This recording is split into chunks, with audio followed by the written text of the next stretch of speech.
Chapter 920. Husband, the child is crying. Did you hurt him? Han Yushi came up and looked at the little guy who was crying in Li Zixuan's arms.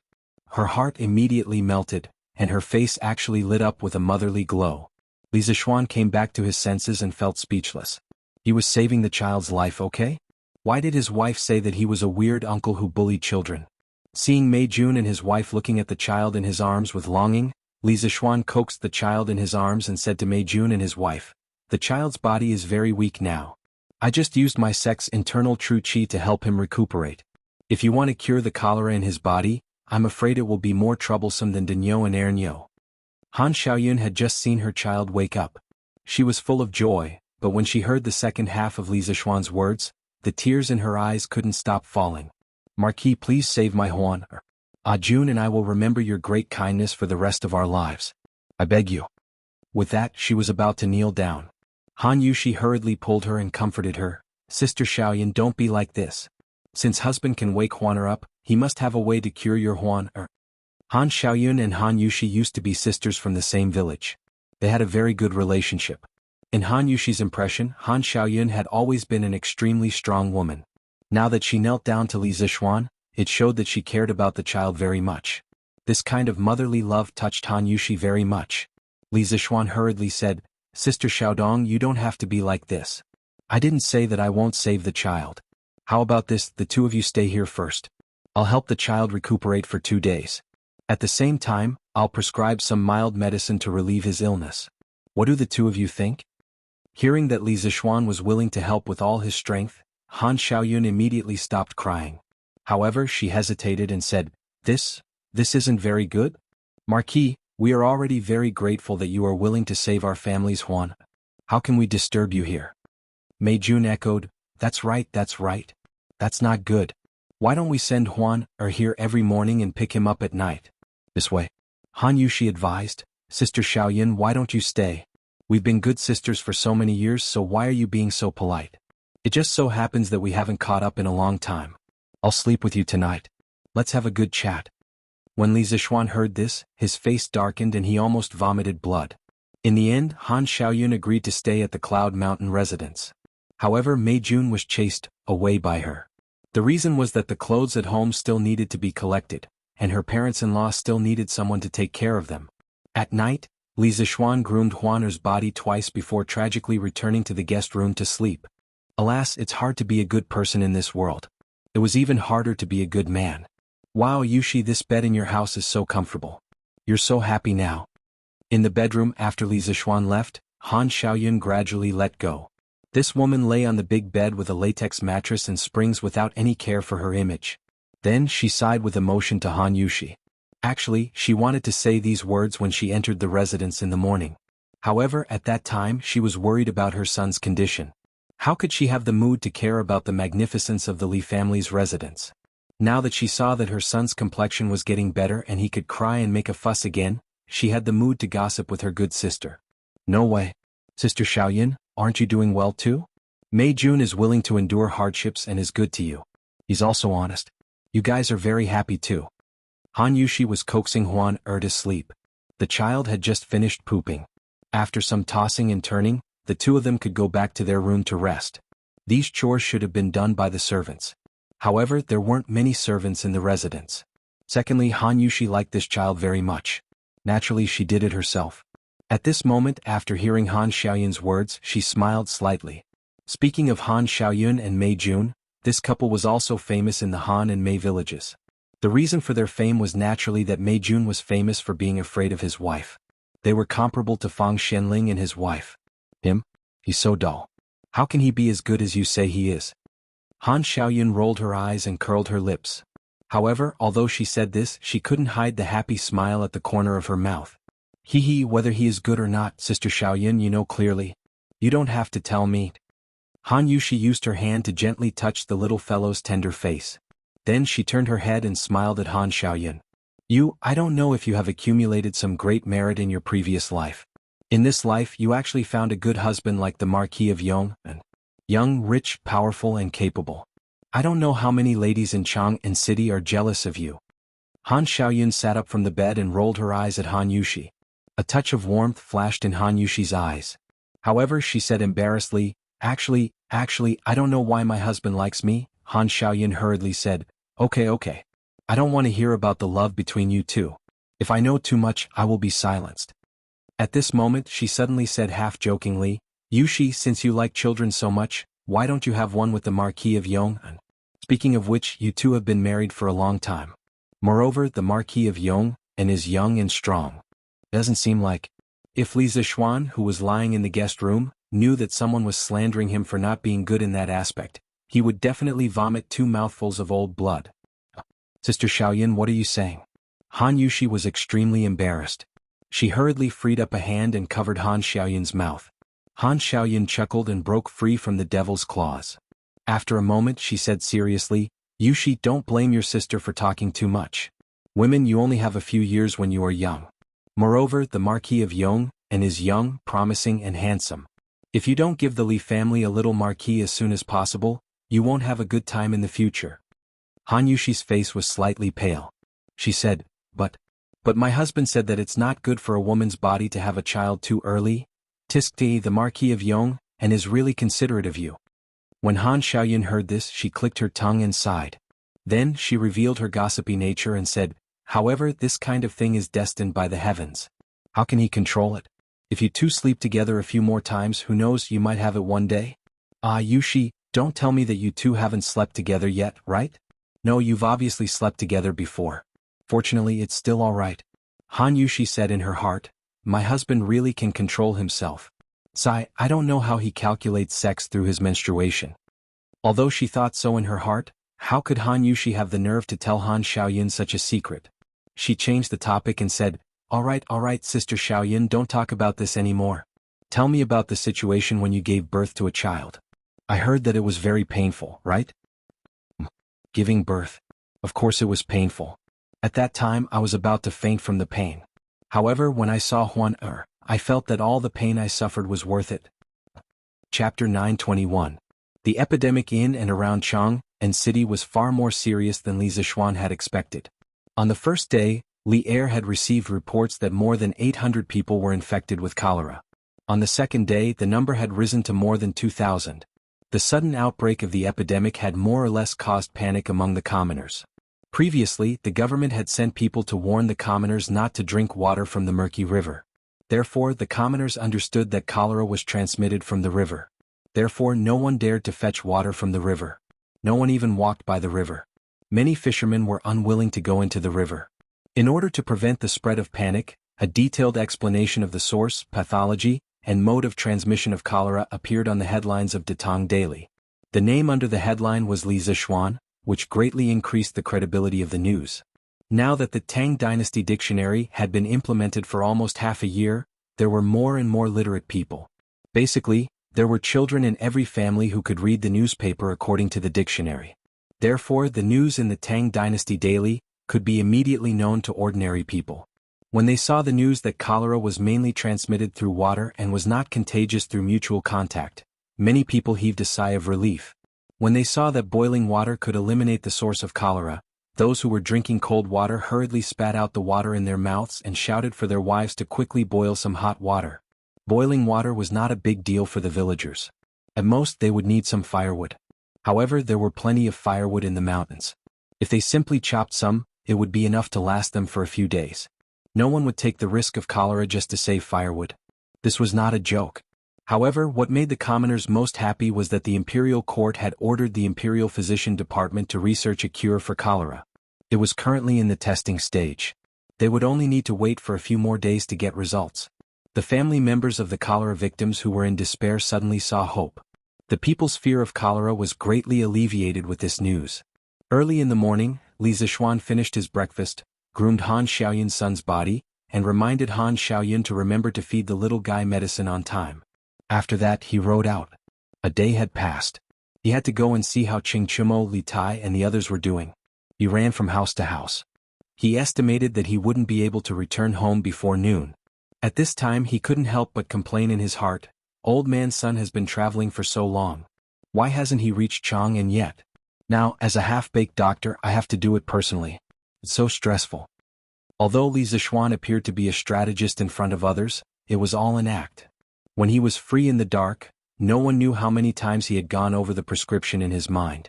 He also flipped through many medical books that he had collected from the Imperial Physician Department because he knew that it was a matter of life and death.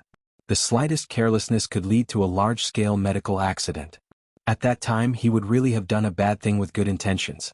Now that Li Zixuan's Taishin Sutra had reached the 8th level, his spiritual power was no longer what it used to be. Once his brain seriously thought about something, a day of thinking was equivalent to a month of thinking without sleep or rest. The more he thought about it, the more confident Li Zixuan was in the 3 prescriptions to treat cholera. But for this kind of thing, it was better to see it with your own eyes. The first stop was to go to the Sun family. Sun Fujia was in the morning court now. Before she left, she must have instructed the gatekeeper. Li Zixuan revealed his identity and was directly welcomed in. When Madame Sun saw Li Zixuan, she was naturally full of grateful words. When he finally saw Sun Zifan lying on the bed, Li Zixuan asked about the child's condition. Marquis Yong, and after my Fanner was sent back yesterday, I asked someone to give him medicine on time according to your instructions. This medicine of yours is really magical. Last night Fan only got up twice and pooped, and now his complexion is much better. I didn't expect Marquis Yong, and to not only be good at learning martial arts and medicine at such a young age. It's a pity that I didn't give birth to a girl back then, otherwise. Sun Zifan's mother was a little sociable and a little talkative. Once she started talking she couldn't stop. In the beginning she was clearly talking about Sun Zifan's condition, but in the end she actually talked about becoming in-laws with Li Zixuan. Li Zixuan was a little impressed by this woman's imagination. He quickly interrupted. Ahem. Auntie, let's talk about Zifan's condition. I'll take his pulse again. Madame Sun came to her senses and quickly said, Oh, right, Marquis Yong, and you should take his pulse personally. Only then will you be at ease. Li Zixuan nodded, then picked up Sun Zifan's wrist and began to pretend to take his pulse. Actually, how would he know how to do this? He was only using the pulse as a cover, and taking the opportunity to use his true qi to explore Sun Zifan's body. After a moment, under the eager eyes of Madame Sun and Sun Zifan, Li Zixuan nodded and said, And he's recovering well. After taking the medicine for another day, Zifan should not have diarrhea anymore. He should be fully recovered within 3 days. Thank you, Yamacho. Sun Zifan cupped his fists gratefully. Speaking of which, to have such a knowledgeable and talented Yamacho, who was also skilled in martial arts and medicine, was really his good fortune as a student. I've really troubled Marquis Yong in this time. When my master comes back I'll definitely personally thank you. Madame Sun smiled warmly. Li Zixuan repeatedly said that there was no need, and then ran out of the Sun residence. After that, he went to the Qing residence. Unexpectedly, after Cheng Chumo took the medicine yesterday, he was completely recovered today. Li Zixuan used his true qi to repeatedly examine him several times. After confirming that there was no source of illness in this guy's body, he stopped. He could only attribute this to Cheng Chumo's super recovery ability. Sometimes, a simple mind and strong body might not have no advantages. Sun Zifan was still lying weakly in bed, but Cheng Chumo could already jump out and play. This was a living example. After visiting Cheng Chumo, Li Zixuan went to the Yuchi residence and Prince Wei's residence. The results were very satisfactory. Yuchi Baolin's recovery was only a little worse than Cheng Chumo's, and Li Tai's situation was similar to Sun Zifan's. The current situation of these 4 people was enough to prove that his prescription could treat cholera. The epidemic was like a fire, and Li Zixuan felt that now was the time to fully implement his treatment method. Thinking of this, he directly rode his horse towards the palace. At this moment, there was a rush of horse hooves behind him. Li Zixuan had always disliked riding horses in Chang'an City, so he was quickly caught up. He could only control Big White and stand by the side of the road. In the blink of an eye, a group of soldiers galloped by on horses. Li Zixuan inadvertently glanced and saw an acquaintance. He immediately shouted excitedly, F***ck Daoist son, you're finally back. Chapter 922. At this moment, Sun Simiao was riding on a sturdy black horse.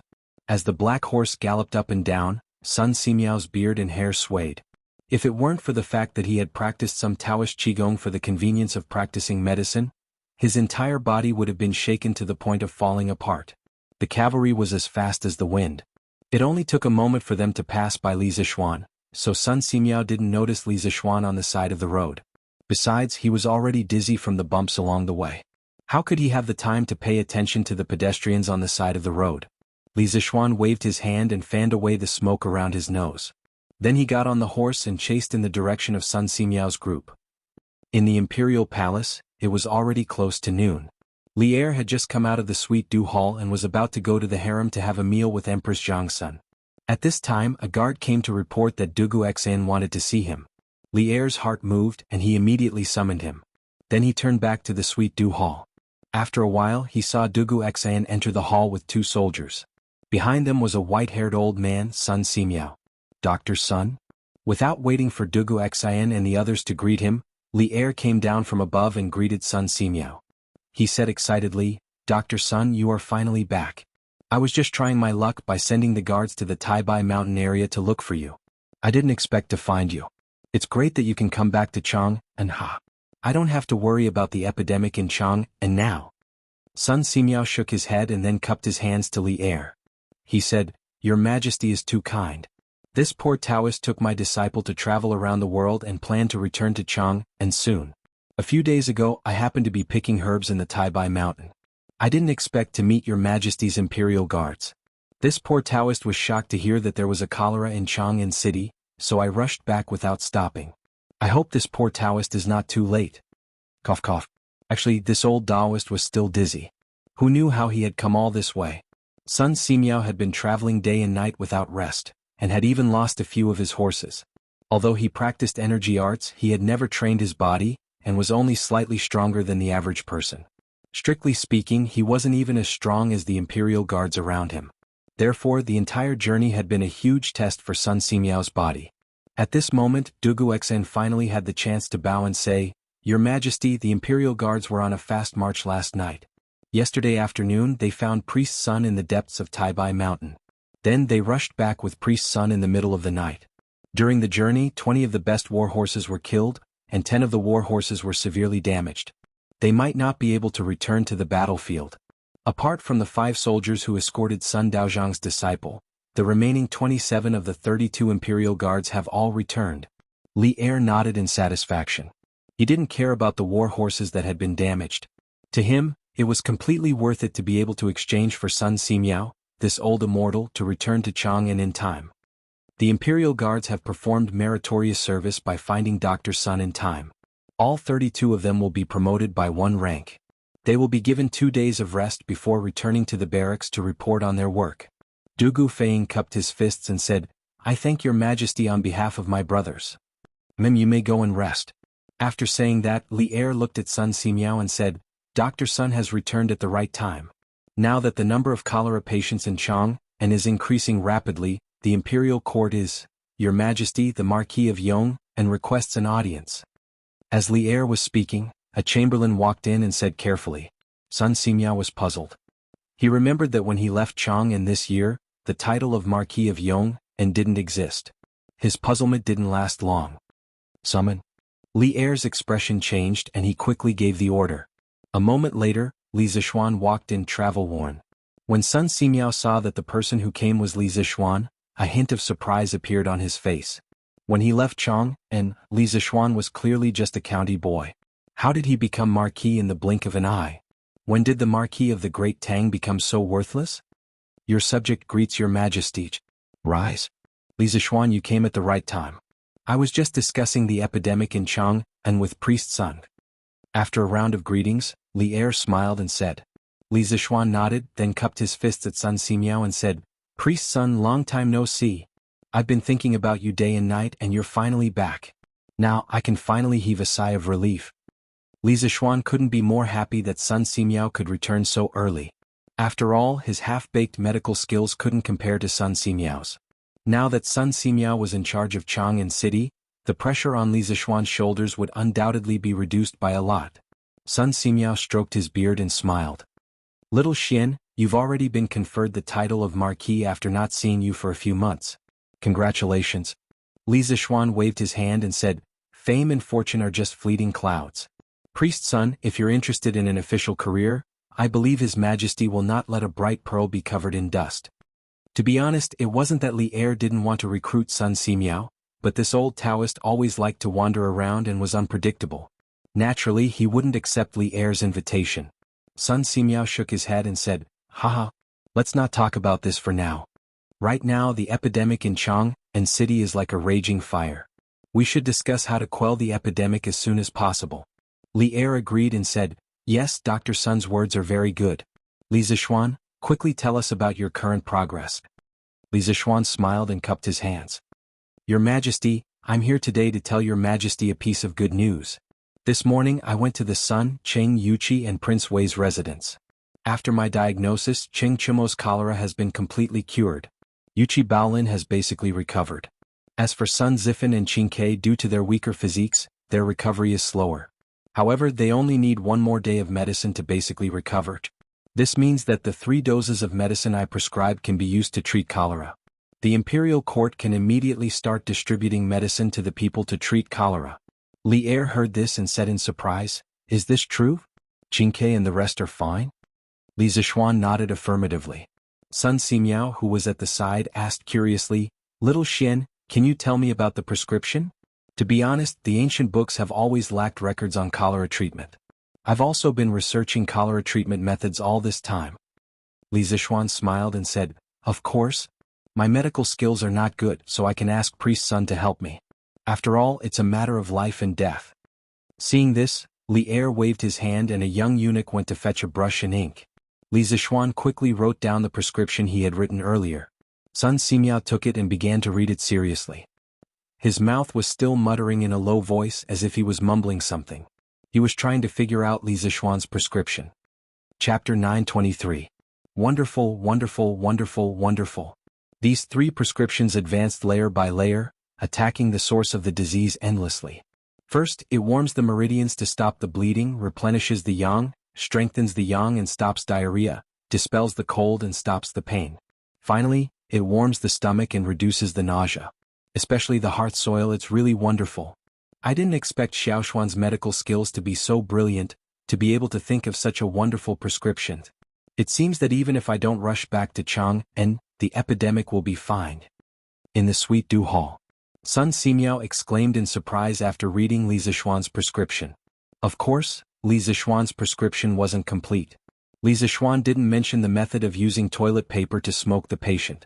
If he did, even the divine Dr. Sun Simiao would be stunned. Li Zishuan thought that this prescription was the crystallization of the wisdom of dozens of generations of Chinese doctors. Of course it was awesome. However, he still had to be humble at this time. Thus, he cupped his hands and said, Priest Sun, you flatter me. This prescription was summarized by my master. I don't dare to take credit for it. Do you think there's anything that needs to be changed? Sun Simiao sighed and said, Spiritual Master Ling Su is worthy of being an expert. I can't compare to you. Since this prescription has already cured cholera before, it naturally means that there's no problem with the prescription itself. Right now, we should prepare a large amount of medicine to pacify the epidemic as soon as possible. Fortunately, the herbs in this prescription are all common herbs. Even if we prepare a few thousand portions of medicine, it shouldn't be a difficult task for the imperial court. Li Er agreed and said, yes, I'll order the imperial medical department to prepare the medicine quickly. Tomorrow morning, we'll start distributing the medicine to the people in the city.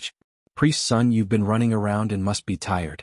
Go back to the official residence and have a good rest. If the treatment of the epidemic doesn't go well, I'll need you to take charge of the situation. It wasn't that he didn't believe in Li Zishuan, but he always felt that Li Zishuan didn't seem to be confident in his medical skills. With Sun Simiao, an experienced doctor, by his side, there was no doubt that it would be safer. Thank you, Your Majesty. I'll take my leave. Sun Simiao did not force him. He had been traveling day and night, so he was indeed tired. Li Zishuan had achieved his goal in coming to the imperial palace, so he took his leave. The two of them left the palace together. On the way, Li Zishuan told Sun Simiao in detail about the source of the cholera in Jianghu and the infection situation.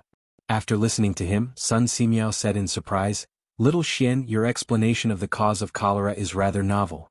According to the ancient books, the cause of cholera is clear qi in the yin and turbid qi in the yang.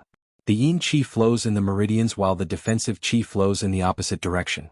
If the stomach was in chaos, it would be cholera. What you're saying is that some small creatures that can't be seen with the naked eye can cause cholera to infect the human body. I've never heard of such a thing before. But if you think about it carefully, what you said might not be unreasonable. A long time ago, this penniless priest knew that it was easy to get sick from drinking raw water, but it was not easy to get sick from drinking boiled water. If there were really all kinds of small insects in the water, then it would be very easy to explain. But if there's a way to see the appearance of these small creatures, then it would be even more convincing. Hearing this, Li Zishuan's heart skipped a beat. He smiled and said, "What's so difficult about that? Just because they can't be seen with the naked eye doesn't mean that they can't be seen. To be honest, in a while, the Academy will have a tool that can directly see the general appearance of the moon hundreds of thousands of miles away. If such an incredible thing can be realized, then why can't it be possible to observe the small creatures in the water?" Sun Simiao had been a doctor for half of his life. Even though he had traveled all over the world and was very knowledgeable, he had never heard of such a bizarre thing. At this moment, the surprise on his face was even stronger. Ordinary people can actually see the appearance of the moon in the sky. "Little Xian, are you serious?" Li Zishuan nodded and said, "Of course. When the time comes, you can also go to the academy to see for yourself." Academy? Sun Simiao only just realized that Li Zishuan had mentioned the academy in the previous sentence. He asked curiously, "Little Xian, what academy are you talking about? Where is it located?" Li Zishuan replied, "Taoist son, the academy that I'm talking about is Yanhuang College in Yunshan. Currently, many engineering talents have gathered there. In the future they will create even more novel things." Yanhuang College? Sun Simiao thought for a while and suddenly realized, "Oh, I remember now. A month ago, I heard of Yanhuang College in the Sui province area. Moreover, you are the Yamacho of Yanhuang College. I almost forgot about this. Speaking of which, little Xian, did you set up this academy just to spread the so-called engineering?" Li Zishuan shook his head and said, "I mainly want to carry forward my master's knowledge and not let it be lost." Sun Simiao said with a gratified face, "Not bad, not bad. If spiritual master Lingshu has a disciple like you, he would be very pleased." Li Zishuan secretly muttered in his heart. If spiritual master Lingshu really has a spirit in heaven, he would definitely send down a bolt of divine thunder and blast this evildoer to death. "Oh, by the way, Taoist son, since you are living in the Chang, an official residence, why don't you live in Yunshan? There are mountains and rivers, and the environment is very quiet and secluded. I have prepared a courtyard for you. When you are free you can go to the academy to take a look. It is also convenient for me to ask you about medical skills." Li Zishuan rolled his eyes and began to have evil thoughts. This guy actually started to have ideas about Sun Simiao. "Courtyard? No need, no need. I am used to traveling. Even if you give me a courtyard, it will only be a waste. What's more, how can I accept such a valuable thing for no reason?" Sun Simiao hurriedly waved his hand. Li Zishuan smiled and persuaded, "In the spring of this year, I was attacked by bandits in Zhongnan Mountains and was beaten down a cliff. If it weren't for Taoist Sun's help, I am afraid that I would not be alive to continue standing here. Therefore, Taoist priest son, you absolutely cannot say that you don't deserve a reward without any effort. As for the courtyard, it is a very simple house and is not worth much. Taoist son, please don't refuse. No matter how many days you stay, I will always keep the courtyard for you. Keep it, what if you need it in the future?" Li Zishuan had already mentioned Sun Simiao's favor to him at Zhongnan Mountains. How could Sun Simiao refuse again? He could only agree and said, "Well, I will go to the Yunshan courtyard to rest." Li Zishuan was overjoyed. He suddenly thought of Sun Simiao's disciple, Hu Jing, so he asked, "That's great. Oh, by the way, Taoist son, has Hu Jing's eyes been cured? Did she come back with you this time?" Sun Simiao said, "It has been cured. Hu Jing's eyes were completely cured 2 months ago. This time, because I was in a hurry, I rode alone. Hu Jing fell behind and was protected by 5 imperial guards. There will be no danger." Chapter 924. After verifying the effectiveness of the prescription and Sun Simiao's return, the epidemic in Chang and city finally had hope of quickly calming down. The next step was for the Imperial Physician Department to prepare the antidote for the people. Chang and city had never experienced a large-scale epidemic in the Tang Empire since its founding more than 10 years ago. Looking at the previous dynasties, once an epidemic broke out in the country, it would usually cause thousands of deaths. It was extremely rare for an antidote to be developed less than 3 days after the outbreak of the epidemic. It was a blessing for the people to be born in this era. The 3 prescriptions that Li Zishuan had provided were all ordinary herbs. Therefore, even if it was more than 2,000 sets of antidotes, it would not be a difficult task for the Imperial Physician Department. Moreover, with the current financial situation of the Imperial Court, even if it was 10 times the amount, they would still be able to support it. However, there was one herb that was not easy to buy, and that was the stove earth. The main reason was that before this, no one had thought that it could be used as medicine. Naturally, no one would collect it and sell it for money. However, it was unrealistic to ask people to collect the stove earth because there was not enough time. Therefore, the antidotes prepared by the Imperial Physician Department's medical officers were lacking the stove earth. Presumably, every household had it. When the antidotes were distributed, they just needed to inform the people in advance. On Li Zixuan's side, when Sun Simiao agreed to stay in the Cloud Mountain courtyard, he immediately gathered people to tidy up the third courtyard, and quickly arranged all the commonly used furniture inside. Sun Simiao took some luggage from the official residence and arrived at Yinshan Villa. First, he stood outside the academy and sighed at the luxury of Yanhuang College. When he saw the temporary residence that Li Zixuan had arranged for him, old Sun suddenly lost his calm. In the morning, Li Zixuan had told him that the villas in Yunshan were very simple and crude houses that weren't worth much. But now what he saw was a flat cement floor, a two-story building and clean and bright glass windows. No matter how he looked at it, it couldn't be considered simple and crude at all. Ahem, Taoist son, this courtyard only looks good on the surface. In fact, the materials provided by my workshop and the manpower provided by the academy are really not worth much. When Li Zixuan saw Sun Simiao's expression, he knew what the old Taoist was thinking. Sun Simiao expressionlessly nodded his head. He was too lazy to argue with Li Zixuan. After all, he had been a doctor for so many years that he had long become indifferent to money. To him, wealth and glory were not as important as a medical book or a medicinal herb. Thus this house was nothing to him. A few servants from the Imperial Physician Bureau brought Sun Simiao's luggage into the courtyard before taking their leave. When Li Zixuan saw that Sun Simiao was willing to stay in Yinshan Villa, he felt a little relieved. At this time he went up to Sun Simiao and cupped his hands. "Haha, Taoist son, I didn't expect that we would become neighbors now. Yesterday I saved a baby who was infected with cholera. Now his body is very weak." Although Han Xiaoyun's son was out of danger after Li Zixuan's initial treatment, his body was still very weak. The reason why Li Zixuan could come up with a prescription for cholera with his half-baked medical skills was all due to luck. Now he did not have a good solution for the child. However, now that Sun Simiao was here, all the problems would naturally be solved. Speaking of the patient, Sun Simiao immediately put on a solemn expression. "There's a baby who was infected with cholera? Quickly bring this poor Taoist to have a look." He knew better than anyone else how much of a threat cholera was to a newborn baby. It was very likely that the baby would die within a few hours. It was much faster than an adult's illness. Li Zixuan nodded and brought Sun Simiao to the first courtyard not far from here. In the courtyard, Han Yushi was coaxing the child. Li Jingma and Madame Li were looking at the child with a kind expression. They were chatting and laughing.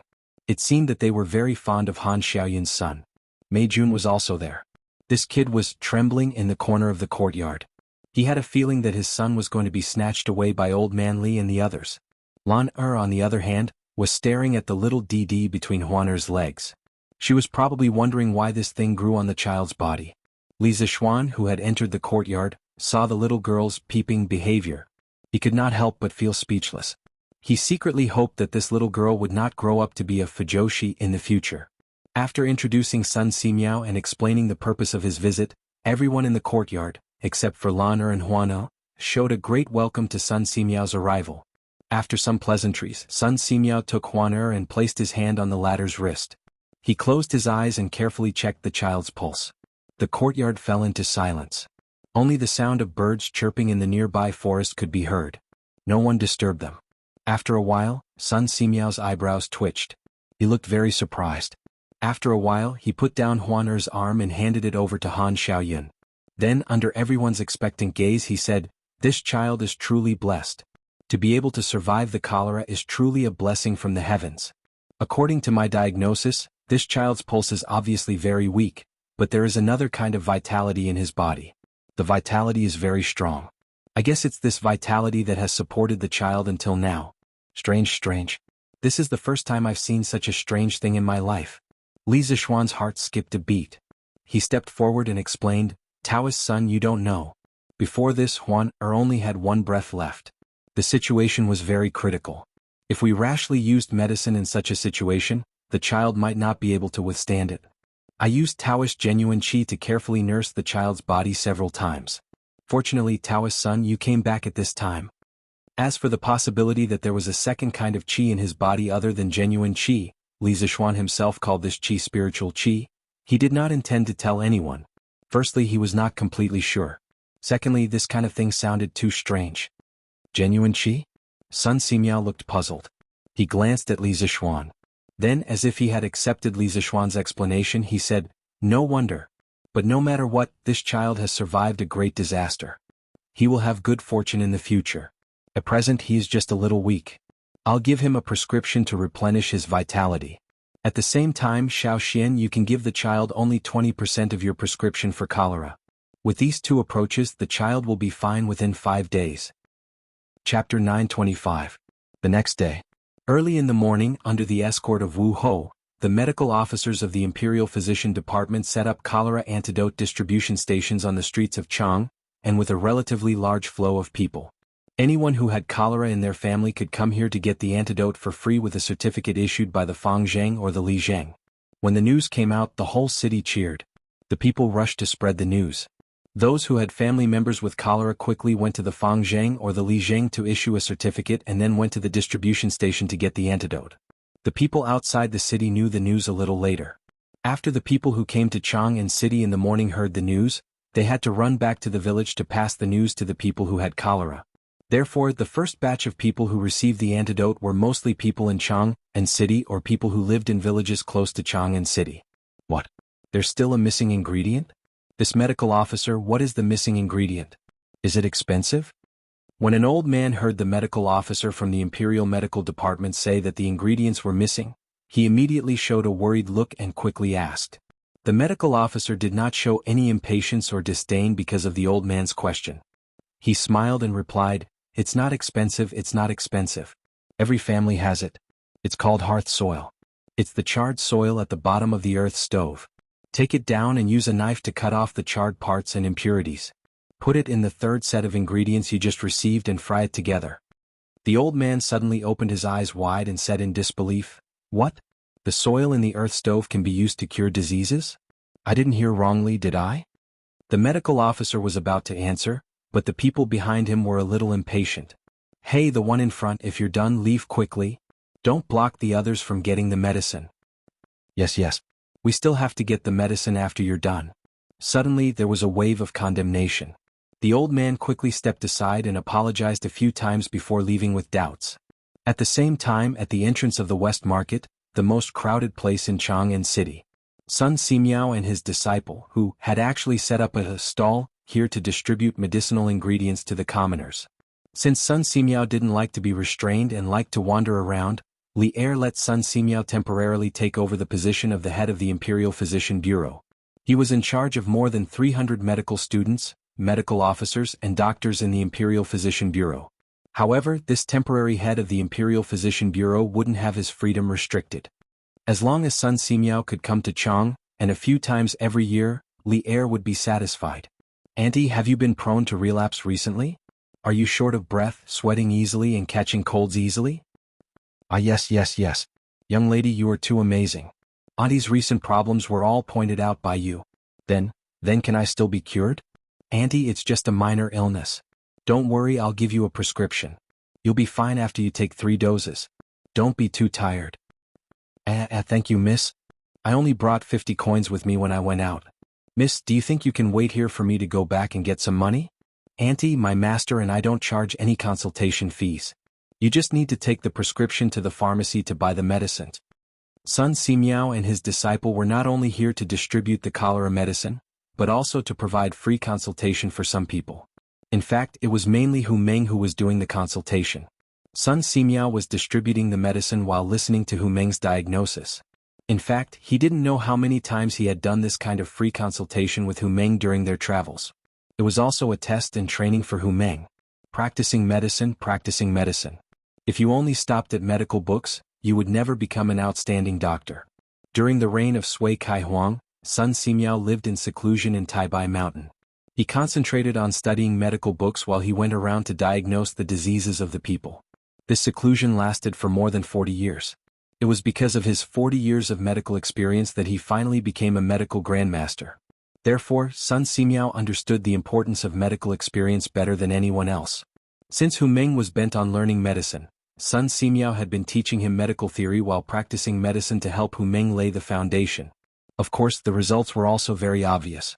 After traveling for more than half a year, Hu Meng had cured at least hundreds of patients. In some places, many people called her the little fairy doctor. How can this be? How can you treat a patient for free? The woman who came to see the doctor suddenly felt a little embarrassed. Sun Simiao turned his head at this time and said, "Madam, today is a free consultation. Of course we can't take any money. You better take the prescription and go get the medicine. There are still patients waiting to see the doctor behind you." A cough cough. "Thank you, Dr. Sunday." "Thank you, miss." The woman quickly said goodbye. The next patient was a middle-aged man. Looking at his clothes, he didn't seem to be from a poor family. Unexpectedly, he also came to participate in the free consultation. "Dr. Sun, this old man heard that you are holding a free consultation here and rushed over. Can you take a look at this, Meng?" The man didn't directly extend his wrist to Hu Meng.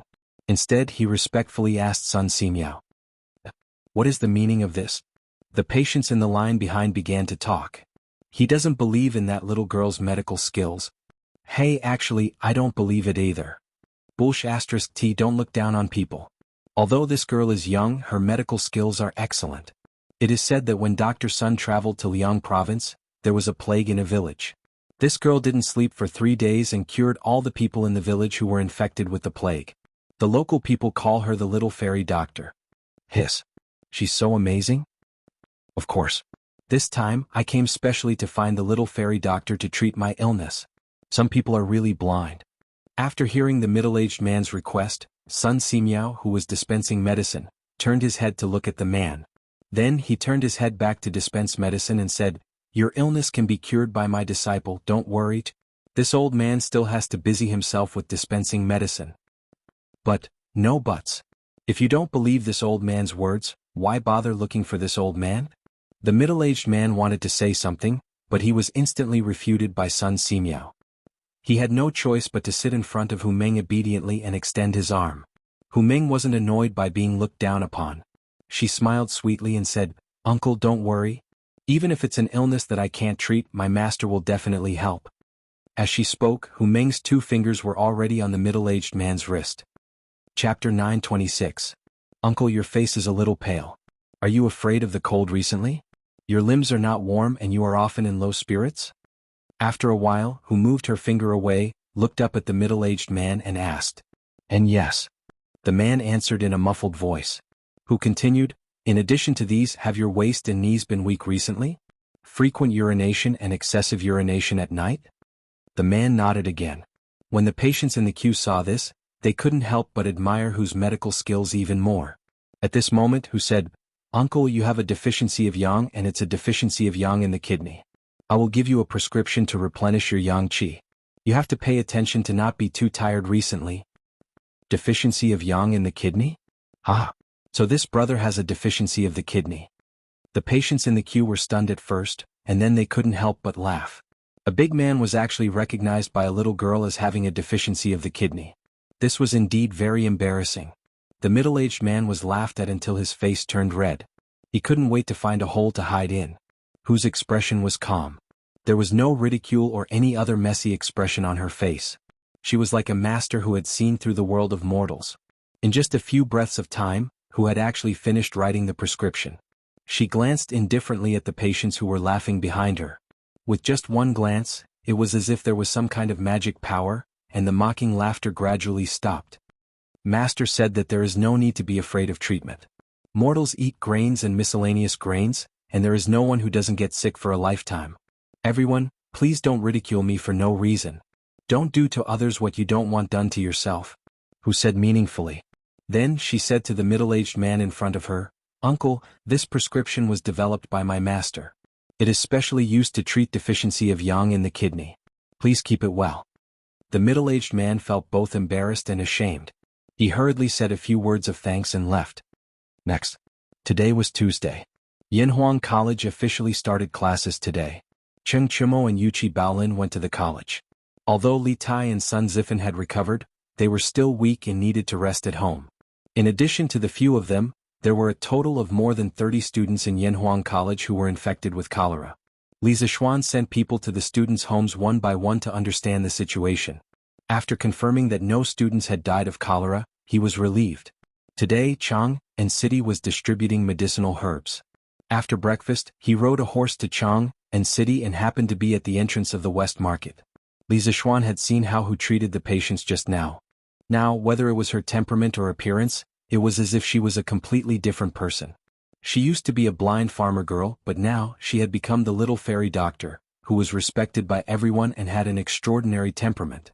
She had changed a lot. Old Hu has suffered for half his life. Now the bitterness is finally over and the sweetness is coming. One of his sons entered the college and the other daughter is studying medicine under Sun Simiao. Both of them have a bright future, and their merits are immeasurable. Li Zishuan was sincerely happy for Old Hu's family. Then he quietly left and walked to the other places where the medicinal herbs were distributed. He wanted to see the effect of the medicine in the other places. Datang Daily reported that the Imperial Physician Department was distributing the cholera antidote for free today. However, for the people who lived close to Chang'an City, they had already heard the news before they saw the newspaper. Therefore, the newspaper was mainly for the villagers who lived far away from Chang'an City to spread the news. As for the 6 villages that belonged to Li Zishuan, such as Hanjia Village, Plum Village and Liujia Village, Li Zishuan would send enough medicinal herbs to all the families with cholera patients. The total amount of money was not much, so he treated it as a benefit to the villagers. Therefore, none of the people who came to Chang'an City to collect medicine today were from Li Zishuan's fiefdom. Li Zishuan rode Whitey around almost half of Chang'an City. Seeing that there were patients' family members lining up in an orderly manner in front of all the medicine distribution points, Li Zishuan felt slightly relieved. As long as all the people who contracted cholera received the medicine, this sudden outbreak of the epidemic would soon be quelled if there were no accidents. As far as he knew, there had not been a single case of death in this epidemic. It could be said that the epidemic was quelled at the cost of 0 casualties. It was truly a one-of-a-kind thing. At noon, Li Zishuan went to Shishirkou again. He invited Sun Simiao and Hu Jingjing to Zuaxian restaurant for lunch. They hadn't seen each other for a long time, but Hu Jingjing's personality hadn't changed.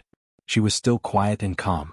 Sitting with this kind of girl, no matter what kind of mood you were in a moment ago, whether it was excitement or sadness, you would immediately calm down. During the meal, Li Zishuan asked Sun Simiao and his disciple about the things that had happened to them during their travels. The epidemic, the free clinic and all kinds of difficult and complicated diseases. There were also some diseases that Li Zishuan had never heard of before. The experience was so rich that it could be written into a book. Young master, I was so happy that I couldn't sleep the whole night when I received a letter from my brother saying that he had been admitted to Yanhuang College. In the beginning the 2 of us were blind and stuttering. If it wasn't for young master's help, I would probably still be playing cockfighting in the courtyard. I actually proposed a toast to young master. Young master, you have a kind heart. Good people will be rewarded. Halfway through the wine, Hu Jingjing held the wine glass and stood up to thank Li Zishuan sincerely. Although Li Zishuan was now Marquis, Hu Jingjing was still used to calling Li Zishuan young master as usual. After saying that, she raised her head, revealing her white neck, and drank the wine in the glass in one gulp. The little girl's cheeks immediately blushed. Li Zishuan shook his head and smiled. Okay, don't drink anymore. The one who saved you and your brother was Sun Daozhang, not a lazy person like me. Your brother was admitted to Yanhuang College by his own ability. I didn't take care of him. Hu Jingjing opened her mouth and said, Young master and master have done us a great favor. We will never forget it for the rest of our lives. Li Zishuan said, Since you have made some progress in your medical skills, as long as you continue to spread your kindness, it will be the best reward for me and Sun Daozhang. Sun Simiao nodded and said, That's right. As people who practice medicine, we should save the dying and heal the injured. We should save the common people from suffering. Hu Jingjing nodded firmly and said, Yes, I will. After lunch, Sun Simiao and Hu Jingjing continued to distribute medicine and provide free medical treatment. On this day, the Imperial Medical Department distributed more than 2,500 portions of medicine for cholera treatment. On the second day, more than 1,800 portions of medicine were distributed. On the third day, more than 950 portions were distributed. On the fourth day, 370 portions were distributed. On the fifth day, 130 portions were distributed. On the sixth day, there were only a few people receiving medicine. At this point, the sudden cholera epidemic had finally subsided. At this time, Li Zishuan suddenly received a piece of good news. Yanhuang College's astronomical telescope was completed. Chapter 927. Ink Girl, I heard that you've made a telescope?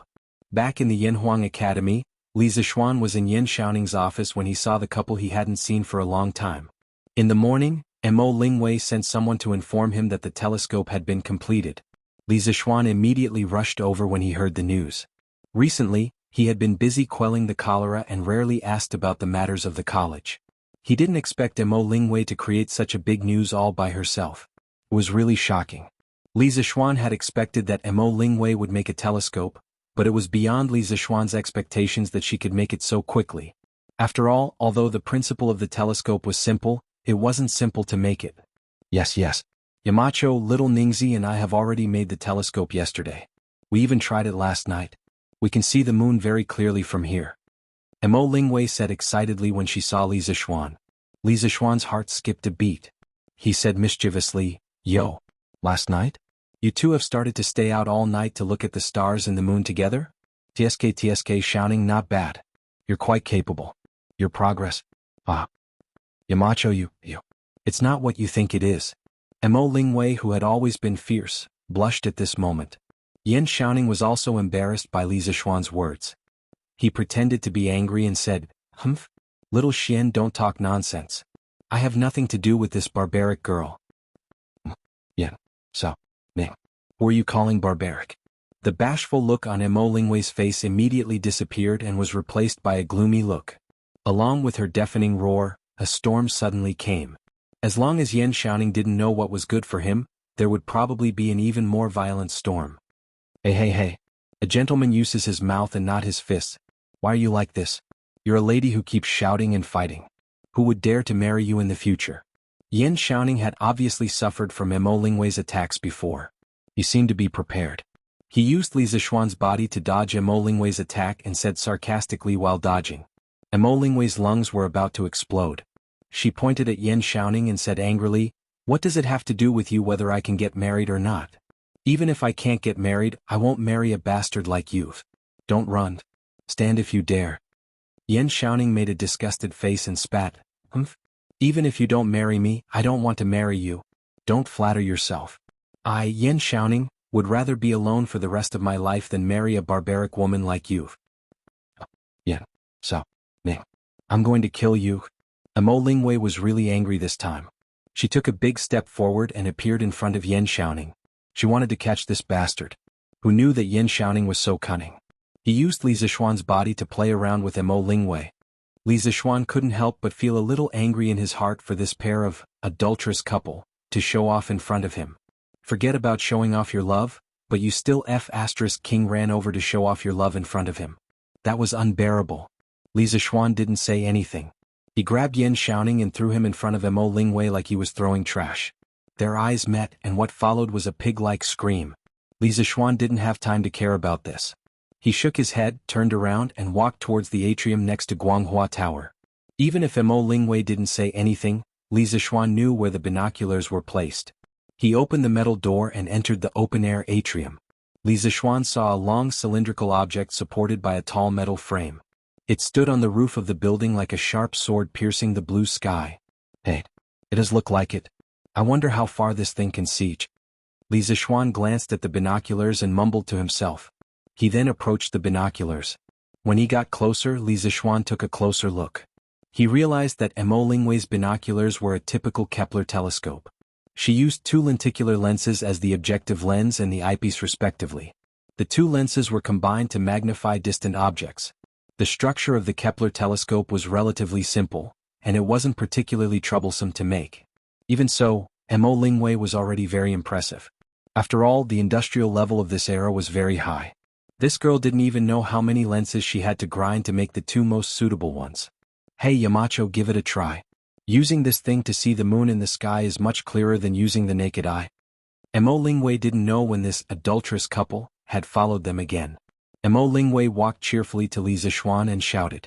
Before she made the binoculars, Li Zixuan had promised her some conditions.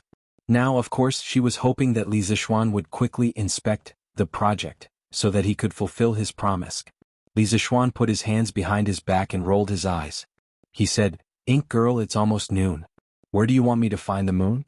I'll come back at night after the moon rises. Astronomical binoculars can't be used for anything other than viewing during the day. What? You want to use an astronomical binoculars to look at the sun? If you have the guts, then give it a try. I guarantee that you'll be blinded by the brightness. The problem now was that Mo Lingwei's telescope was relatively large. It was fixed in the atrium of Guanghua building, and the lens was pointing directly at the blue sky. Even if Li Zixuan wanted to use this thing to view the sun, it would be very inconvenient. Mo Lingwei also understood that Li Zixuan was telling the truth. She laughed awkwardly and said, Yamacho is right. Then, Yamacho, remember to come over tonight to try this telescope. Li Zixuan nodded and said, of course. Mo Lingwei said again, Yamacho, don't forget what you promised Lingwei when the time comes. Li Zixuan asked subconsciously, huh? What? Mo Lingwei's expression changed instantly. The speed at which she changed her expression was as fast as when she was with Yan Xiaoning. Li Zixuan didn't want to provoke this girl. He instantly recalled something and said, oh, I remember now. Girl, don't worry. As long as this telescope doesn't have any major flaws, I'll definitely do what I promised you. When Mo Lingwei heard this, she immediately smiled and said, hee, thank you Yamachos. One moment it was thundering, the next it was raining, and the next it was cloudless. This girl was really incorrigible. Li Zixuan didn't want to get involved in trouble, so he quickly left the atrium. At the same time he thought to himself, I hope Yan Xiaoning can get rid of this demon as soon as possible. Chapter 928. At night. After dinner, Li Zixuan went out and walked towards Yanhuang College. Lan his little tail, naturally followed him.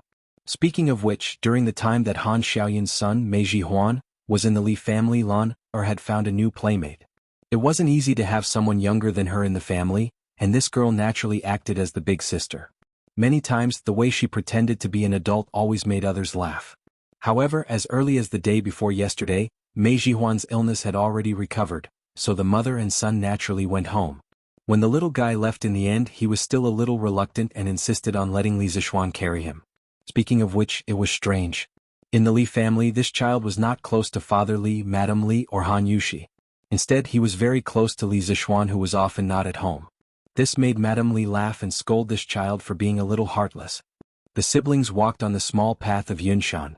Although night had fallen, the paths of Yunshan were all cement and could be considered smooth, so they wouldn't trip because of the bumpy road. It was now late autumn and the cool night wind blew on their bodies, making them feel a chill to their bones. You little girl, when we went out, I told you to wear more clothes, but you didn't. Now you know that it's cold? Li Zixuan saw that Lan'er's legs were still trembling as she walked, so he reprimanded her unhappily. Although he said this, he still took off the cloak on his back and wrapped it around the little girl's body. That's right, it was too long. Lan'er was rather short and at most she could only reach Li Zixuan's waist. If such a long cloak was draped over the little girl's shoulders, half of it would drag on the ground. She might even step on the hem and trip herself. Thus the cute Lan'er was wrapped up like a dumpling. Ah, stinky brother, this is so ugly. Take it off quickly. Lan'er was just about to say, brother is so nice, when she was wrapped up like this by Li Zixuan. How could she, who always liked to be beautiful, stand this and immediately protested? Ugly your head. Let's see if you can still say it's ugly when you get sick from the cold. Li Zixuan knocked his sister's forehead in annoyance and dragged her toward the academy. Brother, can we really see the scenery on the moon later? Perhaps. Let's see if your brother Xiaoning and sister Wire can do it. Awesome? Brother, what do you mean by awesome? It's literally what it means. Smelly brother, you're lying to me again. You definitely didn't mean it literally. Awesome means to be energetic. Then I hope that brother Xiaoning and sister Wire will do their best. Otherwise Lan'er would have made a wasted trip. Alright big brother, is there a fairy Chang'e on the moon? Lan'er, you'll know soon enough. The siblings chatted casually and soon arrived at Yanhuang College. The two of them went straight upstairs to the atrium. Back then, Li Zixuan designed an atrium between the 4th and 6th floors of the Guanghua building. There was a semicircular glass dome at the top for lighting. Now, it could be used to place astronomical telescopes for astronomical observation. After entering the atrium, Li Zixuan realized that they were not the only ones here tonight. Li Tai, Sun Zifan, Qing Chumo, and dozens of other students were all here. Yamacho. When the students saw Li Zixuan, they all greeted him with even more respect than before. Some of the lower-class citizens might not know that the cholera was quickly suppressed because of Li Zishuan's contribution of the prescription, but as Yanhuang College students, how could they not know? After all, quite a number of them were very well informed. One person spread the news to 10 and 10 to 100. Therefore they basically all knew that Li Zishuan was the savior of the plague. Especially those who had just recovered from the cholera, they looked at Li Zishuan with eyes full of gratitude. Others were apprenticed to a master to learn, but not only did they learn, but they also saved lives at critical moments. If word got out, who knew how many people would be envious? Have you all eaten? Li Zishuan nodded and said pleasantly. Now that the weather was cold, the students did not have to go for military training. Naturally, they did not have to rush to the bathhouse every day after school, so they still had some time to go out at night before going to bed. It was not that Li Zishuan did not think of introducing an evening self-study system in the academy, but the light at night was too poor. In this era, there were no electric lights, oil lamps, or candles. For a large classroom with 40 students, it was tantamount to the light of fireflies. If he forced an evening self-study system, it would only damage the students' eyes. In a few years, 8 out of 10 students would have similar eyes, and that would not be good. Yes, we have. As soon as Li Zishuan's voice fell, the students all responded at once. At this time, Mo Lingwei walked over from the binoculars and said excitedly, "Yamacho, quickly come and see if this binoculars are okay?" Just now the students were clamoring to see it, but I didn't let them see it. She was mainly afraid that the students would carelessly ruin the work she had put in for more than a month. Li Zishuan was both angry and amused. He nodded and walked to the binoculars. He bent down slightly and put his eyes on the binoculars. In this era there was no plastic and the binoculars were made of iron. It was very cold to the touch. The direction and angle of the binoculars seemed to have been adjusted in advance by Mo Lingwei. Li Zishuan basically did not need to make any adjustments. From the binoculars he could see a big shining sphere. On the sphere there were some bumpy grooves and winding mountain ranges. Li Zishuan went to the Capital Planetarium when he was studying at the Capital University in his previous life. He remembered that he had a student ID and the ticket was only about 10 yuan. There was a public observatory in the planetarium. There was a 400mm optical catadioptric telescope inside. It could be used to observe the moon, planets, nebulae, star clusters and sunspots during the day. Li Zishuan went there at night. That was the first time he saw the moon clearly with his own eyes. The shock it gave him was far from what he could see on the television screen. Now, Mo Lingwei's binoculars were naturally not as clear as the super-large telescope Li Zishuan used in the planetarium in his previous life. However, this was the Tang dynasty. It was already amazing to have a telescope that could see the moon's outline. Not bad, not bad. Although there are a few flaws, they do not obscure the jade. It is worth encouraging.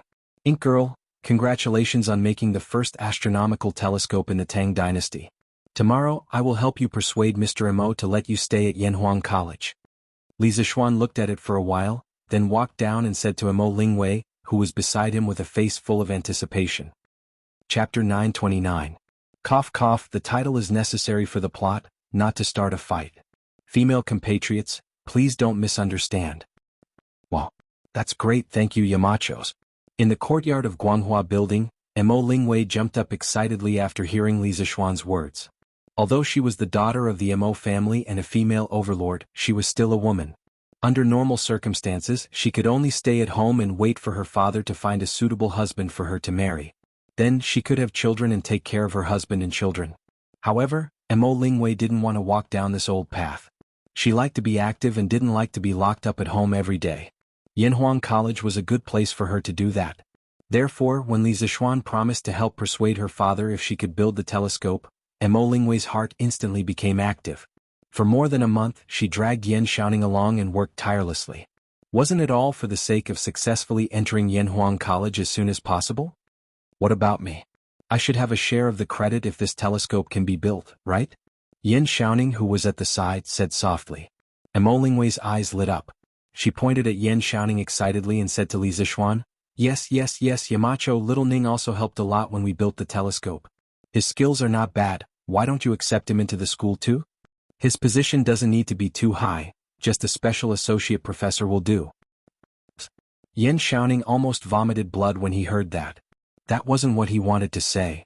If the she-devil Mo Lingwei wasn't in the school, he wouldn't mind taking up a position there. Other things aside, he had a deep understanding of architecture. It was good to teach students. However, Mo Lingwei entering Yanhuang College was almost a foregone conclusion. Why would he still want to stay here? Wouldn't he be looking for trouble? Also, what did she mean by, his position doesn't need to be too high, just a special associate professor will do? Mo Lingwei was appointed as a special professor, but why was he, Yan Xiaoning, only an associate professor? This girl must be deliberately angering him. No, I don't agree.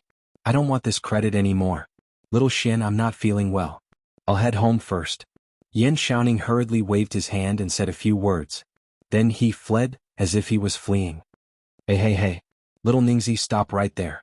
Mo Lingwei hastily called out, but Yan Xiaoning's figure was nowhere to be seen. She couldn't help but stomp her feet in anger. I'm so angry. Don't let me catch you or I'll teach you a lesson.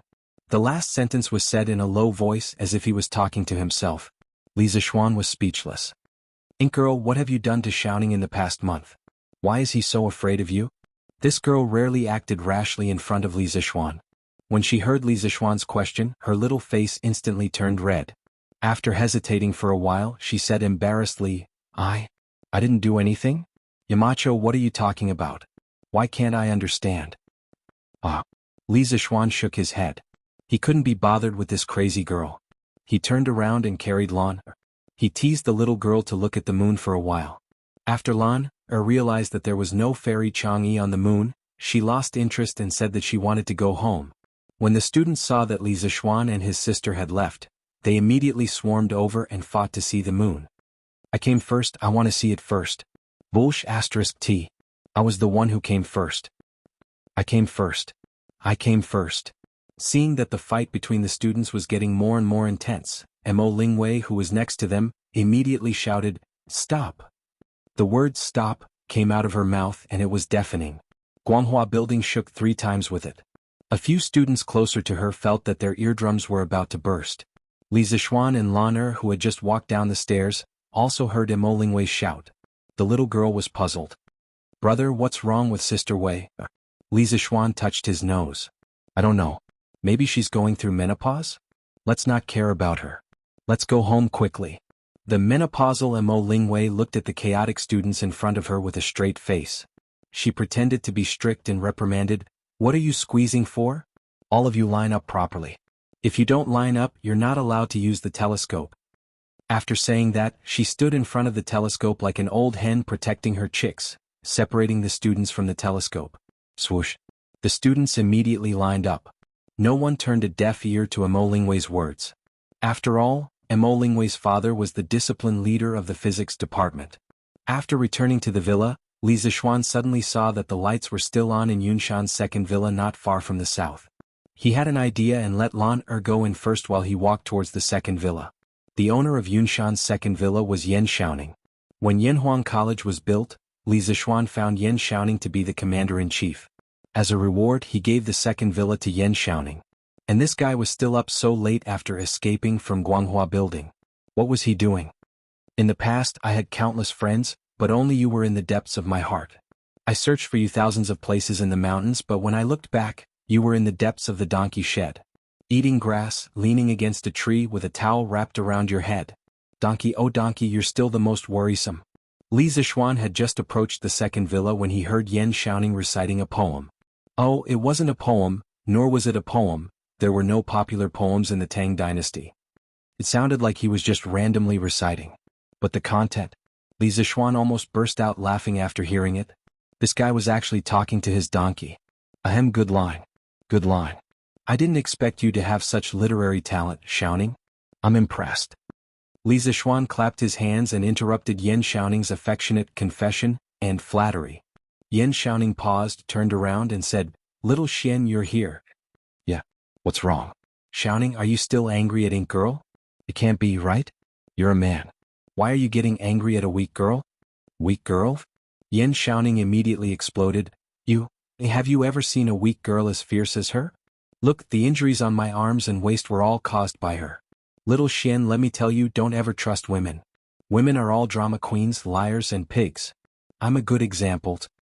At the end, Yan Xiaoning almost cried. Li Zixuan was sweating profusely.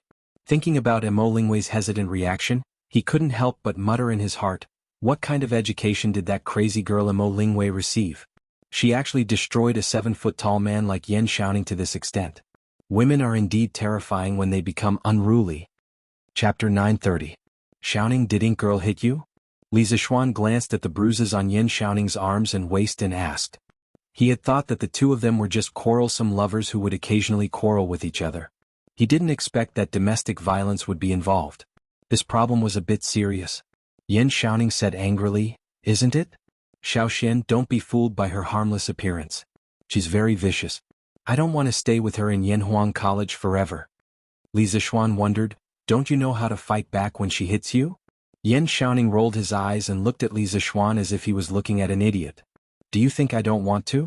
But this woman knows martial arts. I'm no match for her. Li Zixuan suddenly understood. When he first saw Mo Lingwei, he saw that her lower body was extremely stable when she walked. He guessed that this girl might know martial arts. When Mo Lingwei showed her strength at the peak of the Grandmaster realm, Li Zixuan was even more convinced that Mo Lingwei knew martial arts. He just didn't expect that this girl would use her martial arts for domestic violence. Yan Xiaoning was really miserable. Ink Girl was fine. Why did she hit you? Li Zixuan thought about it and asked curiously. Yan Xiaoning spread his hands and said helplessly, how would I know? That's why I told you that this woman is the most difficult to understand. This girl is a heartless and unreasonable woman. Li Zixuan still felt that something was wrong, so he asked again, Ahem, Xiaoning, tell me the details of the few times she's attacked you recently. I can help you with the details. It was rare for Yan Xiaoning to find someone he could confide in. He planned to complain about Mo Lingwei's atrocities. After seriously recalling for a while, he began to slowly tell Li Zixuan the story. One day Mo Lingwei was tired from grinding the lenses and said, Hey little Ningzi, let's rest for a while. Let's talk for a while. Yan Xiaoning, say what? Mo Lingwei with a shy face, just, tell me your impression of me. Yan Xiaoning, deep in thought, his eyes lit up after a while, do you know? I used to have 2 hearts, one kind and one evil. But ever since I met you, I only have kindness left. Mo Lingwei, a little happy but also a little shy, then why? Yan Xiaoning, with his hands on his hips and laughing loudly, because I'm so disgusting. Mo Lingwei? That day Yan Xiaoning's waist was twisted in 7 places, his arms were twisted in 5 places, and his butt was kicked 4 times. Another day. Mo Lingwei, little Ningzi, do you think what you did was right?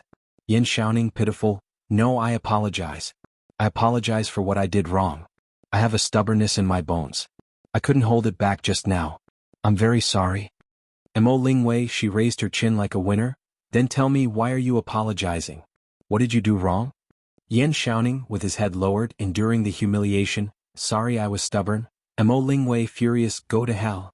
Even if you buy me Beauty Shop's pomegranate jiao, I won't forgive you. Note, Beauty Shop is the biggest rouge shop in Chang'an, and pomegranate jiao is the most expensive rouge in Beauty Shop. Yan Xiaoning, waving hands, all right. Then I won't buy it, I won't buy it. Don't be angry. Mo Lingwei? That day Yan Xiaoning's waist was twisted in 3 places, his arms were twisted in 5 places, and his right foot was stepped on twice. He walked with a limp and only recovered after 5 days. Another day. Yan Xiaoning, haha. I finished grinding a lens and clapping my hands happily. Let's go to Zuaixin restaurant for lunch. Mo Lingwei, face full of joy, okay. Then she touched her purse. Mo Lingwei, but I didn't bring any money today. Yan Xiaoning, face full of joy, are you stupid? It's okay if you don't have money, I'll go alone. Mo Lingwei, angry, little Ningzi. That day Yan Xiaoning's head was hit in 3 places, his arms were twisted in 5 places, and his abdomen was punched. Another day night Yan Xiaoning's office. Mo Lingwei, who was assembling the binoculars and suddenly shivered, it's so cold. Yan Xiaoning, haha, I'm not cold. I told you to wear more clothes. Mo Lingwei, glaring at Yan Xiaoning with endless killing intent in her eyes, Yan Xiaoning, don't stare at me, I didn't mean it that way, After stuttering for a while, Yan Xiaoning took off his cloak. Mo Lingwei thought that this blockhead was finally enlightened. Who knew? Yan Xiaoning threw his cloak on the table and said, are you happy now? I'll be cold with you. Mo Lingwei didn't say anything. She picked up the iron rod in her hand and, that night, Yan Xiaoning's legs were bruised in no less than 5 places, and his butt was bruised in more than 10 places. After listening to Yin Xiaoning's story, Li Zixuan was stunned for a moment. He couldn't react at all. He sympathized with Yin Xiaoning before, but now, Yin Xiaoning lost control of his emotions after talking about so many sad past. His eyes were red and he said with grief and indignation, "Little Xin, help me be the judge. Isn't this kind of woman asking for a beating?" He was being unreasonable and making trouble out of nothing. "When I have the chance, I'll teach this girl a lesson.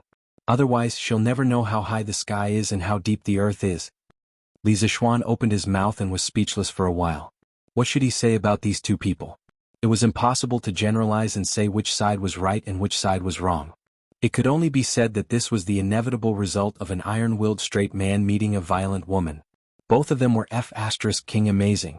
"Little Xin, you're good at martial arts. Why don't you help me beat that girl up?"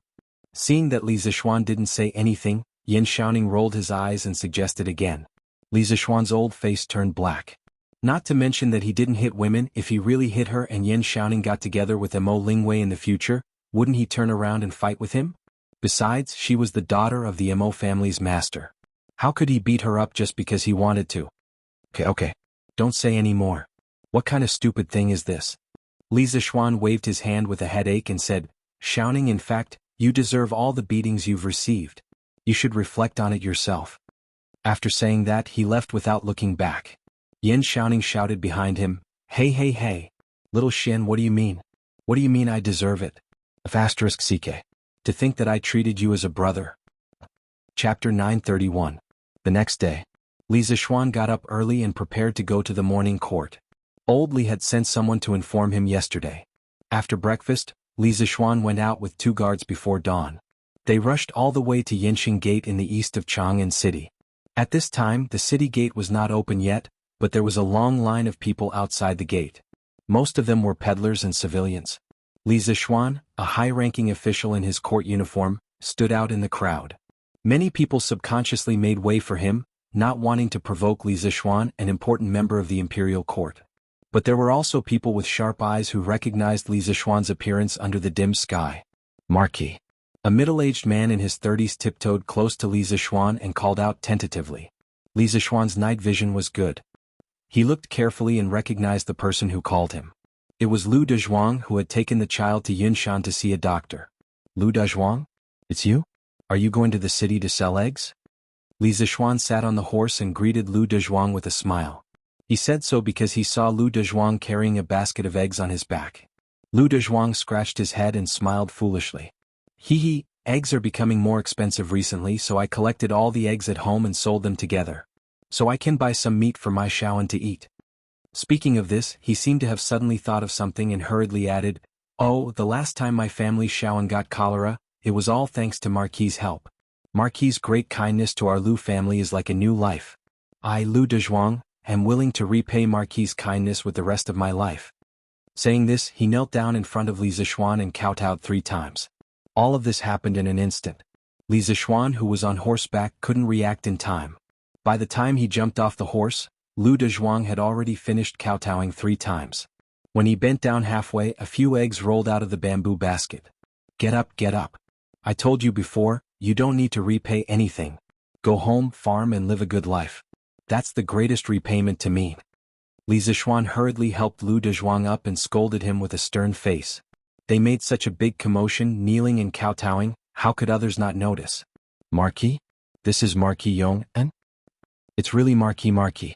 Why does it sound like this person is implying that the Marquis of Yong, and was the one who resolved the chaos?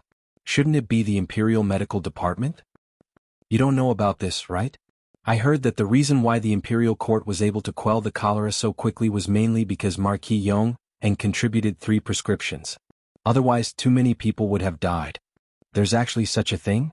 How come I don't know about this?" "Nonsense. It's normal that you don't know. That's because Marquis keeps a low profile and doesn't like people to spread the news. If you ask around, you'll find out that the people who contracted cholera drank the exact same medicine as Lu Dezhuang's son. Second brother Yu is right. I've also heard about this. And it's said that when the Imperial Medical Department distributed the medicine, none of the 6 villages under Marquis Yong An's rule went to collect the medicine. This is because Marquis Yong and gave the sick villagers free medicine in advance." "Yes. That means our Afu's savior is Marquis Yong, and after a round of discussion, more and more people found out the truth. Dozens of commoners started to surround Li Zixuan. Pang Feiji's right hand was on the hilt of his sword, as if he was facing a great enemy. He was afraid that an assassin would suddenly rush out from the crowd. Thank you, Marquis, for saving our Xiao Yute. Marquis, you're our savior. Please accept a bow from this old man. Marquis, please accept a bow from us. The assassin that Pang Feiji was guarding against did not appear. The dozens of commoners all bowed towards Li Zixuan in unison. When the rest saw this, they all followed suit. Although they didn't contract cholera before, it was inevitable that some of their relatives would contract it. When they heard that Li Zixuan was the savior of this cholera epidemic, they were grateful from the bottom of their hearts. Looking at the people in front of him who were bowing to him in unison, Li Zixuan felt a little touched.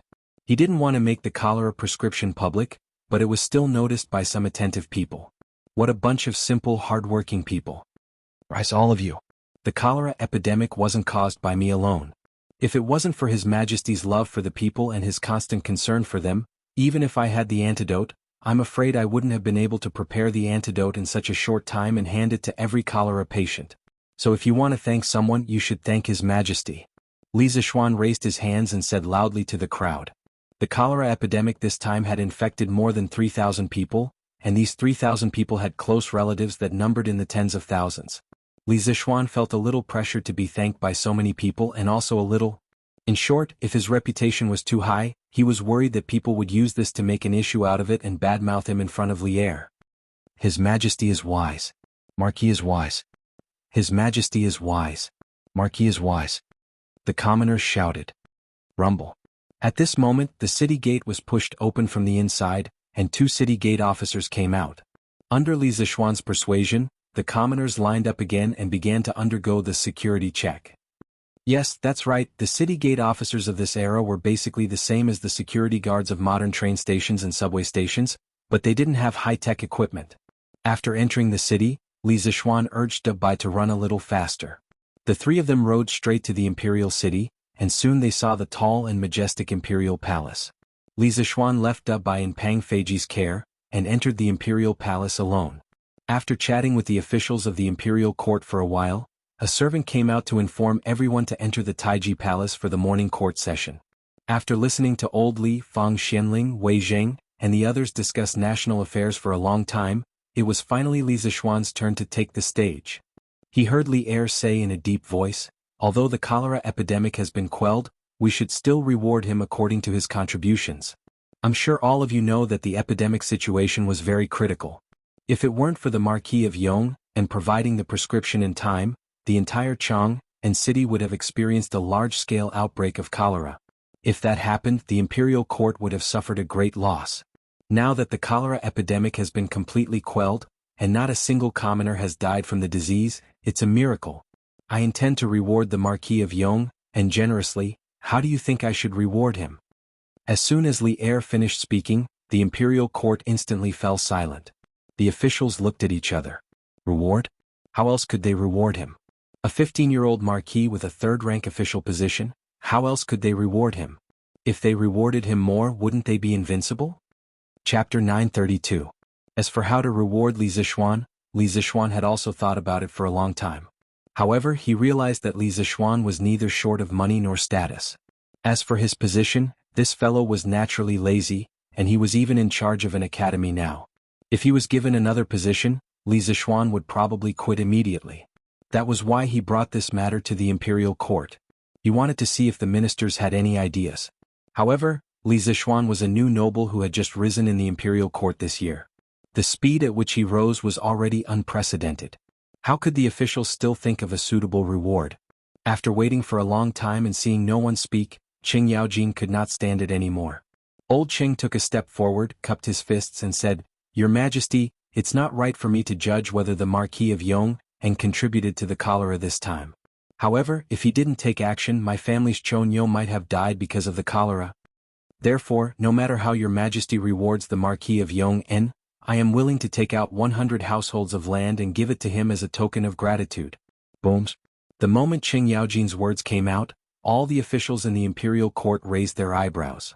In this era, not only did it mean an iron rice bowl, it also symbolized the glory of the family. This was especially true for people like Qing Yaojin who had been promoted to a duke. Normally, if people of their status had made military contributions, Li Er would not give them a promotion. Instead, he would give them an increase in their food. Therefore, to them, living in a fief was a military merit, and living in a fief was glory.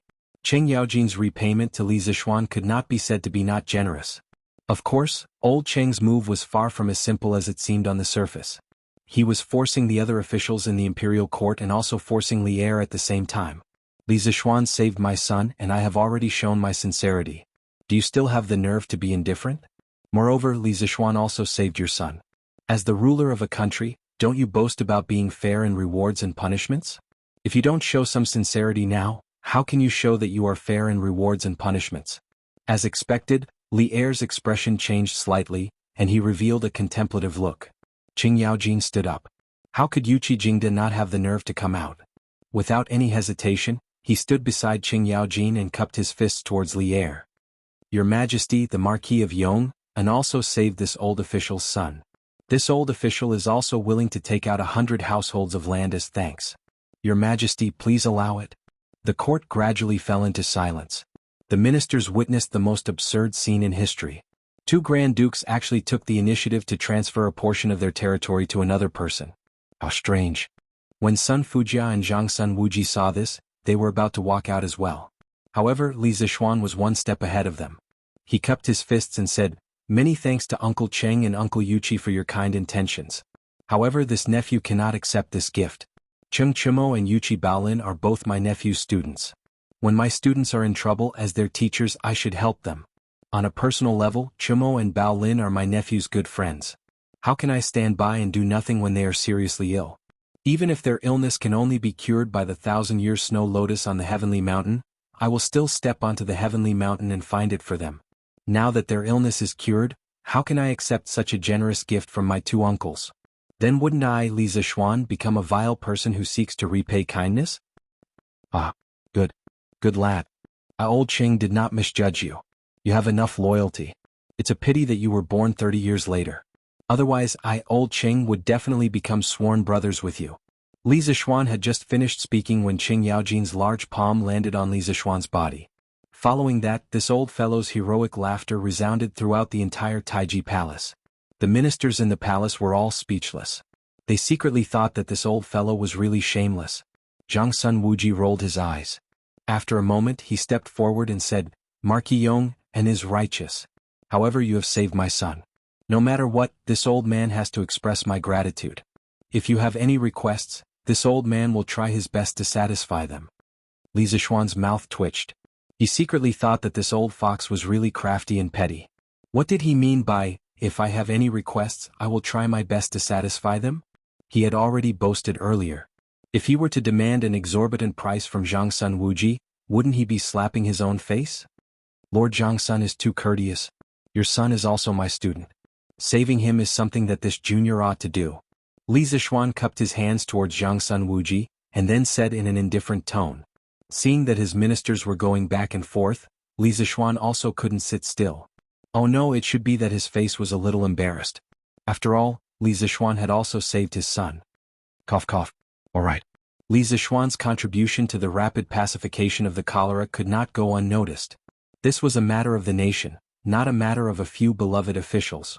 Naturally, the imperial court should reward him. Li Zixuan, tell me, what reward do you want? Li Er, who couldn't maintain his face, coughed lightly and said in a deep voice. Only then did Qing Yaojin, Yuqi Gong, and the others calm down and look towards Li Zixuan. Bestowing a reward was a form of knowledge. Wasn't wanting a reward also a form of knowledge? Furthermore, the knowledge to bestow a reward was undoubtedly even more profound and difficult to grasp. Li Zixuan pursed his lips. Actually, when he received Li Er's notice to attend the morning court session yesterday, he had already guessed what would happen. Thus, he had already thought about what reward he should ask Li Er for. At this moment he stepped forward and bowed slightly. Your Majesty, quelling the cholera was not the work of this subject alone. Furthermore, this subject is a marquis of the Great Tang Empire. Doing something for the Great Tang Empire is also this subject's duty. This subject does not dare to ask for a reward. One should be humble when needed. After all, if one was humble, this reward wouldn't run away. Li Zixuan loved to pretend to be a pig to eat the tiger. Li Er said unhappily, "If I want to give you a reward, you should accept it. When did you become so overcautious? Speak quickly." Li Zixuan didn't continue to pretend to be humble. Everything had to be done in moderation. He bowed and said, "Thunderbolts and rain are the grace of the emperor. Logically speaking, this subject should accept whatever your majesty gives me." Hearing this, Li Er frowned. He really wanted to kick this glib-tongued brat. However, he heard Li Zixuan continue, "However, this subject has something to ask of your majesty. I would like to take the opportunity to say it today. I hope your majesty will allow it." This brat had finally returned to his original appearance. Li Er said seriously, "Speak." Li Zixuan said, "This subject wishes to set up a medical school in Yanhuang College. At that time, this subject will train medical students together with the Imperial Medical Department. When the time is ripe, this subject intends to open medical schools all over the Great Tang Empire to relieve the suffering of thousands of people. This subject will let the people of the Great Tang Empire be able to treat illnesses and afford medicine. I hope your majesty will allow it." Silence. After Li Zixuan finished speaking, the court immediately fell into silence. No one, including Qing Yaojin, expected Li Zixuan to make such a strange request. Wasn't he wasting the opportunity? Chapter 933. Inside the Taiji Palace. After Li Er heard Li Zixuan's words, he muttered in his heart. He thought to himself, why did this brat suddenly change his personality? He didn't even want to take the advantage that was sent to his mouth? Is this the only request? Li Er waited for a long time and didn't see Li Zixuan continue speaking. He asked uncertainly, "Your Majesty, I only have this one request. I hope that your Majesty will grant it." Li Zixuan said lightly, "As Xiao Xian Yu." Qing Yaojin anxiously glared at the side. He wanted to say something but was pulled back by Qin Qiong. Li Er looked deeply at Li Zixuan and then nodded. He said in a deep voice, "Okay, I grant it." Among the officials in the palace, some let out a sigh of relief while others sighed. "Thank you, your Majesty." No matter how others looked at him, Li Zixuan still had a calm and at ease look on his face. He had the demeanor of an expert who didn't care about material gains and didn't care about personal losses. Who knew that before Li Er finished speaking, Li Er changed the topic and said, "I have always adhered to the principle that meritorious deeds should be rewarded and wrongdoings should be punished.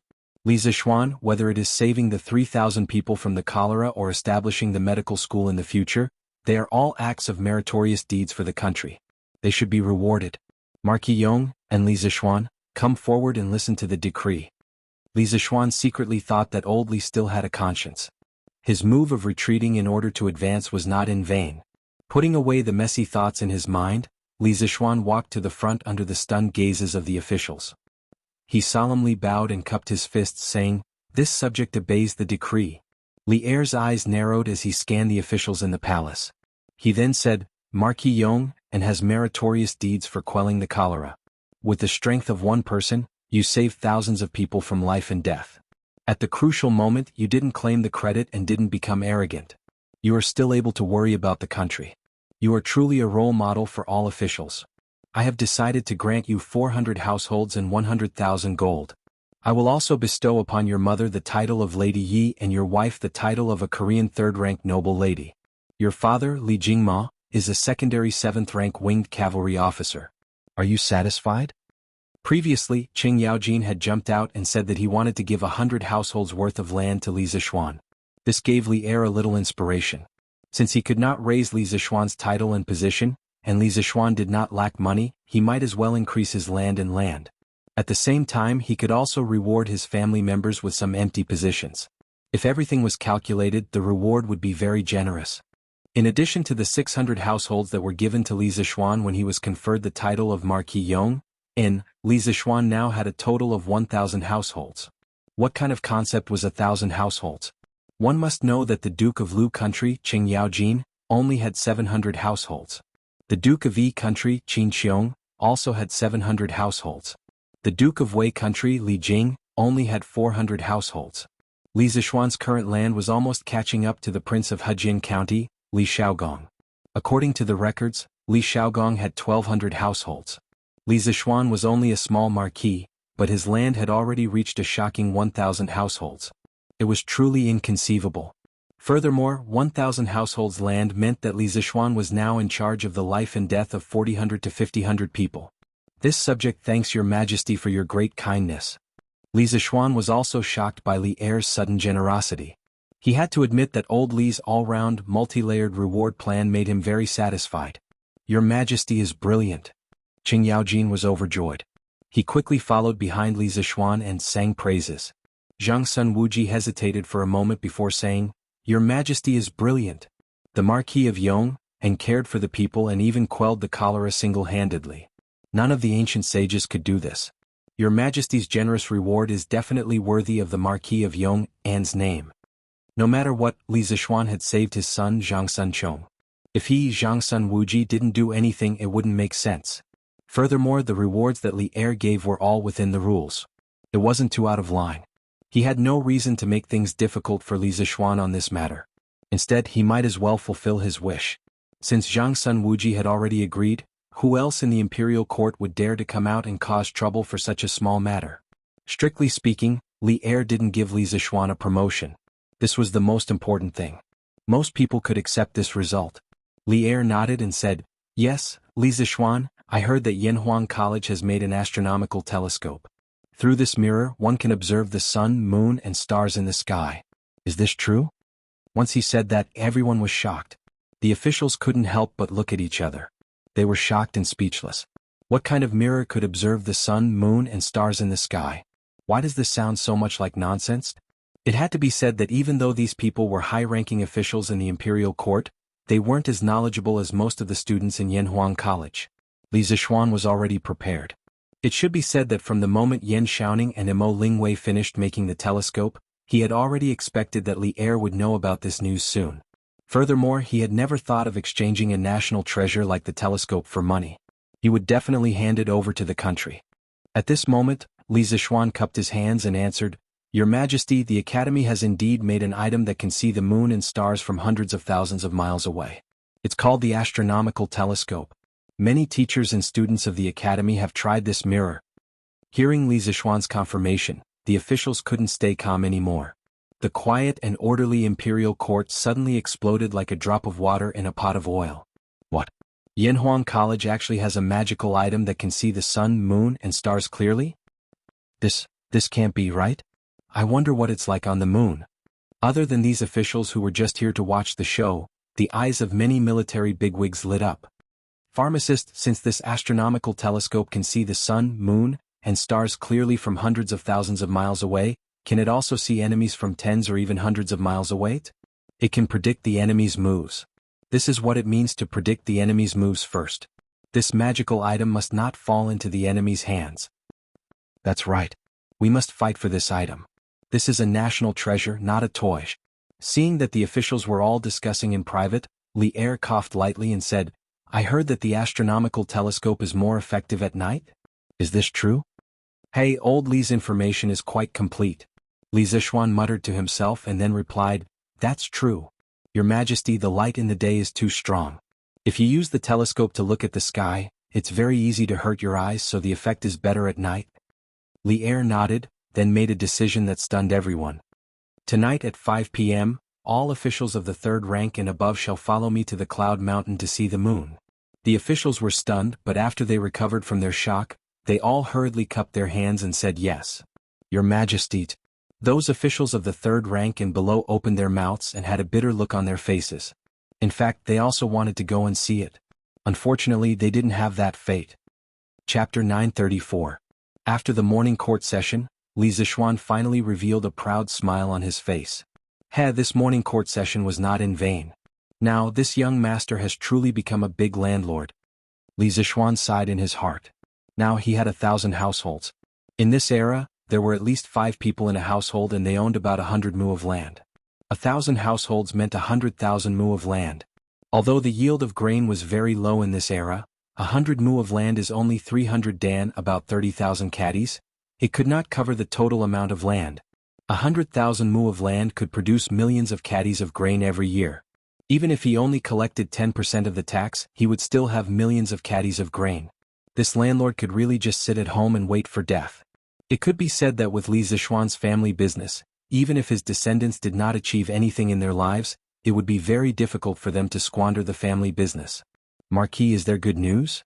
Pang Feiji saw that Li Zixuan was very excited and came up to him with a smile. Li Zixuan mounted his horse and said with a smile, "And great news. Let's go. Let's go back. The academy also needs to prepare. Tonight, His Majesty and the civil and military officials will go to the academy." What? His Majesty is going to the academy at night? Pang Feiji's eyes widened in disbelief. Ever since the world was peaceful, the emperor had never left the city at night. It was not because of the curfew. Why would an emperor care about that? The main reason was that it was not safe to leave the city at night. After all, there were no street lights in this era. Everywhere outside the city was dark and it was easy for assassins to hide. Pang Feiji did not have time to think because Li Zixuan had already rushed out. He quickly mounted his horse and led his men to chase after Li Zixuan. Yin Mountain. After Li Zixuan returned home, he was not in a hurry to tell his family about the reward that Li Er had given him. This was because he knew that in the afternoon, the imperial edict from the palace would be sent down. When that time came, they would naturally know. Sure enough, someone from the palace came in the afternoon. The person who came to deliver the decree was Zhao Song, Li Zixuan's old acquaintance. The two exchanged some pleasantries. Zhao Song saw that Li Zixuan's family members were all present, so he cleared his throat and took out an imperial edict from one of his followers behind him, reading it aloud. "The Emperor of the Great Tang has decreed that we rule the world through literature and subdue chaos through force. Moreover, military commanders and generals were the pillars of the imperial court, the backbone of the country. They were capable of both civil and military affairs, and their contributions to the imperial court could diminish their achievements and not be rewarded with favor. Li Zixuan, the Marquis of Yong'an, has quelled the cholera and has rendered great service. He has single-handedly saved the lives of tens of thousands of people in Chang, and saving the lives of millions of people from the ravages of cholera. Therefore he will be granted 400 households and 100,000 gold coins. By the Emperor." Li Zixuan said, "This subject Li Zixuan accepts the decree. Thank you, Your Majesty." When Li Jingma, Madame Li and Han Yushi heard the good news, they were all stunned. This was really good news from the heavens. When Li Jingma came to his senses, he was about to send a servant to fetch the money when Zhao Song took out another imperial edict from the servant behind him. He paused, looked at Madame Li and said, "The Marquis of Yong'an's mother, Madame Yi, accepts the decree." Madame Li's eyes widened. She could not react for a long time. She tugged at Li Jingma and pointed at herself in disbelief. "Old master, is eunuch Zhao talking about me?" Li Jingma hurriedly urged, "Go quickly. Who else could it be if not you?" Madame Li was convinced that she did not hear wrongly. She straightened her clothes and stepped forward. "This old one Yi Yuzhu accepts the decree." Zhao Song continued reading. "The Emperor of the Great Tang has decreed that the Marquis of Yong'an's mother, Madame Yi, is virtuous and prudent, diligent and gentle, gentle and pure, gentle by nature, and good at educating her son. She will be conferred the title of a third-rank noble lady by the Emperor." Ah! Madame Li was a little confused. A third-rank noble lady, this status was comparable to the wives of important officials in the imperial court. Even a provincial governor would not dare to look down on her. Such a prominent status was bestowed from the heavens just like that? "Madam, accept the edict quickly." Li Jingma was so anxious that his forehead was sweating. He urged softly from behind. In fact, he was a little jealous at this moment. His status in the family was low. Now that his wife was conferred the title of a third-rank noble lady, wouldn't his status be even lower in the future? Madame Li hurriedly said, "This old one accepts the edict. Thank you for your grace, Your Majesty." Zhao Song was not angry because he had to wait a little longer. He handed the imperial edict to Madame Li with a smile and said a few pleasing words. Then he took out the third imperial edict and said, "The Marquis of Yong'an's wife Han accepts the decree." Han Yushi's heart trembled and her little heart thumped. She walked forward and bowed. "This concubine Han Yushi accepts the decree." Zhao Song saw that although Han Yushi's eyes were a little nervous and flustered, her actions were still natural and unrestrained. He could not help but nod and say, "The Tang Empire's emperor decrees that the Marquis of Yong'an's wife Han is gentle and virtuous, graceful and elegant, dignified and virtuous. She is conferred the title of a third-rank noble lady, Your Majesty." Han Yushi's heart was immediately filled with great surprise. She bowed and said, "Han Yushi accepts the decree. Thank you for your grace." Li Jingma's face was full of shock. Fortunately, his hand was not on his chin, otherwise he would have pulled off his beard. Although the title of a noble lady was only a symbol of honor and did not have any real power, 2 third-rank noble ladies in one family had almost never appeared in the 10 years since the establishment of the dynasty. Even in the previous dynasty, very few people could receive such an honor. It was no wonder that he was so surprised. However, apart from being surprised, Old Man Li could not help but feel a little disappointed. His wife was conferred the title of a third-rank noble lady because of her son, and his daughter-in-law was also conferred the title of a third-rank noble lady because of her husband. As the father, why did he have nothing? Could it be that he did not contribute to the birth of Li Zishuan, this son?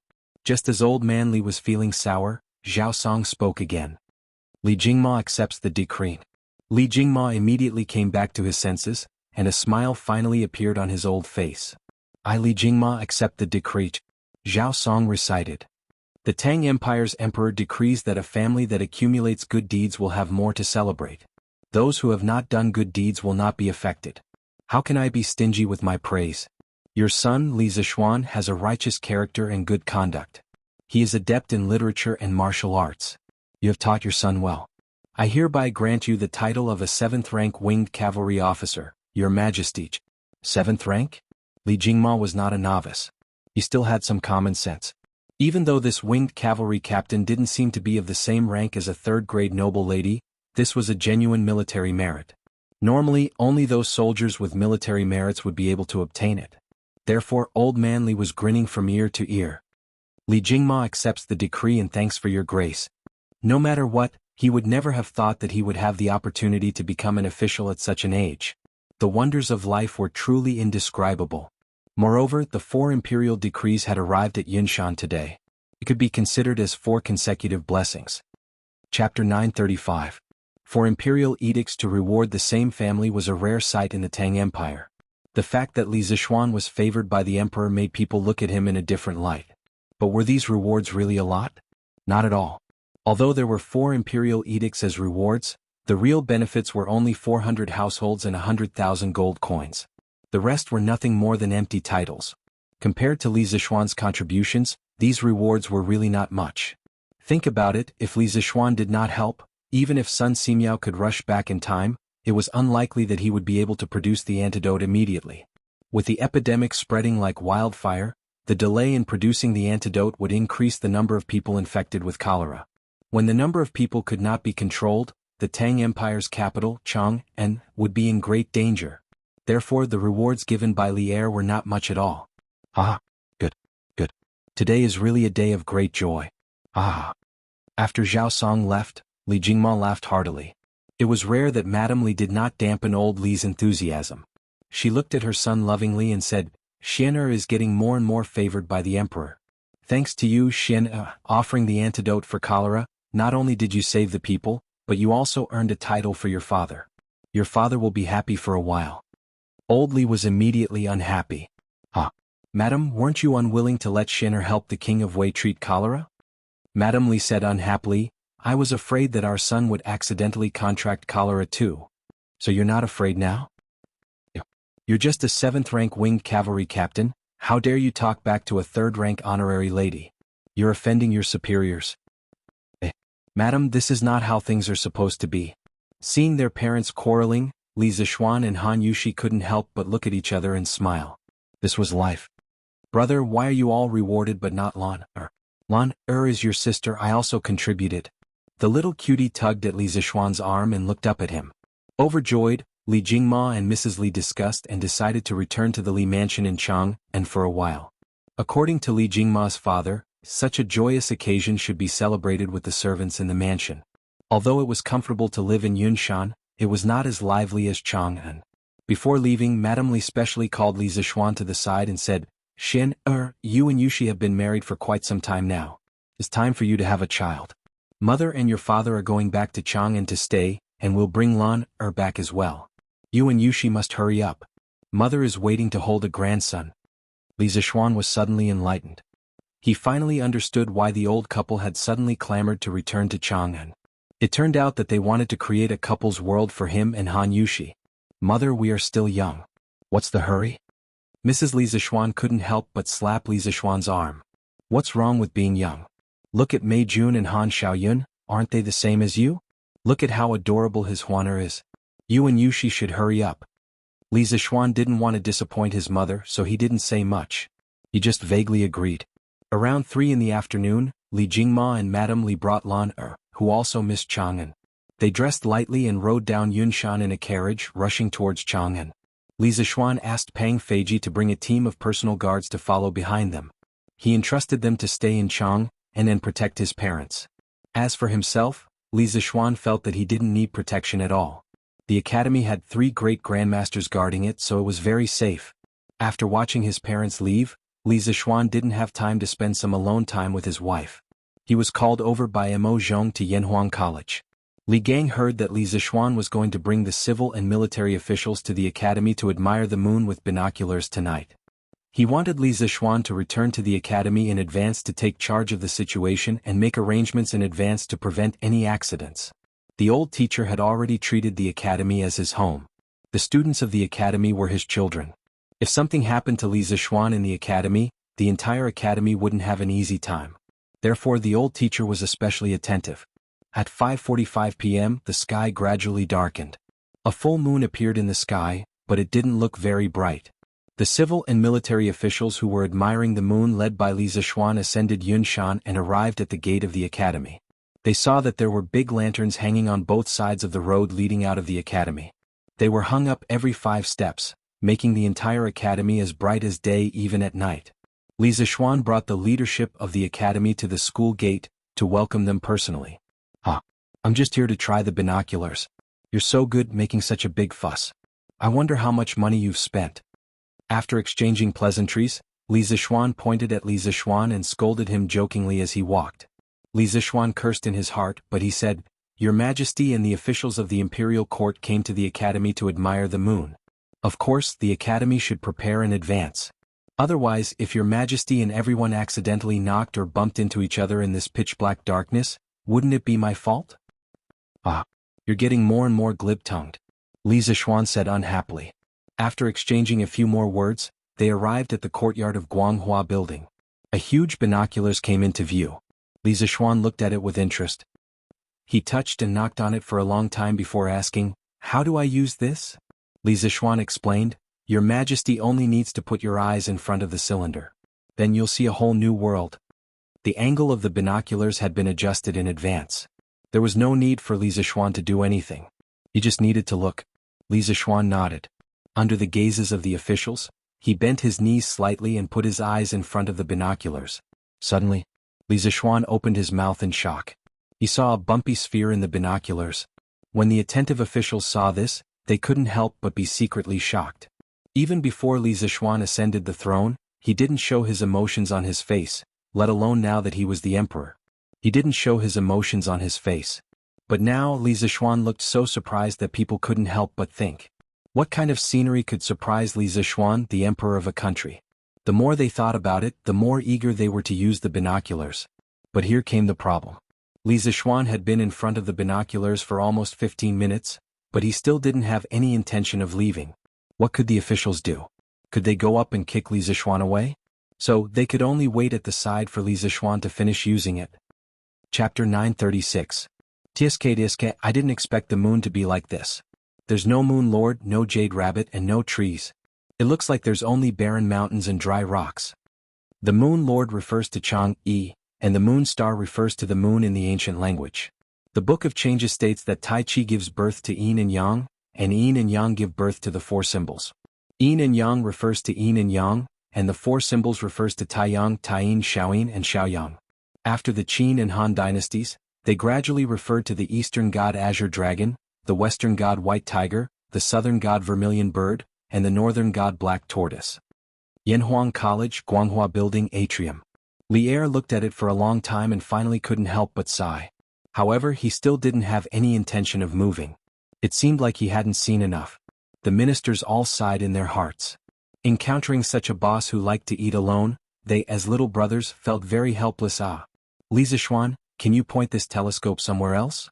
I want to see the Milky Way. Well, the origin of the word Milky Way is unknown, but there was the word Milky Way before the Sui dynasty. There were earlier names like Milky Way, and so on. Li Er reluctantly moved his eyes away from the telescope and said to Li Zixuan. All the officials were cursing in their hearts. Li Er was really pushing his luck. They hadn't even seen the moon yet, but old Li wanted to see the Milky Way. He was pushing his luck. Most of the ministers were angry, but they didn't dare to say anything. However, there were always one or two brave ones. Your Majesty, why don't you let me see what the moon looks like? I've lived for most of my life and have seen everything, but I've never seen what the moon looks like. Qing Yaojin couldn't help but mutter. Old Li didn't take it to heart. He laughed and said, Jijia, there's no hurry. The night is long and there's still a long time. Besides, it'll be late at night and the moon will rise. You'll see it more clearly, right? Everyone was speechless, thinking that Li Er was really a shameless old scoundrel. Seeing Li Zixuan looking at him again, Li Zixuan had no choice but to bow and say, Your Majesty, this telescope is just a prototype. There are still many imperfections, so it is not enough to see the celestial bodies outside the moon. If you want to see other celestial bodies in the Milky Way, you have to wait for the Academy to make a greater technological breakthrough in the future. To be honest, this telescope was still very crude and its image was not very clear. It could barely be used to see the moon, but as for other celestial bodies, forget about it. Li Er shook his head and said with a smile, It's fine, it's fine. I just want to see what's the difference between using this telescope and using the naked eye. When Li Zixuan heard this, he could only nod in agreement. He looked up at the night sky. Fortunately, the weather was very good tonight. He could clearly see a band of light in the night sky. That was the Milky Way. Li Zixuan stepped forward and pointed the telescope at a random location in the Milky Way, then said, Okay, Your Majesty. Li Er nodded. Under the covetous gazes of the officials behind him, he once again put his eyes in front of the telescope's eyepiece. What he saw made Li Er feel as if he was in a sea of stars, surrounded by boundless stars.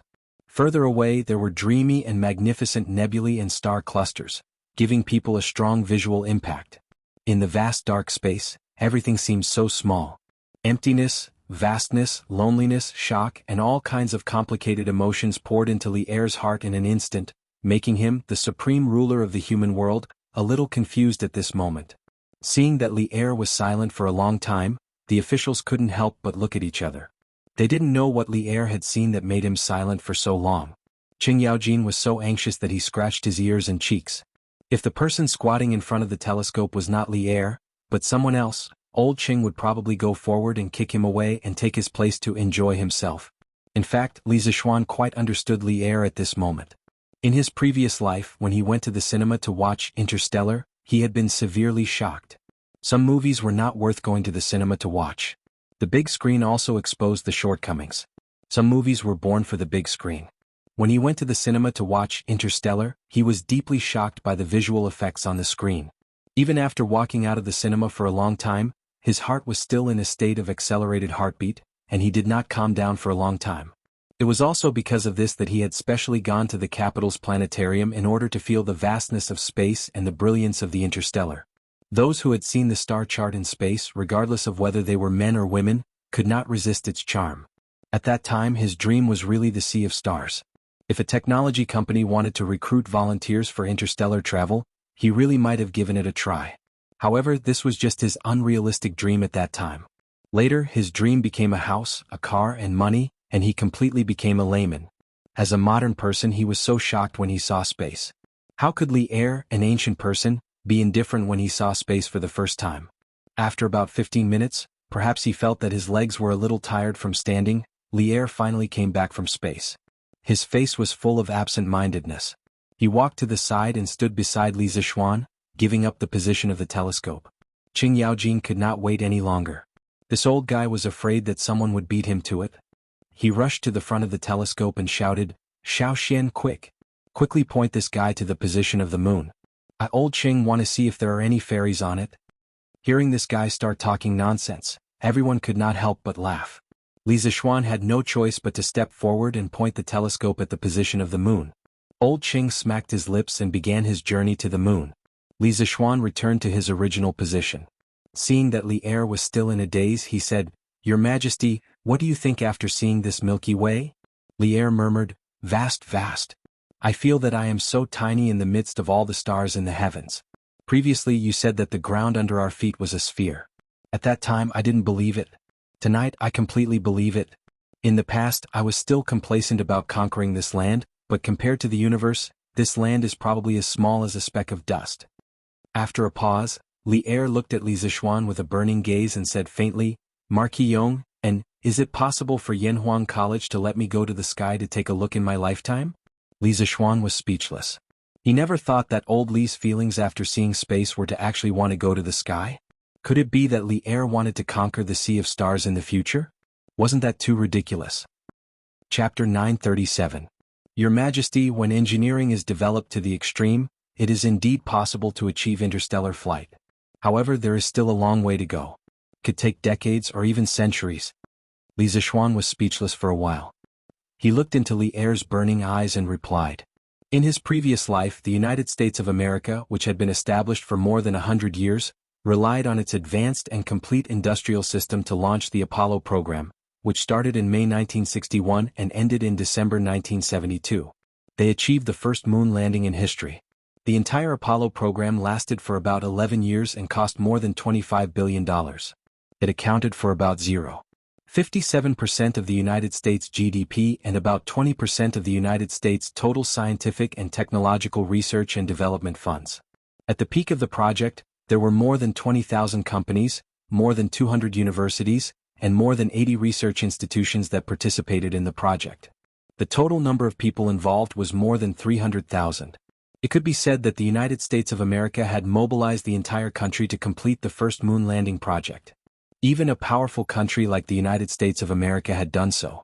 For a feudal dynasty like the Tang dynasty, which did not even have a complete industrial system, to complete space travel was tantamount to a fantasy. Not to mention a few decades, even 100 or 200 years would be difficult. A few decades? A few hundred years? Li Er's eyes suddenly dimmed. He muttered, How I wish to live for a few hundred more years. Li Zixuan thought to himself. If Li Er had heard Han Lei's borrow another 500 years from the heavens, would he also sing a song to his heart's content? Feng Zhidai, who was standing behind Li Er, could not help but feel shocked when he heard the conversation between Li Er and Li Zixuan. According to his official position, Feng Zhidai was actually not qualified to stand here tonight. However, as the Vice Minister of the Guard, he had the responsibility of accompanying the Emperor. Moreover, for some reason, Li Er seemed to be afraid that he would forget and specially sent someone to inform him to accompany the Emperor at Yanhuang College tonight. Hence he came. Although he had not used the binoculars before, from Li Er's expression and words, he could roughly imagine what Li Er was describing.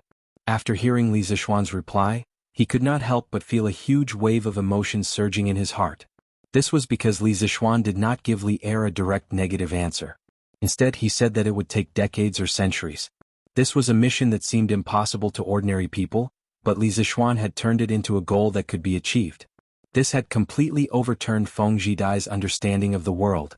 During his stay in Chang'an, he had collected a lot of information about Li Zixuan. The more he read, the more surprised he became. He was even more confused about Li Zixuan. Tonight was the first time he came to Yanhuang College. The majestic college was like an immortal palace standing on the top of a mountain. However, Li Zixuan, a mortal younger than him, seemed to have the ability to surpass immortals. He could talk about interstellar flight, which completely broke his understanding. Feng Zhidai felt that Li Zixuan's ability was even more terrifying than the so-called martial arts of the Grandmaster realm. He could win in terms of individual bravery, but what could he use to fight against this kind of power that he couldn't understand? If he made an enemy of such a person, he wouldn't even know how he died. At this moment, Feng Zhidai was deeply grateful for his original decision. Li Zixuan was very difficult to defeat, and with the help of someone like Li Zixuan, Feng Zhidai felt that if the Feng family had the slightest disloyalty, they would definitely die a horrible death. At the same time, he also rejoiced for his father's wise decision. Earlier on, some of the tribes under the Feng family had tried to persuade Feng Ong to establish himself as the king, but Feng Ong had refused. Now it seemed that the older the ginger, the spicier it was. At this time, Qing Yaojin had already come down from the platform where the telescope was placed. The other ministers went up to look at the moon according to their ranks and qualifications. Old Qing kept muttering things like, "There are no fairies," and "no energy." He looked very disappointed. At this moment, Li Er had already recovered a little. He whispered to Li Zixuan earnestly, "Develop Yanhuang College well. Although I won't have the chance to go up and see it in my lifetime, I hope that one day, my descendants can jump out of this land and go to other places to see it. Li Zishuan inexplicably felt a toothache. Old Li said it so lightly, but he didn't want to dampen Li Er's enthusiasm, so he replied, "Yes, Your Majesty. We will definitely not disappoint Your Majesty." Li Er nodded and looked up at the sky. He couldn't help but sigh when he thought of the vast starry sky he had seen earlier. That scene would probably stay in his mind for a long time, and he wouldn't be able to forget it. Before Panga died, he turned into the sun and moon. His left eye was the sun and his right eye was the moon. The Mountain and Sea Scripture. Western scripture of the Great Wilderness also states that Emperor Jun's wife, Changxi, gave birth to 2 moons. At this time there were rabbits and toads in the moon. But from what I see, this moon seems to be barren. Sure enough, everything in this world is seen with your own eyes. In ancient legends, the sun and moon were transformed from the eyes of Pangu. The Mountain and Sea Scripture also states that Emperor Jun's wife, Changxi, gave birth to 12 moons. Emperor Jun was a mythical figure in the Shang dynasty. After looking at the moon with a telescope, Old Fong couldn't help but sigh. Hey, I say, Old Fong, if there are no fairies on the moon, then there are no fairies. You are complaining so much here. Aren't you afraid that sister-in-law will? Qing Yaojin couldn't help but make fun of Fang Xianling after listening to him for a long time. Everyone roared with laughter. Few people didn't know that Fang Xianling was afraid of his wife. Qing Jijia, if you continue to talk nonsense, do you believe that I won't go to your house and tell sister-in-law what you muttered before? Fang Xuanling's face turned red, and he pointed at Qing Yaojin angrily. As the saying goes, don't expose a person's shortcomings. Qing Yaojin was too immoral. While these people were making fun of each other, there was never a shortage of people around the telescope. The courtiers who had never used it came up one by one to try it. After about 2 hours, almost all the courtiers had tried the telescope. At this time, a middle-aged man in a Taoist robe walked out of the crowd. He had a jade-like complexion and a graceful demeanor. Was Li Chunfeng. He was only a minor official in the Imperial Historian Bureau. Logically speaking, he wasn't qualified to be here tonight. He heard from the Imperial Historian Bureau that Li Er was going to bring courtiers above the 3rd rank to the Cloud Mountain to use Li Zishuan's newly made telescope to observe the moon. He was curious, so he asked Li Er personally for a spot. When Li Chunfeng met Li Er for the first time this year, he left a deep impression on Li Er with his knowledge of the calendar. When Li Er heard that Li Chunfeng wanted to go to the academy to observe the moon, he thought about it and agreed. At this moment, seeing that this man in a Taoist robe also wanted to use the telescope, Li Zishuan was curious. He couldn't help but ask, "May I know who you are?" Li Chunfeng smiled and bowed. "I am Huang Guanzi. Greetings, Marquis Yong." Chapter 938. Huang Guanzi? Li Zishuan found the name familiar. It didn't take him long to remember. When the results of the entrance exam of Yanhuang College were announced, Li Zishuan had investigated the families of the top students. Li Zishuan was ranked 2nd among the freshmen. Li Chunfeng's information was on Li Zishuan's desk. Therefore, Li Zishuan knew a thing or two about Li Chunfeng. Li Chunfeng's Taoist name was Huang Guanzi. In the first year of Jingguan, he made 18 comments on the Wuyin Yuan calendar written by Fu Rinjun, a Taoist priest. Li Er appreciated his talent and accepted 7 of his comments. Li Chunfeng was appointed to serve in the Bureau of Imperial History. Right now, Li Chunfeng was just a young man who had just made a name for himself in the imperial court. Few people would pay attention to him. However, Li Zishuan, who had transmigrated from the modern world, knew what Li Chunfeng's name meant. For this reason, he even asked someone to look into Yuan Tiangong's information. He didn't give up until he found out that Yuan Tiangong wasn't in the imperial court. In fact, Yuan Tiangong only entered the imperial court in the 5th year of Jingguan. "Oh, it's Taoist Li, sorry for the disrespect." Li Zishuan bowed to Li Chunfeng and said politely. Li Zishuan looked at Li Zishuan seriously. This made Li Zishuan uncomfortable. He felt that Li Chunfeng's eyes had a penetrating power that could see through everything. Under this kind of gaze, no secrets could be hidden. Li Zishuan's heart skipped a beat. He quickly used the Taishan Sutra to maximize his mental strength and stay alert. Li Chunfeng's face suddenly turned pale. Sorry. I was surprised by Marquis' appearance just now. I couldn't help but look at you a little longer. I hope Marquis won't blame me." Li Zishuan smiled and said, "It's fine. You and I are both Taoists, so how can we blame each other? This Marquis has heard that Taoist priest is quite accomplished in calendar, astronomy and mathematics. If there's a chance in the future, I'll definitely ask for your advice." I hope Taoist priest won't hold back. Li Chunfeng cupped his fists and said, Marquis, you flatter me. Marquis has been taught by a famous sect since he was a child. How can my insignificant skills be compared to Marquis? I'm here today to use Yanhuang College's binoculars to verify some of my past conjectures. I hope that Marquis can help me. Confirm some conjectures? It was probably related to the calendar, right? Li Zishuan thought to himself. At the same time he promised, just use it, Taoist priest. In the future the door of the academy will always be open for you. If you want to use this telescope you can come anytime. Li Chuanfeng's face lit up and he said, Marquis, are you serious? Li Zishuan smiled and said, of course. If I'm not wrong you probably want to use the telescope to calculate the calendar, right? Since ancient times the calendar has been very important to the people's agriculture. If this telescope can help you, then it's Yanhuang College's and my good fortune, isn't it? Li Chuanfeng's face turned serious and he bowed sincerely. Marquis, you are a righteous man. This humble Taoist is very impressed. The people of the world will definitely remember your kindness, Marquis. Li Zishuan was right. His main purpose for coming today was to see if Yanhuang College's telescope could help him improve the accuracy of his calendar deduction. Simply put, the so-called calendar was based on the natural law of the changes in the sky to measure the longer time intervals, judge the changes in the climate, and predict the arrival of the seasons. The calendar based on the cycle of the moon's phases, the synodic month, was called the lunar calendar. The calendar based on the cycle of the Earth's rotation around the sun, the solar year, was called the solar calendar. China's ancient calendar used the solar year as the unit of year and the synodic month as the unit of month. It was a combination of the solar and lunar calendars. When the rulers of the dynasties ascended to the throne, they would usually organize officials to revise the calendar. This was because the people's annual spring plowing, autumn harvest, and other agricultural activities were all based on the calendar. The importance of the calendar to the country could be seen from this. Many people who knew about China's lunar calendar would sigh in their hearts. How could the 24 solar terms in the lunar calendar, which had existed for thousands of years, be so accurate in predicting agricultural activities? At the beginning of spring, people would start to cultivate the land to raise seedlings.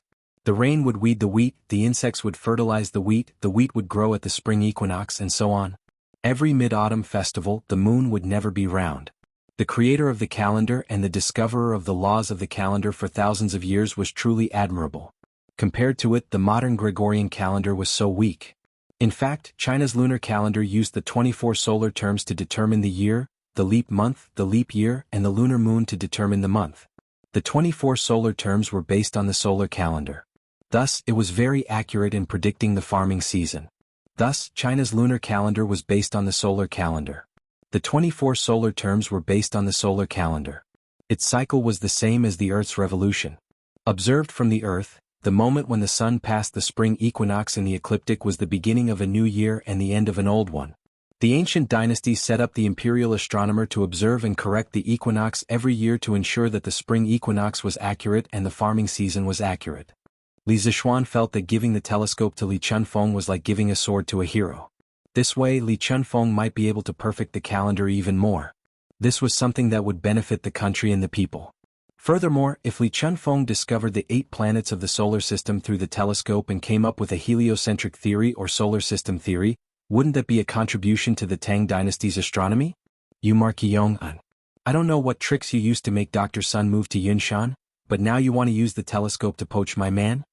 The two of them were chatting happily as if they regretted not having met earlier.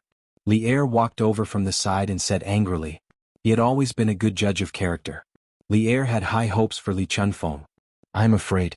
I, Li Chunfeng, will always be loyal to your majesty in the Tang dynasty. Perhaps Li Er was joking, but Li Chunfeng had not known Li Er for a long time, so he did not know much about Li Er's personality. As the saying went, being in the king's company was akin to being in the company of a tiger, so he did not dare to treat Li Er's words as a joke. Li Zishuan wasn't afraid at all. He could tell that old Li was joking. He cupped his hands and said helplessly, Your Majesty, I would like to borrow the Academy's technology to help Li Shirlang perfect the calendar. We are both working for your Majesty, the Tang dynasty, and the people. How can you say that we are poaching him? Although Li Zishuan did have this idea, he couldn't say it out loud. Chapter 939.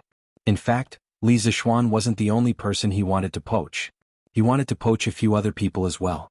Previously, he had mentioned in the imperial court that he wanted to establish a medical school in Yanhuang College. This wasn't something he said on the spur of the moment. He truly wanted to contribute to the development of Tang Dynasty's medical science, not only for others but also for himself. As the saying went, how could people not get sick after eating grains? He had a strong internal energy, so he wasn't worried about getting sick. However, what about his family? What if they got an incurable disease? What could he do with his half-baked medical skills? Sun Simiao had great medical skills, but how could he be in Chang, and every day? Therefore, Li Zixuan had to push the development of Tang Dynasty's medical science on the right track, even if it was for the sake of his family's health and longevity. The cholera incident had given him a huge warning. Just think about it. If he didn't happen to know a few prescriptions for cholera, Chang, and might have been hit by a large-scale cholera outbreak. As the saying went, when the nest was overturned, no egg would remain unbroken. When that time came, how would their family be able to stay in one corner of the country? The only way was to develop medical science and establish a medical school. However, establishing a medical school required a large number of medical-related talents. That was why Li Zixuan had made a request to Li Er in the imperial court. He wanted the Imperial Physician Bureau to help Yanhuang College train medical students. Of course, it was not a bad idea to poach a few imperial physicians with excellent medical skills and noble medical ethics into the Yanhuang Academy during the process of nurturing them. The moon viewing event lasted until around 9 in the morning. When they were about to leave Yanhuang College, a group of military officials asked Li Zixuan if the telescope could be used in the military. After Li Zixuan gave a positive answer, the military officials requested Li Er to ban the telescope manufacturing technology in Yanhuang College and put it on the list of prohibited weapons. Only Tang Dynasty's fourth-rank generals and above had the right to own it. Reality had proven that none of these bigwigs who had been able to make it to their current positions in the imperial court were fools. Even without Li Zixuan's reminder, they could imagine just how great of a threat it would be to their side if the telescope were to fall into the enemy's hands. Li Er naturally understood this as well. He didn't think too much about it and agreed to Li Jing, Qin Xiong and Niu Jinda's request. However, before leaving, Li Er asked Li Zixuan in front of all the officials, "You're now an adult. Do you have a courtesy name?" According to the weekly system, a man will be crowned at the age of 20. However, in order to take control of the country as soon as possible, the emperor and the dukes will do it earlier. Legend has it that King Wen of Zhou crowned at the age of 12 and King Qing crowned at the age of 15. Later generations changed according to the time and place. Among the people, it was held from the age of 15 to 20. Li Zixuan was about to reach the age of 15, so he could be considered an adult. Li Zixuan naturally replied that he didn't have one. Li Er smiled and said, "You're multi-talented and you're proficient in both literature and martial arts." Zhuge Liang once said in the Book of Commandments that a gentleman should cultivate his body with quietness and cultivate virtue with frugality. Without living a simple life, there is no way to show one's aspiration. Without being tranquil, there is no way to reach far. I hope that you can look at the big picture and have lofty aspirations. You'll be ambitious. In ancient times, people not only had names, but also had names and even nicknames. For example, Zhuge Liang had a name called Kongming and was called Crouching Dragon. Another example was Bai Juyi. His name was Bai Juyi and his courtesy name was Ledian.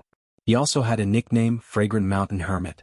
Therefore, the names of the ancient people should be divided into 3 types: name, courtesy name, and nickname. The name was the official name for oneself, the courtesy name was the continuation of this name, and the nickname represented one's ambition. Before Li Zixuan could say anything, Fang Xianling clapped his hands and laughed.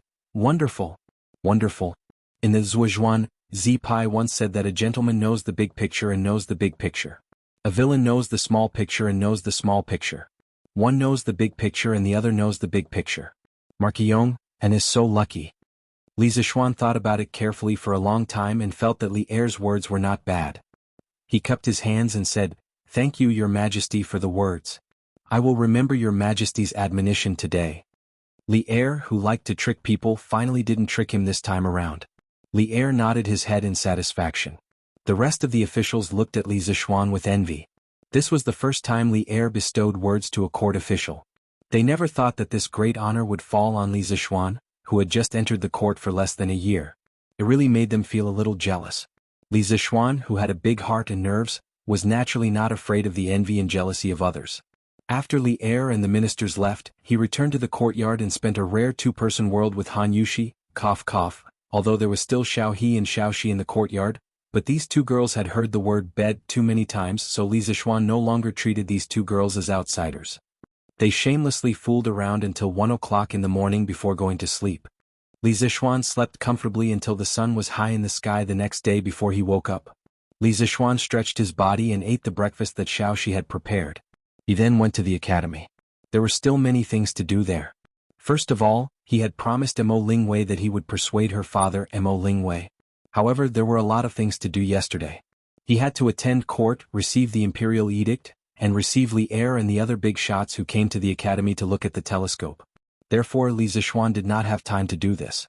However, since he had promised Mo Lingwei, he had to get it done as soon as possible. Otherwise, when that girl went crazy, not many people could control her. Back then, Mo Lingwei said that the principle of the telescope was proposed by Li Zixuan. She did not want the credit for inventing the telescope. She only wanted a little effort to make Li Zixuan persuade her father to let her stay in the academy. However, from the looks of it now, this credit was undoubtedly more worth it for her. This was because Li Zixuan realized that it was very difficult for his current noble rank and official position to be promoted. Unless he made a very significant military contribution, such as the war that destroyed the country, Li Er would not let him be promoted. This could be seen from the reward given to him for the cholera incident.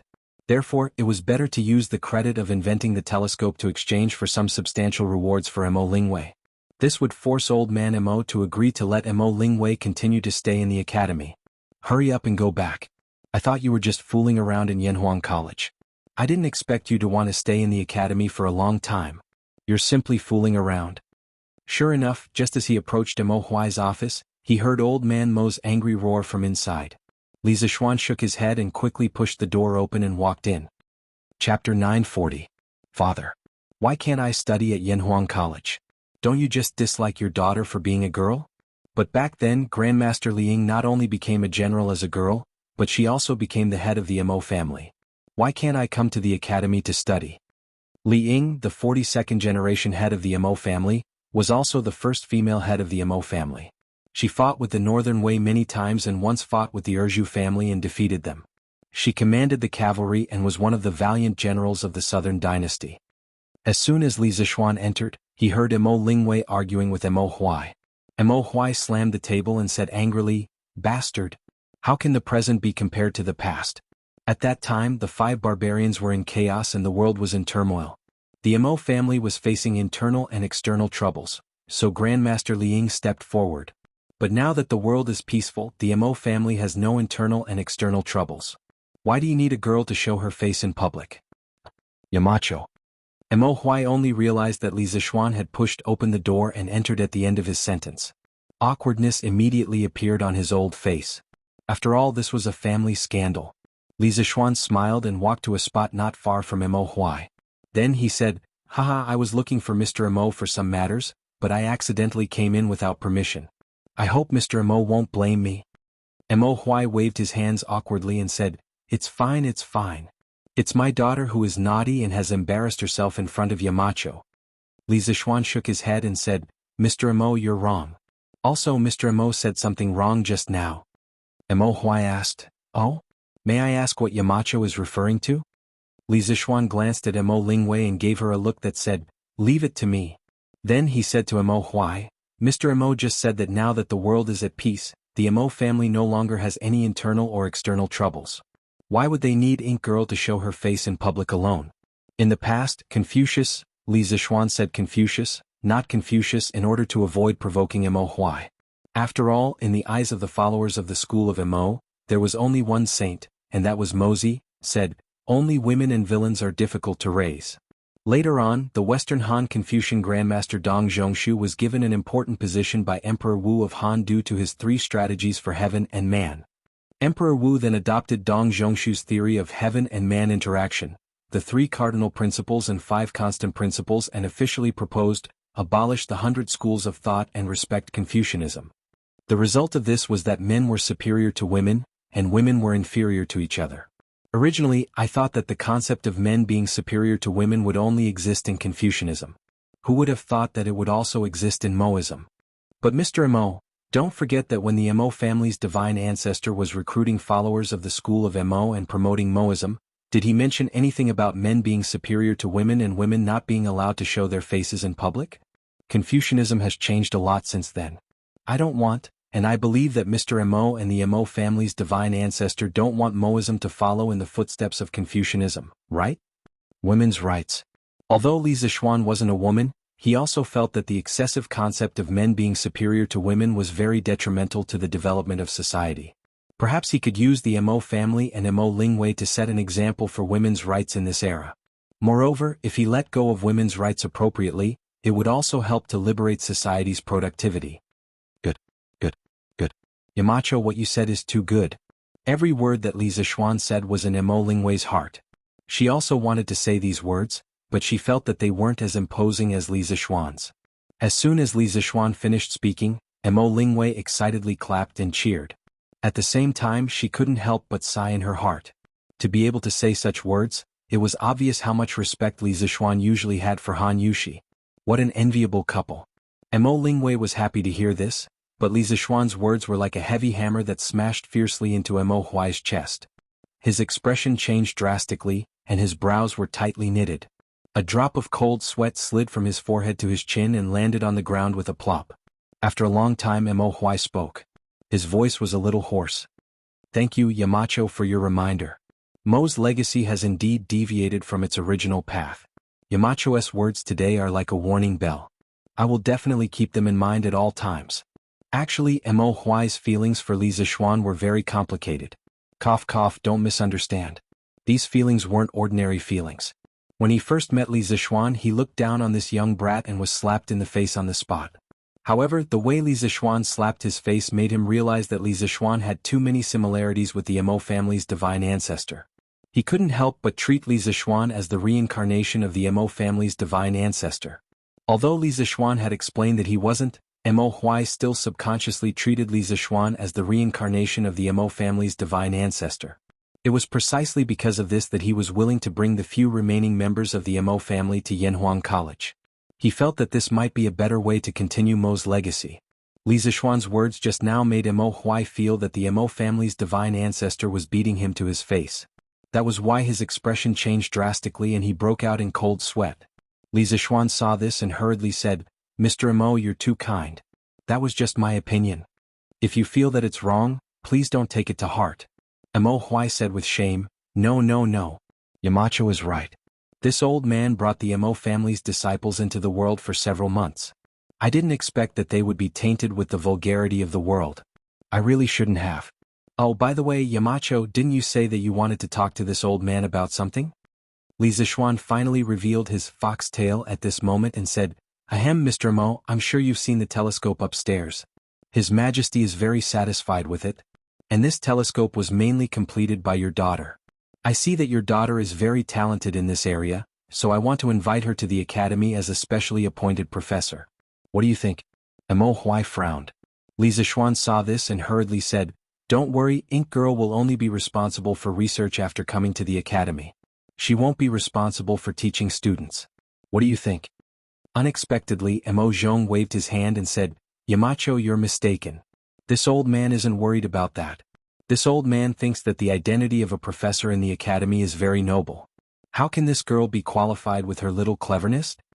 Li Zixuan laughed and said, Mr. Mo, you don't have to worry about that. Ink Girl's knowledge and ability are obvious to everyone.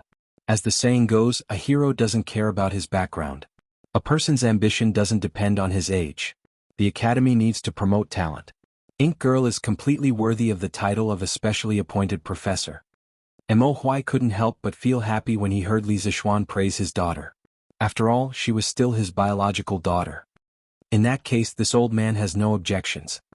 Mo Huai glanced at his daughter and nodded. Wow, Dad, you finally agreed. That's great. You're so open-minded. Mo Lingwei, who had gone through a lot and finally got what she wanted, immediately flattered him without hesitation, causing Mo Huai to roll his eyes. Chapter 941. Hehe. Yamacho, thank you so much this time. If it weren't for you, I would have to stay at home and do needlework every day. Mo Lingwei followed Li Zixuan out of Mo Huai's office. The girl caught up to Li Zixuan and smiled sweetly. Li Zixuan shook his head with a smile and said, There's no need to thank me. This is what I promised you. I'm just fulfilling my promise. Yamacho, your businesslike manner makes you very boring. Mo Lingwei complained. Li Zixuan rolled his eyes. If I don't do business with you, do you want me to say some witty words to make you laugh and flirt with you? I can't bully my friend's wife. I won't do such a wicked thing. Ink girl, I know why you want to stay in the academy so much. Don't worry, I'll think of a way to make Xiaoning stay in the academy too. Li Zixuan changed the topic and said with a faint smile. Mo Lingwei's cheeks flushed red. She hurriedly said, Yamacho. Yamacho, what are you talking about? What does it have to do with me whether Xiaoning is in the academy or not? Li Zixuan saw that the girl was not saying what she meant and deliberately teased. Oh. Since that's the case, then forget it. Xiaoning doesn't seem to be willing to continue staying in the academy anyway. Don't. Mo Lingwei immediately panicked and shouted subconsciously. Then she saw Li Zixuan's teasing face and knew that she had been fooled. She said angrily, Humph. Yamacho, you're playing with me again. Li Zixuan couldn't help but laugh and said, all right, I won't tease you anymore. But Ink girl, seeing that the two of you are progressing so slowly, there's something I have to say in my heart. Mo Lingwei asked curiously, what is it? Li Zixuan looked at the girl seriously and said in a deep voice, since you love him, then teach him well. Time waits for no one and neither does love. Faced with such straightforward words, Mo Lingwei couldn't help blushing no matter how shrewish she was. However, the meaning of Li Zixuan's words aroused her curiosity and anticipation, making her unable to care about her embarrassment. Train? Yamacho, what is training? Seeing that Mo Lingwei had taken the bait, Li Zixuan's lips curled into an inexplicable smile. He said, well, for example, you have a dog and you play with it all day long. You comb and bathe the dog carefully. When the dog makes a fuss, you play with it. When the dog lies down and doesn't speak, it looks at you. You look at the dog and stroke its head. Everything is going well, but the only thing that makes you feel awkward is that the dog doesn't go to the designated place to pee. It always pees here and there, leaving behind either a wet mark or a small pile of dog poop. Tell me, what should you do? Mo Lingwei stared at him and said with a disgusted expression, if it were me, I would beat it until it doesn't dare to pee anywhere. Li Zixuan shook his head and said, this is the problem I want to talk to you about today. Sometimes violence, oh no, force, sometimes blindly using force can't solve the problem. Take this dog for example. If you blindly beat it, it might not do as you wish. I have another method here. You can see if it's better. You can first lead the dog to the designated place to pee 5 or 6 times a day for a week. After a week, you can start doing something. When you find the dog peeing at the designated place, you should try to gently hug its neck and stroke its head. Let it know that it will be praised by its owner if it pees here.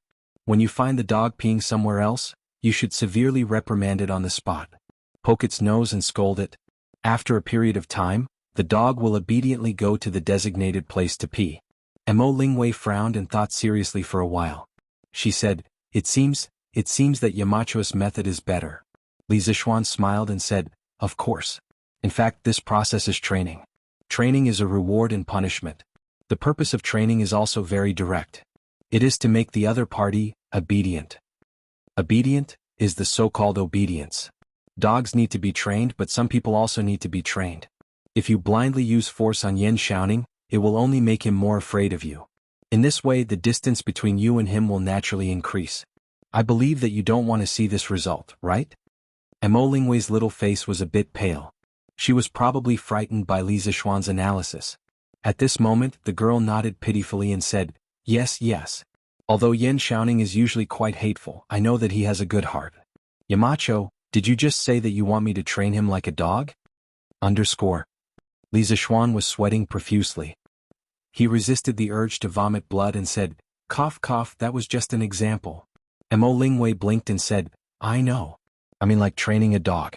You have to clearly punish and reward Yan Xiaoning. This way he won't be afraid of me in the future. Li Zixuan said in his heart. That's what you mean, but can't you put it in a nicer way? Logically speaking, he was already regretting telling Mo Lingwei these things. He didn't know if it was good or bad for Yan Xiaoning. He waved his hand and turned around. All right, I've said everything that needs to be said. If you feel that this relationship is worth cherishing, then manage it well. You can't always let your emotions affect your decisions. When you encounter problems, you have to think for the other party. Things like relationships are not simple at all. I'll leave first. Think about it carefully. Mo Lingwei replied sullenly.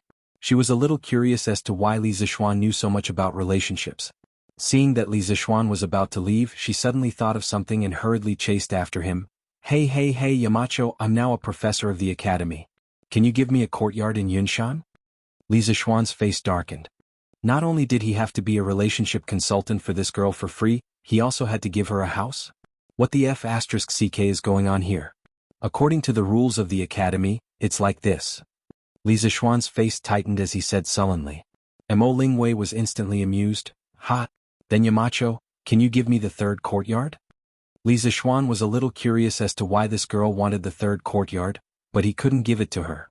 He shook his head and said, No, Sun Daozhang just moved into the third courtyard. You'd better choose another courtyard. Mo Lingwei's face was filled with disappointment. Suddenly, she raised her head and said with bright eyes, Yamacho, can you arrange for me to live in the fourth courtyard and then move little Ning from the second courtyard to the fifth courtyard? Li Zixuan was suddenly enlightened and then immediately retreated. He was completely defeated by this girl who dared to love and hate. Chapter 942. In the end, Li Zixuan didn't agree with the girl's nonsense and slipped away. At this time he came to the third courtyard, Sun Simiao's temporary residence. The old Taoist was drying herbs in the front yard. Hu Jingyao was also there to help. The little girl was wearing a white dress and had a reserved temperament. Coupled with her smile, she looked a little ethereal and was becoming more and more like the fairy doctor. Young master. You're here. Hu Jingyao saw Li Zixuan at the entrance of the courtyard and greeted him with a smile. Sun Simiao heard and turned around with a smile. Xiao Xian, you're here? Oh no, now that you have a courtesy name I should call you Ziyuan. Ah. Li Zixuan smiled. Actually, he hadn't gotten used to the name Ziyuan yet. If someone else were to call him Ziyuan next to him, he probably wouldn't know who they were calling out to. Haha, Taoist son, Ziyuan is me, Xiao Xian is also me. You can call me whatever you like, I don't mind at all. Hey, are you guys drying medicinal herbs?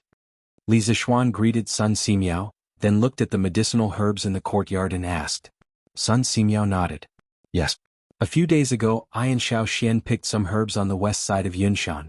Since the weather is good these 2 days, let's take them out and dry them. Li Zixuan asked curiously, There are herbs on Yunshan? Sun Simiao handed the bamboo sieve to Hu Jingyao and smiled at Li Zixuan. Heaven and earth have spirits and nurture all things. Every blade of grass and tree can be used as medicine.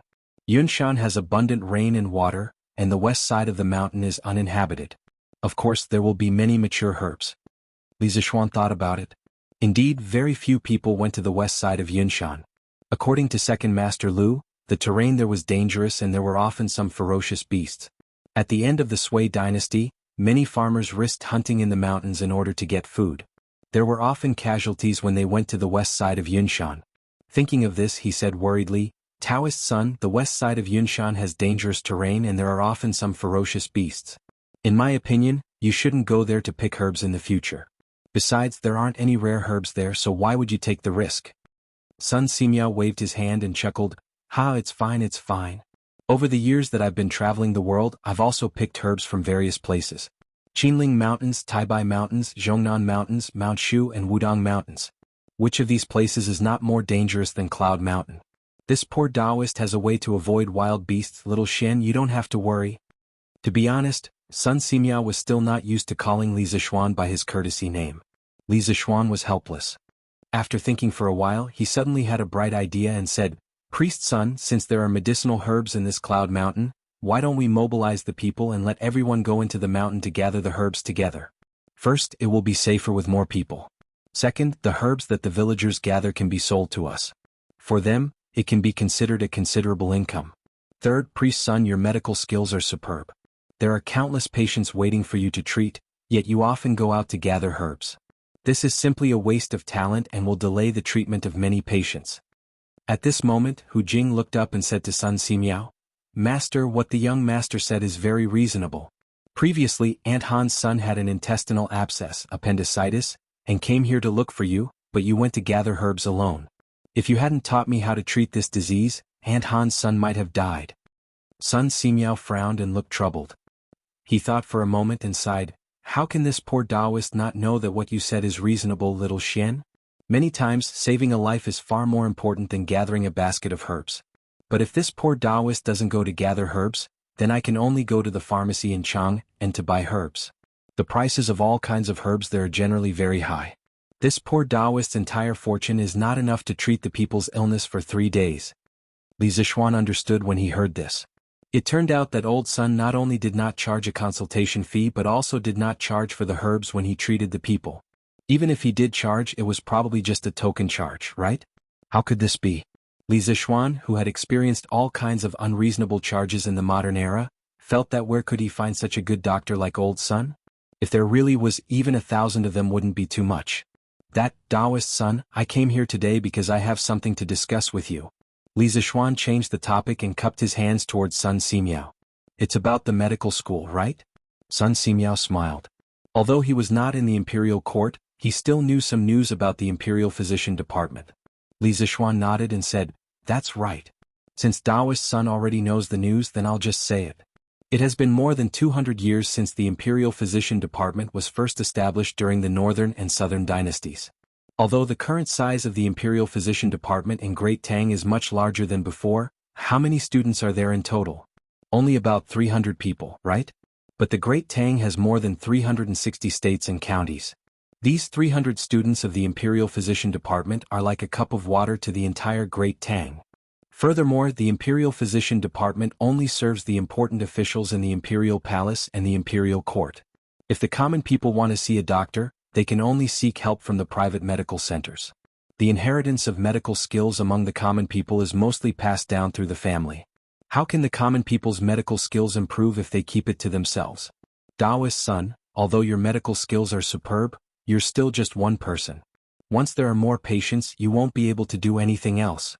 My original intention of establishing the medical school is to cultivate thousands of medical experts like you. Then I'll set up joint hospitals in the various states of the Great Tang, also known as joint medical centers. In this way, not only will the problem of the inheritance of medical skills be solved, but it will also allow the common people to be treated. Taoist son, won't your wish come true? Sun Simiao originally thought that Li Zixuan only wanted to imitate the talent cultivation method of the imperial physician department, cultivate a group of medical students, and then set up a medical center. However, he never expected that Li Zixuan would have such a huge plan behind it. He couldn't help but be shocked. If he really followed this plan, perhaps all the common people would really be able to be treated. Sun Simiao started his medical career at a young age and painstakingly studied medical skills for more than 40 years.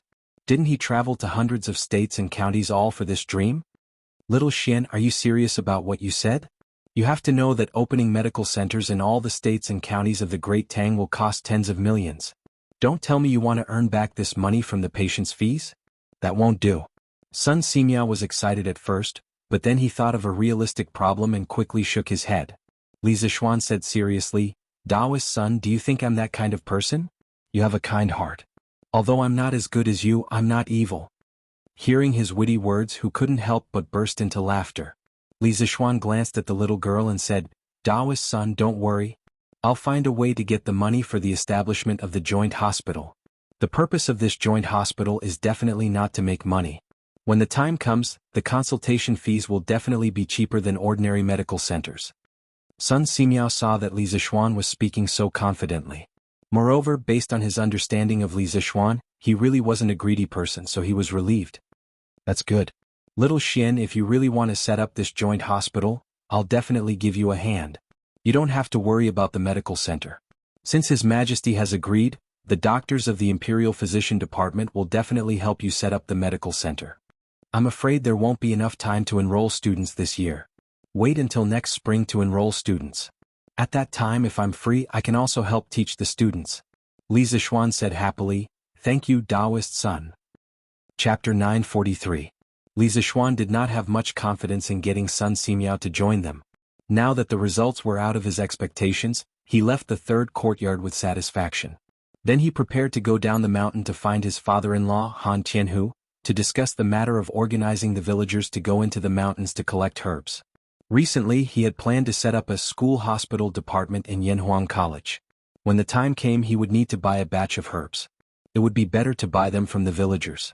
As for the herbs that Yunshan did not have, he would buy them from the pharmacies in Chang'an. After all, Yanhuang College was a highly ranked institution. If it did not even have a school hospital, wouldn't it be lacking in style? As for the doctors in the school hospital, Li Zixuan had also thought about it. He wanted to poach some old imperial physicians who were about to retire from the imperial medical department. For doctors, the older they were, the more diseases they had seen and the more experience they had. When the time came, the old imperial physicians would bring in a group of apprentices. Wouldn't the problem of inheriting talents in the school hospital be solved? Marquis Master and Madam want you to go back to Chang'an. Li Zixuan had just reached the mountain gate when he saw Pang Feiji walking quickly towards him and saying such a strange sentence. My parents want me to go back to Chang'an? For what? Li Zixuan stopped in his tracks and asked with a strange expression. Pang Feiji's face showed a trace of difficulty. Under Li Zixuan's gaze he finally answered, Marquis, it's your grandfather, grandmother, and uncle who have come to Chang'an. They are in the mansion now. Li Zixuan opened his mouth and took a long time to recover. What the F***ck? I have a grandfather and grandmother?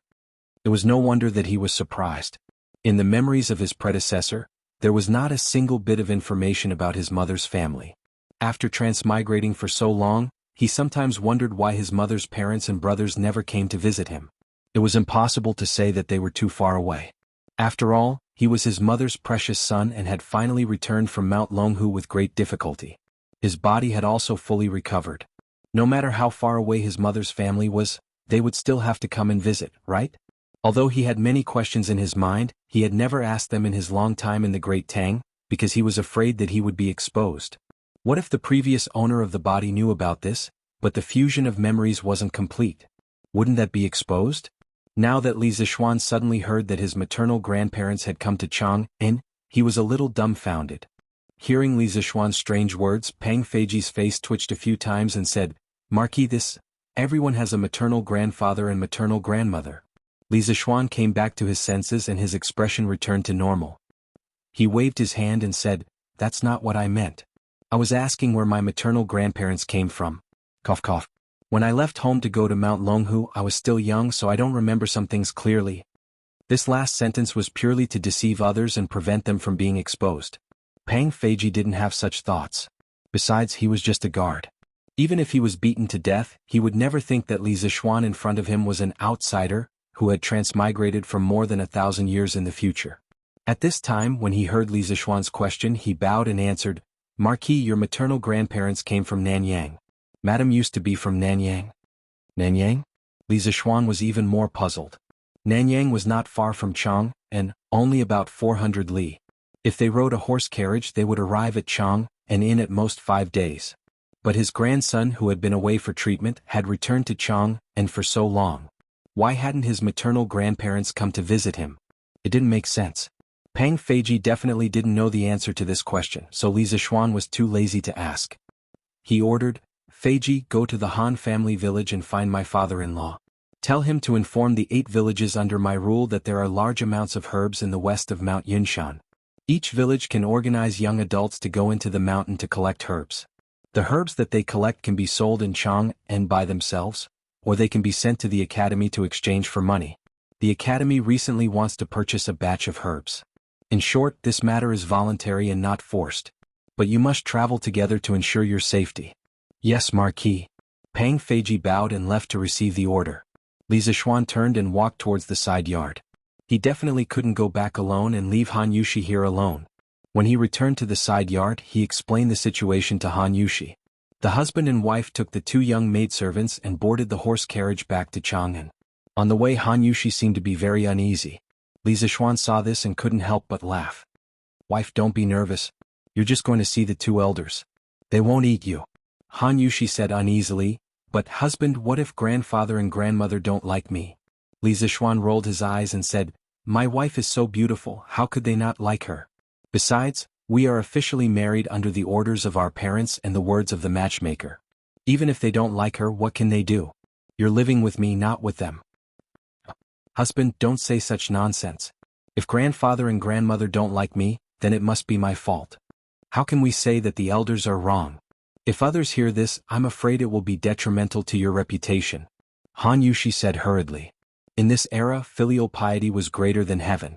Unfilial people would be despised wherever they went, and it was extremely detrimental to their official career. If someone used this as an excuse to impeach them, they would basically be demoted. Li Zixuan said carelessly, filial piety lies in one's heart, not in one's mouth. Besides, grandfather, grandmother and wife have never met before. How could they not like you for no reason? Wife, don't think too much. Han Yushi nodded and felt a little relieved. In the midst of their conversation, the horse carriage rolled towards Chang'an City. It didn't take long for them to enter Chang'an City. Around noon, the horse carriage entered Yong'an Lane. Looking at the familiar streets and neighborhoods outside the window, Li Zishuan couldn't help but sigh. He hadn't been back for a long time. Ever since he built Yanhuang College in Yunshan, he spent most of his time in Yunshan and rarely came back here. If this continued, he would probably forget that he was from Chang'an City. It was quite funny when he thought about it. He was born and raised in the capital. Instead of being a rich second generation in the capital, he insisted on running to the suburbs of the capital to start a business. If this happened now, he would probably be called a fool. Young master? Young master, you're back. While his thoughts were running wild, the horse carriage had already arrived in front of the Lord Protector's mansion. When Sanbao saw the horse carriage, she hurriedly ran out and greeted him. Li Zishuan nodded and asked, "Where are my parents?" "Young master, old master and madam are in the front hall. You should go quickly." Chapter 944. Yongla Lane, House of Marquis. Li Zishuan held Han Yushi's hand and walked toward the main hall. However, he felt that the atmosphere in the house was a little strange. If he had to describe it, it would be that it was oppressive. The house was not like this in the past. With doubts in his heart, the couple came to the front hall. He saw an old man with a dignified face and a slightly plump figure sitting on the left side of the main hall. The old man was wearing a black robe and a hat similar to a Taoist's crown on his head. Next to him sat a kind-looking old lady in her 60s. Mrs. Li sat below the old lady and was whispering something to the old lady. Below the old man was a middle-aged man in his 40s who wore a Taoist robe. He had a stern face and a stern look on his face. He looked very serious. Old man Li sat next to the middle-aged man, holding a cup of tea in his hand. His face revealed a trace of an awkward fawning smile. Below Li Jingma sat a handsome young man in a white robe with his hair tied up. The young man looked to be no more than 12 or 13 years old. From his appearance he looked very young and inexperienced. At this moment, he was sitting upright on the special armchair of the Marquis estate. His eyes were slightly closed and his appearance was solemn and dignified. There was a kind of calmness and sage-like aura that did not match his age. Li Zishuan had just stepped into the main hall with Han Yushi when he saw this scene. At the same time, he also felt the oppressive atmosphere in the house. "Father, mother. Your son is back." Li Zishuan's expression did not change as he entered the house and shouted to his parents. As for the other people's expressions, he did not have the time to care. "Xian, humph, rude." Mrs. Li got up and was about to greet her son when she heard a cold snort from the seat above. It was the old man. "Your grandfather and grandmother are here. Why don't you greet them first?" Mrs. Li's expression changed as she hurriedly said, "Father, when you came to Chang'an, Xian was still young. Mother, please sit down." Li Zishuan frowned as if he understood something. He stepped forward and interrupted his mother. Then he looked straight at the old man and said, "So, you are my grandfather. So you're my grandfather. Pardon my rudeness. Grandson left home when he was young and followed master to Mount Longhu to treat his illness. After cultivating for 8 years, there are many things that I don't remember clearly. I hope grandfather won't blame me. After all, I haven't seen you for so many years, and you don't have the label of grandfather on you. Grandson can't possibly call everyone grandfather every time he meets, right?" When the old man heard the first half of Li Zishuan's words, he felt quite comfortable in his heart. However, when he heard the second half, his face suddenly changed and he said angrily, "How dare you? What an eloquent tongue. Jade Bamboo. Did you hear that? Is this how you talk to your elders? Is this how you and Li Jingma teach your children? I've already told you more than 10 years ago that the two of you aren't suited to be together, but you refused to listen. In the end, you gave birth to such an unfilial son who's plagued with misfortune." When Li Jingma heard this, he couldn't help but tighten his grip on his teacup. Madame Li reprimanded her son, "Xian, don't be rude." Then she hurriedly said to the old man, "Father, Xian, doesn't mean any harm. Please don't blame him." The old woman sitting to the right of the old man finally spoke, "Old man, don't be so picky. Let bygones be bygones. Xian has already grown up, and Jade Bamboo and Jingma are also living happily. Why do you have to bring up the past again?" The old man's face flushed red. He wanted to say something, but in the end all he could say was a sigh. The old woman looked at Li Zishuan and said lovingly, "Xian, come, let grandmother take a look at you." I haven't seen you for more than 10 years. I've missed you so much. Li Zixuan stopped in his tracks and looked hesitant. Madame Li nudged her son and whispered, Xian, ergo your grandmother is calling for you. Li Zixuan thought for a moment, then finally walked forward and called out to the old woman, Grandmother. Hey hey hey. Good grandson, come to grandmother's side. The old woman held Li Zixuan's hand, the smile on her face never fading. The last time grandmother saw you, you weren't even a month old. There was one time when grandmother hugged you and you even peed on grandmother's body, ha. It's been almost 15 years since we last met, and in the blink of an eye, you're even taller than grandmother. You're also in the imperial court and you're valued by the current emperor. Grandmother can even hear news about you from Nanyang. Grandmother only found out that you've returned to Chang and from Mount Longhu when she heard that you've been conferred a title. Thinking that your body has recovered, grandmother happily ate 3 big bowls of rice that night.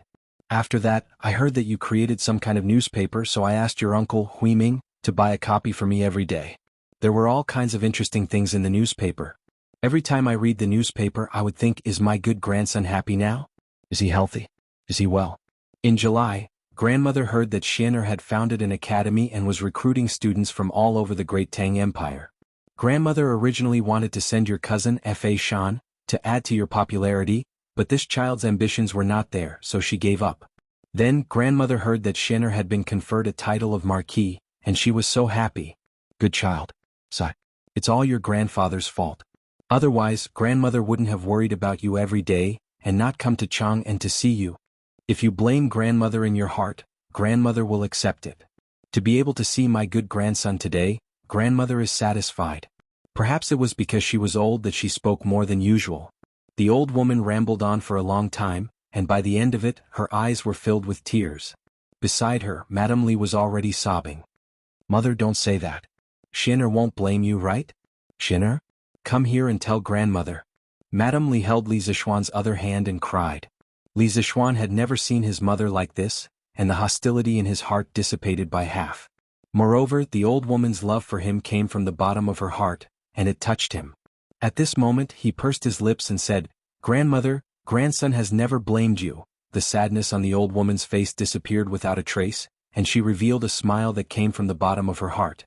She held Li Zixuan's hand tightly and said emotionally, Good grandson, you really are grandmother's good grandson. Xin, don't blame your grandfather, okay? There were some things that you didn't know back then, but your grandfather did it for your mother's sake. Now that we're finally reunited, let's forget about the past. The old woman sighed and said suddenly. When the old man next to him heard this, he snorted softly. He did not think much of it. Sitting below, Li Jingma's face was a little pale.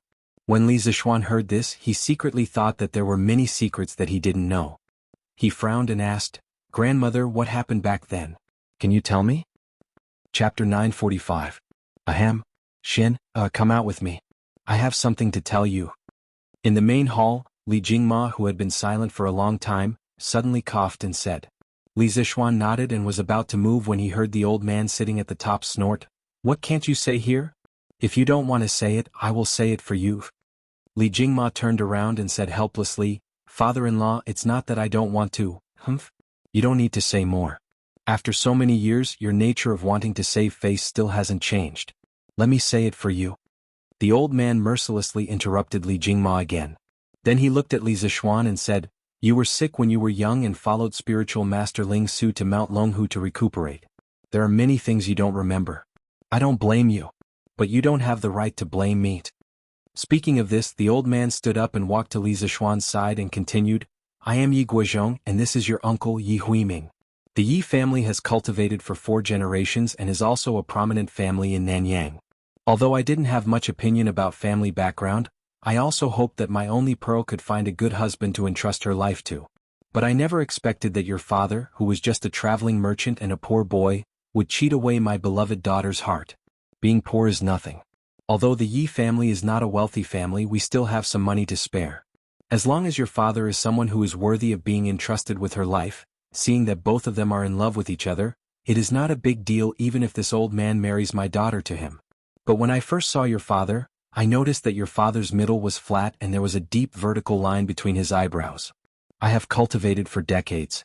Although I'm not as good as your master, spiritual master Ling Su, I know that your father's face is the child-killing sword in the study of physiognomy. It's hard for someone with this face to have a son. Even if he does have a son, he won't have a good ending and will most likely die prematurely. At that time, it will be another tragedy of a white-haired person sending off a black-haired person. I only have one daughter, your mother. How can I marry her to someone like your father, who curses children? Even if your father's family is rich and powerful, this old man will never marry my daughter to him. But at that time, your mother was already deeply in love with him and was unable to extricate herself. Even though your grandmother and I tried to stop her, your mother still tried to find a way to secretly meet your father. With no other choice, this old man locked your mother up and arranged another marriage for her. The other party was the son of the Nanyang County chief. He had a dignified appearance and was quite talented. When your mother found out, she resisted with her life. She didn't eat or drink for 6 days and 6 nights. In the end, she fainted in her room. When your father heard the news, he tried to break into the mansion several times, but he was beaten out of the mansion by the servants of this old man. Later, the doctor woke your mother up, but your mother still refused to eat, drink, or take medicine. Seeing that your mother's eyes were gloomy, I was afraid that she was about to die. Your grandmother's heart softened, and she begged me to agree to this marriage. How could this old man agree? But if this old man didn't agree, your mother definitely wouldn't have lived for more than 3 days. In the end, this old man's heart softened. But because of this, your mother was expelled from the family by the elders. This old man was also angry at that time, so I broke off my father-daughter relationship with your mother. We agreed that we would never meet again. But because of this matter, the Yi family also thoroughly offended the local chief. Both sides had constant friction. The Yi family sacrificed a lot of benefits and their vitality was greatly damaged. However, in exchange for a temporary peace. Fortunately, not long after, Emperor Yang was killed in Jianghu, and the Great Sui dynasty collapsed. The heroes of the world rose in revolt, and the Central Plains fell into the flames of war. The chief of Nanyang County died in the hands of a group of bandits. The Yi family accumulated virtue and did good deeds. They built roads and bridges and had a good reputation in the Nanyang area. That was why they were able to survive in this chaotic world and gradually recover. Your mother gave birth to you many years after your father and your mother got married. At that time, your mother remembered that this old man once said that your father was a jinx. She was worried, so she came to Nanyang with your father and asked to see this old man. She wanted this old man to take a look at your face and examine your body. But because your mother and father eloped that year, it brought great losses to the Yi family. Many people in the Yi family hated your mother, and no matter what, they wouldn't let your father and mother take half a step into the Yi family. Later, your grandmother couldn't bear it and secretly went out by herself. She met your mother and you at the inn. After your grandmother returned, she begged this old man again and again, saying that this old man must see you no matter what. This old man couldn't persuade her, so I also went to the inn. But after looking at your face and taking your pulse, this old man only said 2 words, 6 years, and then left. From then on, this old man never saw you, your father, or your mother again. This old man also didn't let your grandmother go to Chang'an, because this old man knew that you definitely wouldn't live past 6 years old. Why should I let her go? If she saw too much, when the time came and you died, wouldn't your grandmother be even more sad? Besides, all of this was caused by your father. This old man doesn't want to see him for the rest of his life. Later, I heard that after you grew a little older, you often fell ill and your health deteriorated. Your father and mother began to take you everywhere to find a doctor, but all of this was already predestined. Your illness was congenital, so how could ordinary doctors in the world cure you? The facts proved that this old man wasn't wrong back then. Your father shouldn't have been with your mother at all. But later, even this old man didn't expect that spiritual master Ling Su would take a fancy to you and bring you back to Mount Longhu. But even so, this old man still didn't think that your illness could be cured, so I didn't tell this news to your grandmother. It was better to let her treat you as a dead person so that she wouldn't be happy about it. But this old man still underestimated spiritual master Ling Su's ability. He could actually help you go against the heavens and change your fate. Now your face has already... Your physiognomy? At this point, Yi Guozhong subconsciously looked at Li Zixuan's face. With this look, Yi Guozhong's face suddenly changed. There was shock and even more disbelief. Seeing this, Mrs. Li immediately panicked. She walked over and asked anxiously, "Father, what's wrong? Is there something wrong with Xianer's face?" Li Zixuan also looked at Yi Guozhong curiously. His predecessor had cultivated for 8 years. Although he wasn't very proficient in the 5 Taoist metaphysics, mountain, medicine, fate, physiognomy, and divination, He had dabbled in all of them. As an atheist from the 21st century, Li Zixuan didn't believe in these things at first. But after merging with the memories of his predecessor, he started to believe. A few days ago, Li Zixuan also stared at his face for a long time, but he was interrupted. Now Yi Chongyang's expression made Li Zixuan curious. What's wrong with my face? Why does this old man have such a reaction? Chapter 946. Marquis Mansion Main Hall. Yi Guozhong was shocked for a long time before he recovered.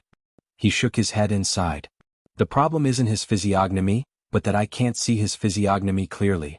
Could this be the person of destiny? If this old man came from the modern world, he would definitely scold, "Why the F***ck is your face covered in mosaic?" Yes, Li Zixuan's face is indeed covered in mosaic. Ordinary people can't see it, but if a physiognomist looks, they will find that his fate is gray, as if he is in a fog, making it difficult for people to see through. Mrs. Li didn't understand and hurriedly asked, "Father, what do you mean? What is the destined person? Is this physiognomy good or bad?" Yi Guozhong looked at Li Zixuan with a complicated expression. He was speechless and said, "The destined one. The destined person is also called the person outside of fate.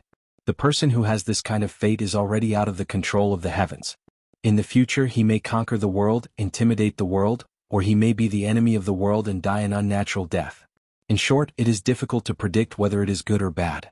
It is either great luck or great misfortune. It is all up to the destined person to choose." At this moment, the young man who had been sitting quietly on the chair stood up and said as he walked over. Madame Li and Li Jingma were both stunned. They never expected that this unremarkable little fellow would actually say such words that did not match his age. Li Zixuan was also a little surprised. From the moment he entered the room and saw this young boy, he felt that this child was somewhat different. Now it seems that his guess was not wrong. This child is most likely a Taoist, and his cultivation time is definitely not short. While talking, the young boy had already walked in front of Yi Guozhong. He raised his head and stared at Li Zixuan's face with burning eyes.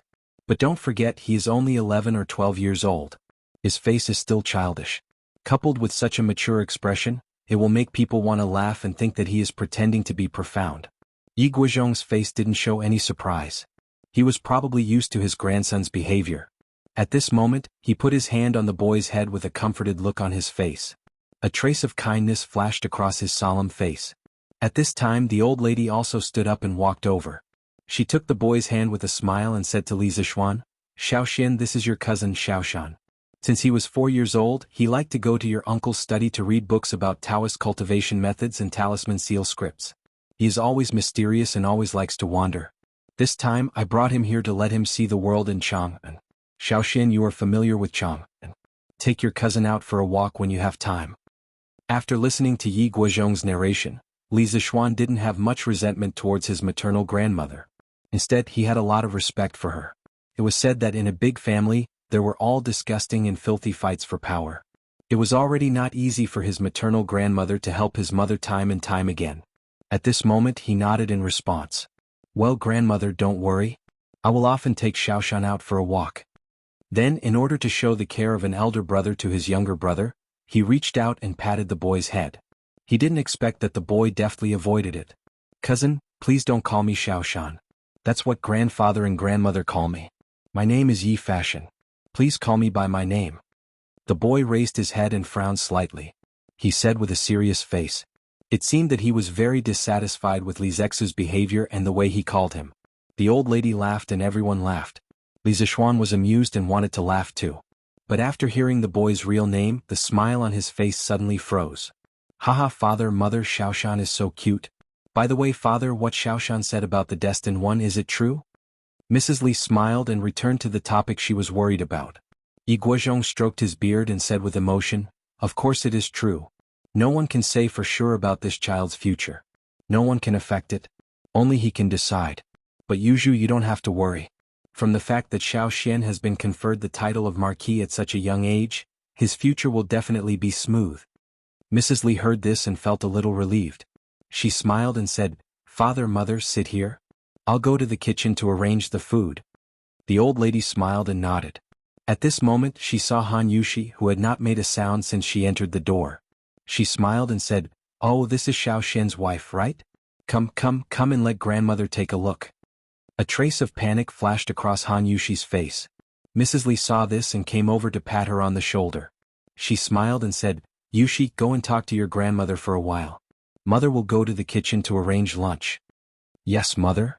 Han Yushi nodded reluctantly. Then she walked to the old lady's side and bowed. She shouted, Yushi greets grandmother, grandfather, and uncle. The old lady held Han Yushi's hand and smiled from ear to ear. Yushi, right? Your name is nice and you're really handsome. You and my good grandson are really a match made in heaven. Yi Guozhong did not show any expression this time. Instead, he nodded at Han Yushi rather kindly. Yi Huiming, who was sitting on the chair, also stood up and nodded in greeting. The old lady of the Yi family looked Han Yushi up and down. The more she looked, the more satisfied and happy she was. She pulled Han Yushi to the side and sat down. She rolled up her sleeves and took off the bracelet on her wrist. She smiled kindly and said, Come, come, come. Grandmother came in a hurry this time and didn't prepare a gift. This bracelet has accompanied grandmother for most of her life. Today I'll give it to you as a greeting gift. I hope that you and Xian Er can give birth to a great-grandson for grandmother as soon as possible. Mother? Yi Huiming was shocked when she saw this. Just as she was about to say something, the old lady glared at her. The expected difficulties did not appear. Han Yushi could not help but heave a sigh of relief in her heart. Facing the bracelet that the old lady had worn for her entire life, how could she dare to accept it? She hurriedly said, Grandmother, Yushi appreciates your kindness, but this bracelet is too precious. What's so precious about it? It's just a dead object. Come, come, come. Grandmother will help you put it on. The old lady grabbed Han Yushi's hand without any explanation. Then she put the bracelet that had accompanied her for decades on Han Yushi's fair and slender wrist. The old lady sighed and said, Beautiful jade matches a beauty. Grandmother is old. This jade bracelet is just right for you to wear. The old lady's eyes inadvertently revealed a hint of reluctance. It happened to be seen by the attentive Han Yushi. She was moved and said, Thank you, Grandmother. Grandmother, you're not old. You look very energetic. Chapter 947. You are Yi Fashion? Seeing that his wife was fine, Li Zixuan looked at his cousin again. He paused and asked in a low voice. Yes. The young man nodded, his words were as precious as gold. Li Zixuan swallowed his saliva and asked again, Which dharma is it? Which is good? The young man looked at Li Zixuan strangely and paused for a while before answering, The dharma is not passed on to others. The best is like water. Water benefits all things and does not compete for the goodness. Li Zixuan was finally shocked. He took 2 steps back and looked at the young man in front of him in horror. He muttered to himself, Yi Fashion, you are really Yi Fashion. Previously, Li Zixuan still had a trace of luck, thinking that it was possible that they had the same pronunciation but different characters. At this moment, his heart really grasped the grass. He never thought that his cousin was actually Yi Fashion. Yi Fashion. In the Tang dynasty, other than Li Chunfeng and Yuan Tiangang, the most famous Taoist priest was Yi Fashion. His disciples were rare in the history of Taoism. According to historical records, Yi Fashion had the skills of nourishment and divination. He was good at writing talismans. He lived in Gaozong, Wuzetian and Zhongzong for 50 years. He often went to the mountains and was summoned to the palace. In the Gaozong dynasty, Yi Fashion completely became the leader of Taoism in the world. Not only did he win the respect of the world, including the emperor, but he also actively participated in politics. He made a great contribution by helping Li Dan to ascend the throne and Li Longji to rise to the throne. He was once titled as the National Celestial Master and Duke of Yu. The status of the Yi family of Nanyang also reached the peak because of this. In the 10th year of Emperor Minghuang's Kaiyuan, Yi Fashion, who was 107 years old, died without any illness. It was said that the courtyard he lived in at that time was full of fragrance and celestial music. It was even more confirmed that Yi Fashion had ascended to immortality. 19 years after Yi Fashion's death, Emperor Xuanzong of the Tang dynasty wrote the inscriptions of honored Master Yi, describing in great detail Yi Fashion's diving into the water palace, flying into the fire room, cutting open the stomach and cleaning the intestines, cutting open the eyes and selecting the membranes, conscripting the ghosts, running away from the gods and other mystical techniques. Gradually, Yi Fashion became the god worshipped by the Yulu believers. In the official history, Yi Fashion was a human, a noble and virtuous person. But in the folklore he was a god, a Tao immortal with remarkable abilities. Such an awesome national heavenly master, and immortal of the mortal world, had become his cousin? At this moment, Li Zixuan's brain couldn't wrap itself around the situation. At this time he couldn't help but feel that his mother was really awesome. She was actually born in such a big family and she even had such an awesome nephew. Yi Guozhong also noticed the commotion. He walked over and frowned. He looked at Li Zixuan and asked, Xiaoxian, what's wrong? Is there something wrong with the name Shan? Logically speaking, the two words Shan and Shan were originally based on the Book of Changes and the Taoist principles of Yin and Yang and the 5 elements. It took him a lot of effort to come up with the name. How could there be a problem? Li Zixuan came back to his senses and quickly waved his hand. Oh, no. This name is very good, very good. Grandfather, please take a seat first. I'll bring my cousin around the mansion to familiarize himself with the environment. After saying that, he dragged Yi Fashion out without any explanation. Shan, how many years have you been cultivating? Who is your master? Outside the house, Li Zixuan didn't bring Yi Fashion around the mansion. Instead, he went to the pavilion in the west courtyard to fish for information from this kid. After all, he was very curious about the legendary heavenly master Yi. Moreover, most of the historical records about Yi Fashion were too fantastical and legendary. Li Zixuan more or less had doubts in his heart. Cousin, please don't call me Shan. Yi Fashion frowned and said seriously. Okay, I won't call you Shan. Meeting such a serious kid, Li Zixuan felt helpless. He could only change the way he addressed Yi Fashion. Then, Fashion, how many years have you been cultivating? Who is your master? Yi Fashion then answered, Cousin, I started cultivating when I was 4 years old. Now, I've been cultivating for more than 8 years. However, the Tao that I cultivate comes from my own family. I haven't found a master yet.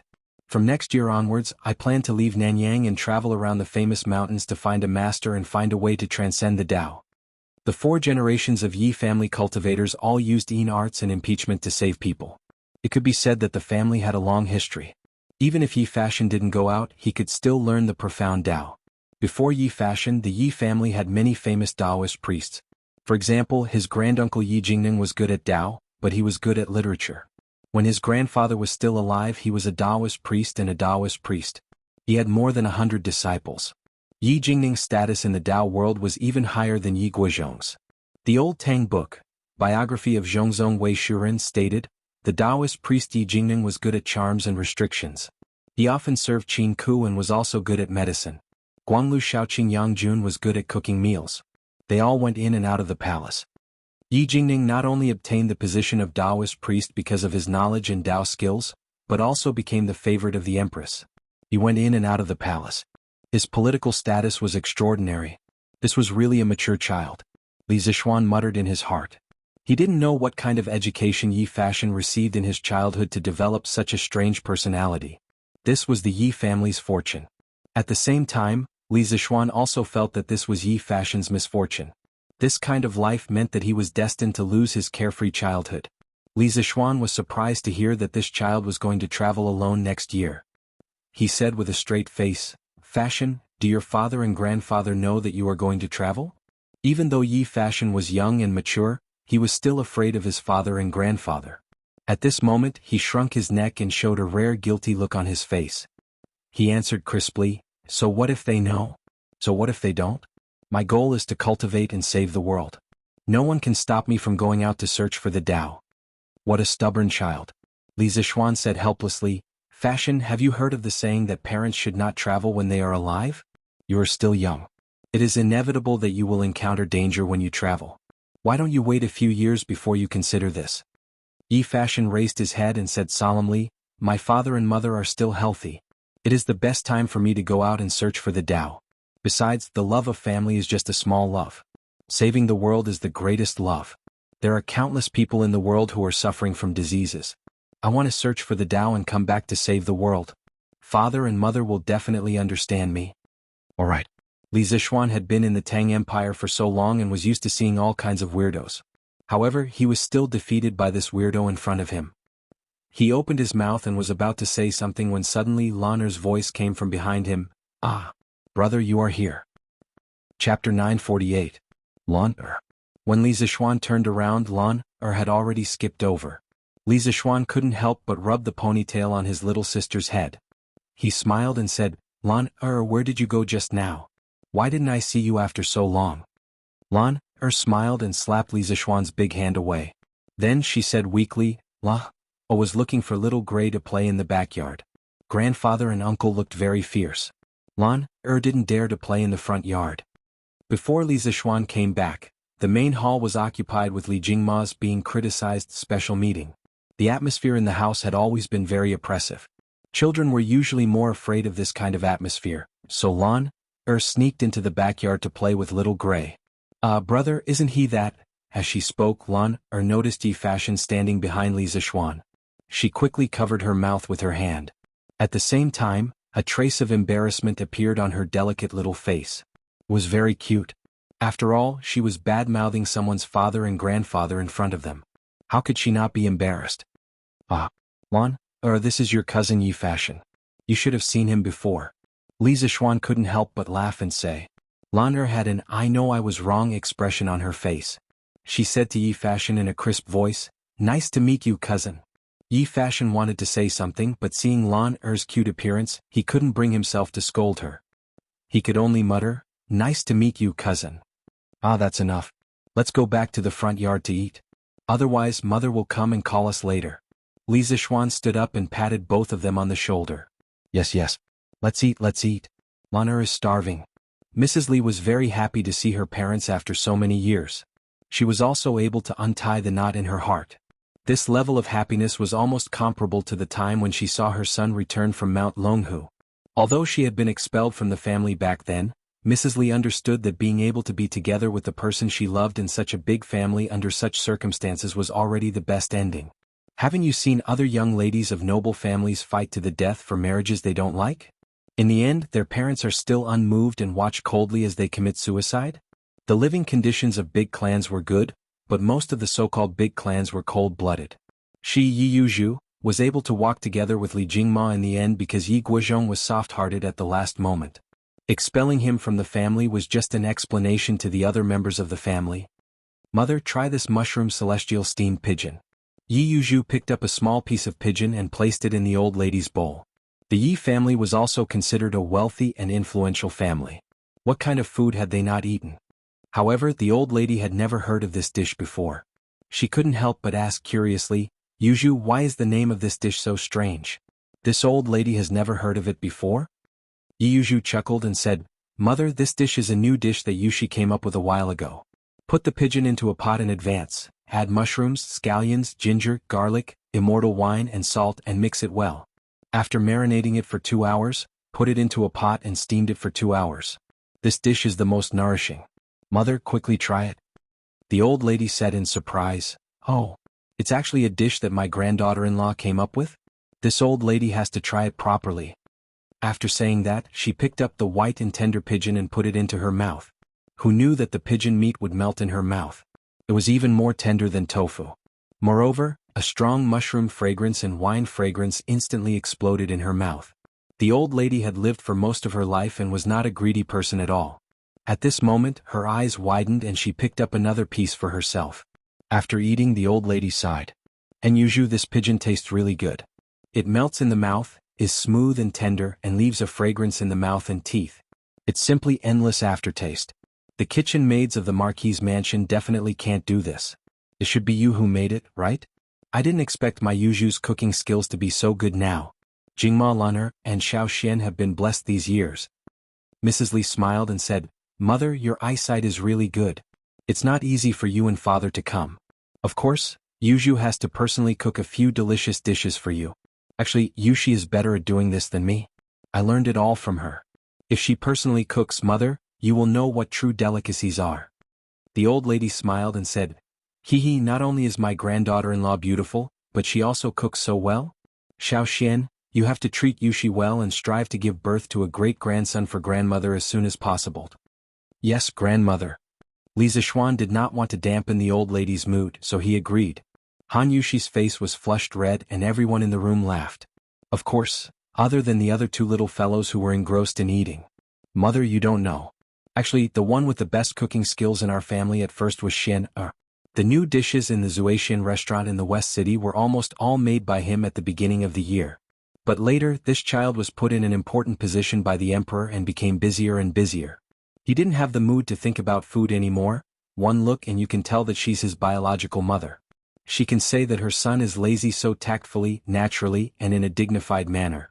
Later on, when Yushi married into our family, this child followed the new dishes that Xiao Xian made in the past and came up with many dishes himself, such as fried chicken with black bean sauce, fresh shrimp with sweet wine, mushroom chicken pot, fried crab meat with rice flavor, shrimp scallops, kung pao shredded taro, abalone mushrooms, colorful beans fried rice cake, snow pear and white fungus stewed meat soup. Hee alright. Yuju, stop talking. If you continue, your mother's saliva will flow out. The old lady narrowed her eyes and quickly interrupted Yi Yuju's words. She looked at Han Yushi next to her and said with a loving expression, "These dishes, just hearing the names makes grandmother salivate. Yushi, Xiao Xian is really lucky to have married you." Mrs. Li smiled and said, "Isn't that so? Mother, look, Xiao Xian has been married for less than half a year, and he's already a little fat from eating." The old lady smiled and said, "It's good to be fat. It's good to be fat. Xiao Xian is still too thin. You should eat more. Who asked this child to be so lucky to have married such a good wife? It's just that my granddaughter-in-law has suffered." Han Yushi was a little overwhelmed by this fierce praise. She hurriedly said, "Mother, grandmother, this is what Yushi should do. Don't praise me like this. Husband is out handling official business all day long. It's much harder than Yushi." Wife, you don't have to be modest. Mother and grandmother are telling the truth. However, the one who deserves the most praise should be me. Who asked me to have such a good eye to choose you as my wife and marry no one else but you?" At this moment, Li Zishuan, who had silently made a fortune, suddenly began to boast shamelessly. There was a hint of humor in his voice, but it was more of his gratitude to his wife. As soon as he finished speaking, everyone at the dining table laughed. Han Yushi covered her mouth and her heart was filled with sweetness. At this moment she felt that all the previous hardships were worth it. Yi Guozhong frowned. He wanted to say that it was not polite to laugh while eating, but then he remembered that this was not his home, so he gave up. In fact, ever since he entered the Li family he felt that this place was very different. As for what exactly was different, he couldn't quite pinpoint it. If he had to pinpoint it, it was probably happiness. Everyone here, including the servants, was happy. It was the kind of happiness that came from the heart, not a forced smile. He had cultivated for decades and had his own way of seeing through people's hearts. "Mother, it's not easy for you and father to come here. Stay in Chang, and for a few more days. It will be the end of the year in a little more than a month. How about you spend the new year in Chang? It will be very lively here during the new year." After laughing for a while, Mrs. Li looked at the old lady and said. Han Yushi also said, "Yes. Grandmother. It's getting colder and colder and the road will be difficult to walk. Why don't you and grandfather stay in Chang, and for a few more days? I can take this time to be filial. Husband, what do you say?" The old lady patted Han Yushi's shoulder and narrowed her eyes. Yi Guozhong also looked at Li Zishuan. Han Yushi's last sentence seemed ordinary, but it was actually a question. She was asking if Li Zishuan had forgiven the Yi family for driving Mrs. Li out of the family back then. Now, anyone with a discerning eye could see that Li Zishuan was in charge of the Li family now, not Li Jingma. Yi Guozhong also wanted to take this opportunity to see Li Zishuan's attitude towards the Yi family. From a father's point of view, what Yi Guozhong did back then was not wrong, and he had never regretted it over the years. But how could the things in the world be measured by a simple right or wrong? As Yi Yuju's son, Li Zishuan certainly had a reason to take revenge for his mother's past. And now, Li Zishuan also had the ability to do so. Although the Yi family had a good reputation in Nanyang, they were not qualified to go head-to-head with Li Zishuan, the Marquis of the Great Tang Empire who was favored by the emperor. But if Li Zishuan really shed all pretense of cordiality, he would also be cursed for being unfilial. In this era, if anyone was labeled as unfilial, then that person's future was basically over. Therefore, it could be seen that the Yi and Li families were in a delicate situation where both sides would benefit if they cooperated, and both sides would lose if they fought. Although Yi Guozhong looked indifferent on the surface as the former head of the Yi family, how could he really not care? Li Zishuan's choice was directly related to the fate of the Yi family. The atmosphere suddenly became heavy. Seeing that most people were looking at him, Li Zishuan also put down his chopsticks. He was not wise, so naturally he could understand the key points. There was no doubt that he had resentment towards the Yi family in his heart. Not to mention how well his mother usually treated him. Even if she did not treat him well, he should be grateful to his mother. Because if it were not for his mother's insistence, there would not be a person like Li Zishuan in the Tang Empire, and there would not be a story of spiritual master Lingshu accepting a disciple. Then, as a person who had transmigrated from the modern era, he might have transmigrated into someone else's body. Anyway, no matter who he transmigrated into, Li Zishuan felt that his identity would not be as perfect as his current one. A rich second generation, a martial artist, and a disciple of a hidden expert. It was really difficult to have such a perfect identity. Therefore, not only was Mrs. Li a good person, but she was also Li Zishuan's great benefactor. In the end, he did not expect that his mother had been expelled from the family many years ago, and his father had been beaten by the Yi family servants with sticks. How could Li Zishuan not be angry? To be honest, when he first heard about this kind of thing, he even had the thought of burning down the Yi family. But, seeing that his mother looked at him with a trace of pleading in her eyes, Li Zishuan's heart suddenly softened. It seemed that even though his mother had been hurt by the Yi family, she still had a lot of feelings for the Yi family. Also, as the saying goes, blood is thicker than water. His mother, Yi Guozhong, and the old lady of the Yi family were connected by blood. How could it be broken just like that? Forget it, forget it. Li Zishuan sighed silently and said with a smile, "My wife is right. Grandmother, you should stay in Chang, and for a few more days. She knows how to cook a lot of dishes. She can take advantage of these days to cook one by one to show filial piety to you." The heavy atmosphere in the house suddenly disappeared without a trace as Li Zishuan's voice fell. The old lady laughed heartily and said, "Okay. Since my good grandson and granddaughter-in-law like me so much, then I will stay in Chang, and for a few more days to enjoy my life and try my granddaughter-in-law's cooking while I'm at it." Okay. Grandmother, don't worry. She guarantees that you won't eat the same dishes every month, and all of them will be delicious. Han Yushi breathed a sigh of relief. She actually understood Li Zishuan's current situation better than anyone else. She was afraid that Li Zishuan would let his emotions affect his decisions. For the sake of the resentment in his heart, he would disregard everything and do the unfilial act of putting righteousness before family. At that time he would be spurned by the world. Fortunately, Li Zishuan made a wise choice and did not let his emotions affect his decisions. There won't be the same dishes every month? What you're saying makes your grandmother want to stay here forever. The old lady said half-jokingly. Mother, what do you mean by staying here? If you like it here, what's the harm in staying here forever? Yuju can fulfill her filial piety by your side. Mrs. Li heard and hurriedly said. Good. Old master, what do you think? The old lady replied with a smile and then asked Yi Guozhong. Yi Guozhong coughed twice and said reservedly, I think there's nothing going on in the family recently. There's no harm in going back a few days later. However, as the current head of the Yi family, Huiming can't stay outside for too long.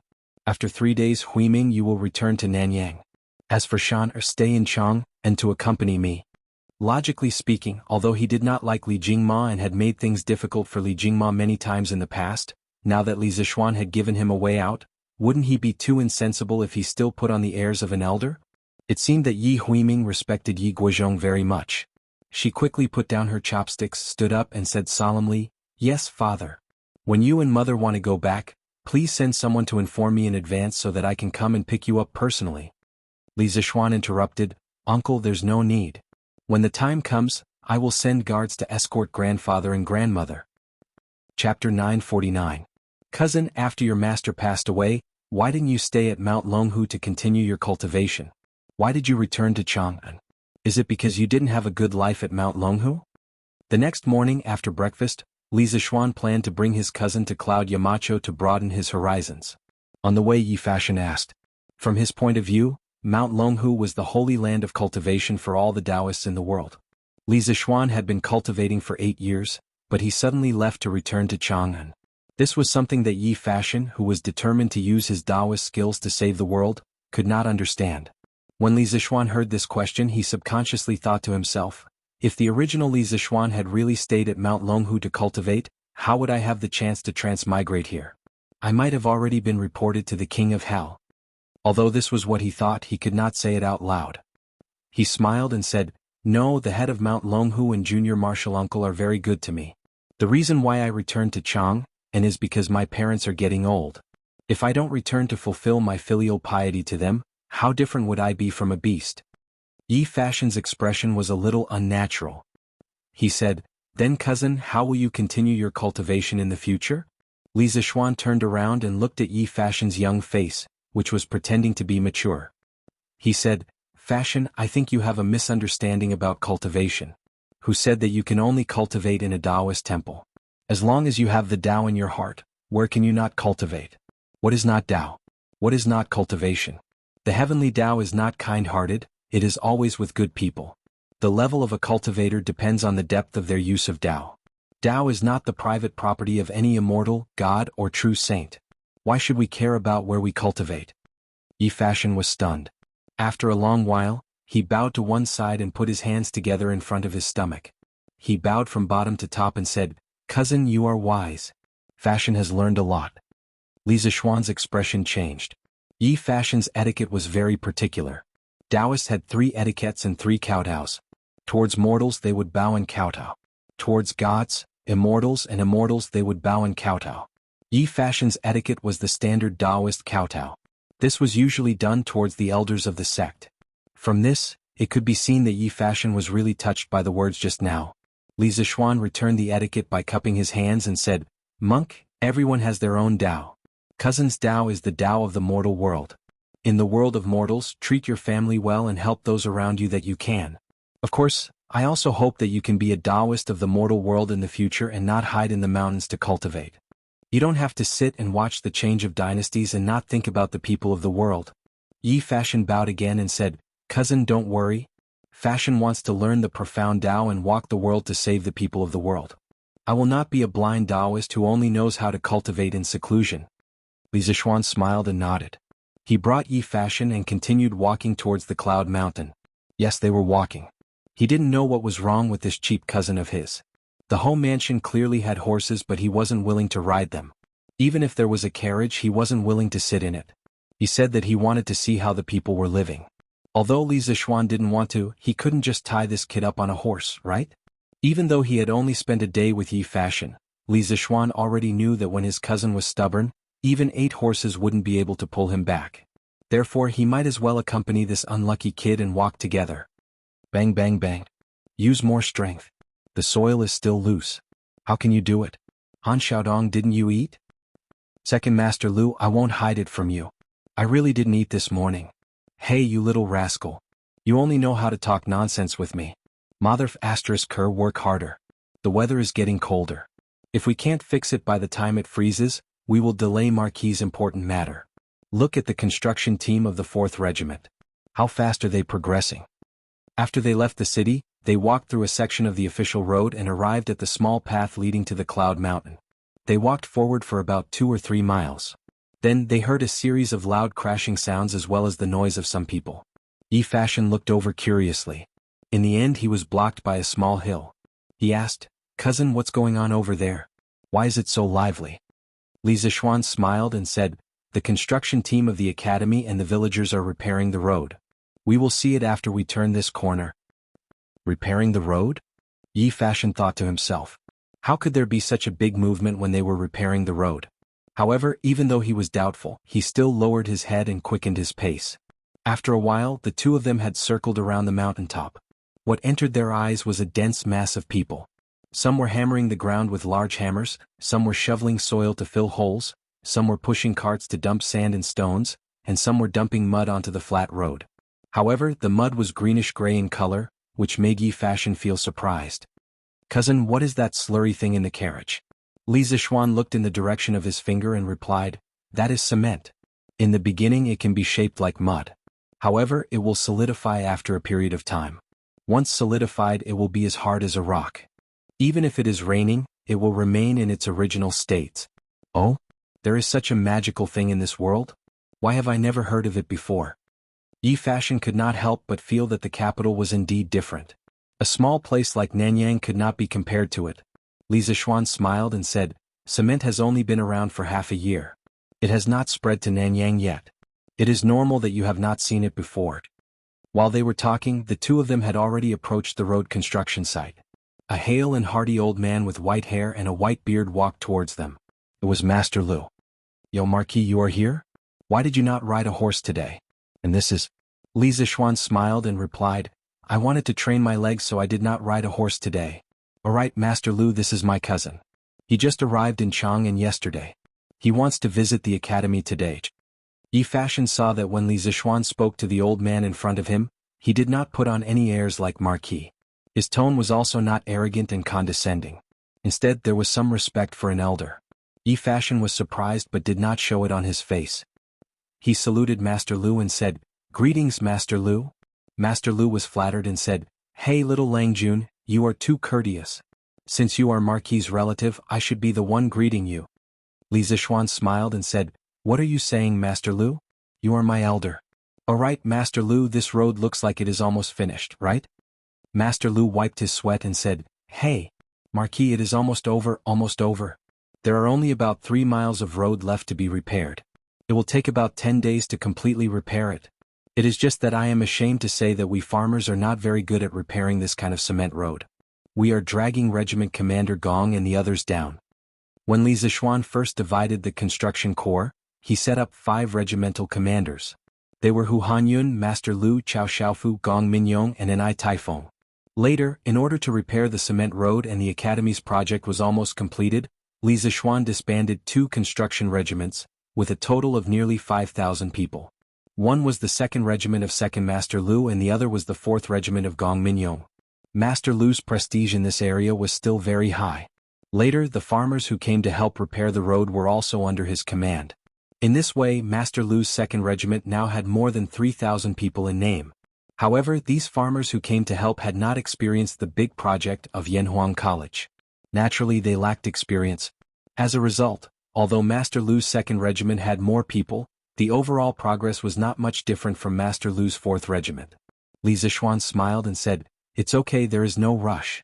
Don't let the villagers be too tired. By the way, Master Lu, I asked my father-in-law to inform everyone to go into the mountains to pick herbs. Do you all know? It was out of good intentions that the farmers were willing to help with the road repairs. At first, Li Zixuan wanted to pay the workers who came to help, but the farmers refused to accept it no matter what. It was only after he changed the wages to a bucket of rice that the farmers reluctantly accepted. The price of a bucket of rice was much lower than the wages of the construction site. Facing such a group of kind-hearted farmers, what else could he complain about? Master Lu heard Li Zixuan's question and grinned, "Marquis, we all know. In the afternoon, it is said that each village will organize some young men to be guards. Even if they encounter wild beasts, they will not be afraid. Then each family will send one person to go into the mountains to pick herbs. It is a pity that I am not free now.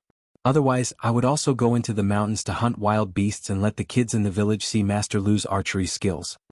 Li Zixuan could not help but laugh and said, "Ha!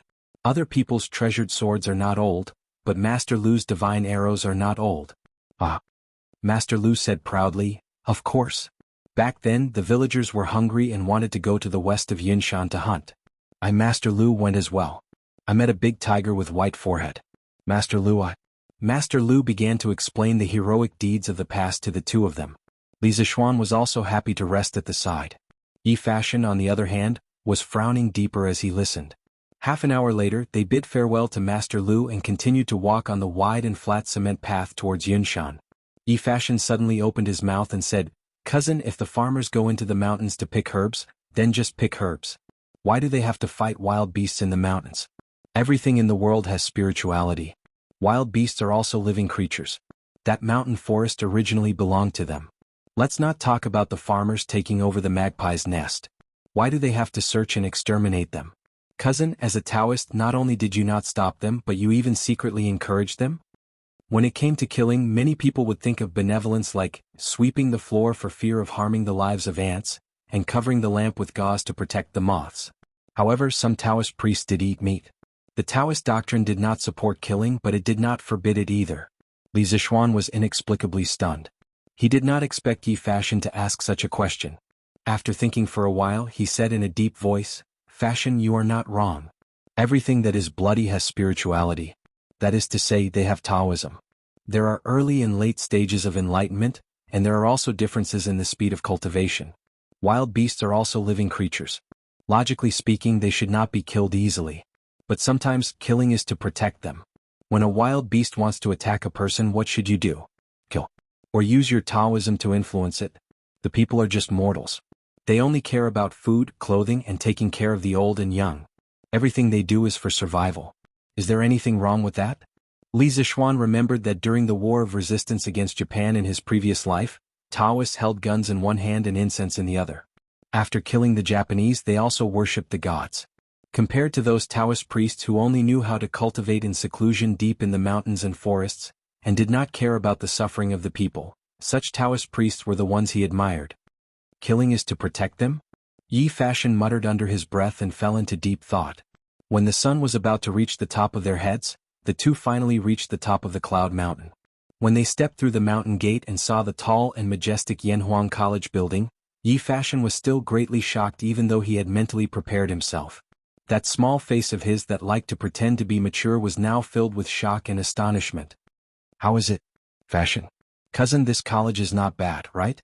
Li Zixuan saw that Yi Fashion finally showed a rare look of shock and was somewhat proud of himself. Gulp. Yes, it is not bad. Yi Fashion swallowed his saliva and said. This was more than just not bad. It could be called a celestial palace. Li Zixuan laughed and said, Ha, let's go. I'll show you around the college. After that, he led Yi Fashion into the college. They visited the red building, the auditorium, the sports field, the cafeteria, the student dormitory, the laboratory building, and so on. Finally, the two returned to Guanghua building and went to the courtyard where the telescope was placed. He did not expect to meet Li Chunfeng here. Oh, Taoist Li is here too? Li Zixuan walked up to him and said with a smile. Mark. Li Chunfeng was focused on fiddling with the telescope. When he heard the voice, he quickly turned around. When he saw that it was Li Zixuan, he heaved a sigh of relief and said, Marquis, please don't blame me. I've discovered a few celestial bodies recently, so I've been using this telescope more frequently. Li Zixuan waved his hand and said, It's okay. Isn't this thing made for humans to use? Use it as you please. Oh, the light is so strong now. Aren't you afraid that it'll hurt your eyes? Li Chunfeng shook his head and said, I can't use it now. I could use it when the sun was just rising. Oh, who is this little friend? It was then that he noticed Yi Fashion behind Li Zixuan. Li Zixuan introduced him. This is my cousin Yi Fashion from the Yi family of Nanyang. He has been cultivating for more than 8 years. Fashion, this is Taoist Li Chunfeng, currently working in the Taisha Bureau. He's an expert in Taoism and has a noble character. Yi Fashion walked up and saluted. Greetings, Taoist Li. Li Chunfeng returned the salute and said in surprise, The Yi family of Nanyang? Are you the Yi family of Sanzhou? Who is Yi Jing to you? Yi Fashion answered, Yes, the Yi family of Sanzhou. The person you're talking about is my granduncle. Li Chunfeng mumbled, Granduncle? You're the descendant of Elder Yi. What a coincidence. Chapter 950. The Yi clan of Nanyang had a long history. They were the descendants of Yi Wang, the founder of the Yi clan of Jiangnan. Yi Wang was originally from Yi County of Nanyang Commandery, now part of Hunan. He was once the governor of Yanmen and became the Guanglu minister at the end of the Han dynasty. In the second year of Jian, he came from Qingzhou to Jiangnan and lived in Danyang Zhurong, now Zhurong, Jiangsu. He was the founder of the Yi clan. Yi Ju was the governor of Qiantang, now Hangzhou, Zhejiang. He loved the people like his own children and was known as Father Yi. Yi Ju settled down in Qiantang under the persuasion of the people and became a prominent family there. After Yi Ju passed away, he was buried on the right side of Mao Mountain in Songyang of Kuo Prefecture. He was known as the founder of the Yi clan of Kuo Prefecture or Mao Mountain. Yi Ju had 4 sons. The second son, Yi Jianshi, was promoted to General Zhichong and stayed in Songyang. Yi Jian's descendants lived on the right side of Mao Mountain. Because of the long history of the temple, they were known as the Yi clan of Mao Mountain. Yi Fashion was Yi Ju's 19th descendant. Therefore, it was not wrong to say that Yi Fashion was from the Yi clan of Kuo Prefecture. Taoist master, you know my granduncle? Yi Fashion heard Li Chunfeng's mumbling and was confused. His granduncle Yi Jingning was in his 70s. Li Chunfeng looked like he was in his 20s or 30s at most. Logically speaking, he should not have any connection with his granduncle. When your granduncle was still the chancellor of the Imperial College, I had a relationship with him. However, your granduncle might not remember it clearly. Li Chunfeng smiled but did not want to go into details. Yi Fashion did not want to force him. The two Taoists who had left a deep mark in the history of the Tang dynasty talked for another hour. Seeing that it was almost noon, Li Zixuan invited the two to Yanhuang College's cafeteria. Li Chunfeng could not help but sigh at the grandeur of Yanhuang College when he saw the clean and luxurious cafeteria. Yi Fashion was not surprised because this kid had just visited the cafeteria. The students were still in school and there were no students who dared to skip classes to eat in advance. So the cafeteria was not crowded. Only a few teachers who did not have classes in the morning. When they saw Li Zixuan, they hurriedly greeted him. Li Zixuan greeted them with a smile and did not say much. The three of them ordered a few dishes and a pot of wine. They found a seat by the window and began to drink. Taoist Li, my cousin plans to travel the world to seek Tao next year. You are his elder in this regard. You should teach him well. Li Zixuan took a sip of wine and a bite of soaring success. Then he looked at Li Chunfeng and started talking about serious matters. He had only known Yi Fashion for a little more than a day. Logically speaking, they weren't close enough to worry about him, but he couldn't help but worry. Perhaps he, who had transmigrated from the modern world, knew that Yi Fashion was destined to be extraordinary, so he couldn't help but worry. Ah, Marquis, you are worried that your younger brother will be in danger when he goes out, right? Li Chunfeng took a sip of wine and looked at Li Zixuan as if he could see through the world. He smiled and said, Actually, Marquis, you don't have to worry. When I was 9 years old, I left home to travel the world. I went to the Calm Cloud Temple in Nantua Mountain to learn Tao. I didn't meet any bad people along the way. Moreover, your younger brother's forehead is high, his eyebrows are raised and his forehead is full. These are the signs of wealth and wealth. He won't encounter any accidents in a short period of time. Li Zixuan realized that this Taoist priest in front of him was even more powerful. He started to travel the world when he was 9 years old. He couldn't help but think to himself, are all the people in the ancient times so powerful? Thank you for your kind words. Li Zixuan felt a little relieved. At the same time he felt a little enlightened. If Li Chunfeng could see Yi Fashion's face, how could Yi Guozhong not see it? No wonder that old man was not worried at all. Everything was probably under his control. Haha, I should be the one thanking Marquis. I'm afraid that my son has caused trouble for Marquis in Yanhuang College. Li Chunfeng said politely. Li Zixuan shook his head and said, You must be joking. Your son has always been one of the top students in the college. How could he cause any trouble? The college would like to thank you for your good upbringing. Cultivators were also humans. Even though Li Chunfeng's heart was as calm as still water, he couldn't help but smile when someone praised his son. He raised his wine glass and said with a smile, Ha! It's boring to keep thanking me. Let me toast to Marquis to thank you for your hospitality today. Li Zixuan nodded and drank his glass with a smile. Suddenly Li Chunfeng said, Marquis, I found a celestial body that is very close to us. Although it's a little farther than the moon, it's much closer than the stars in the night sky. But what I find strange is that this celestial body can only be observed in the morning. It's impossible to find it at night. And there's a circle of light around this celestial body. It's very beautiful. I've looked through all the astrological maps left behind by our ancestors, but I couldn't find any record of this celestial body. It's really strange. Astrological maps were not the patent of modern people. The ancient people of China had been observing the heavens for a long time.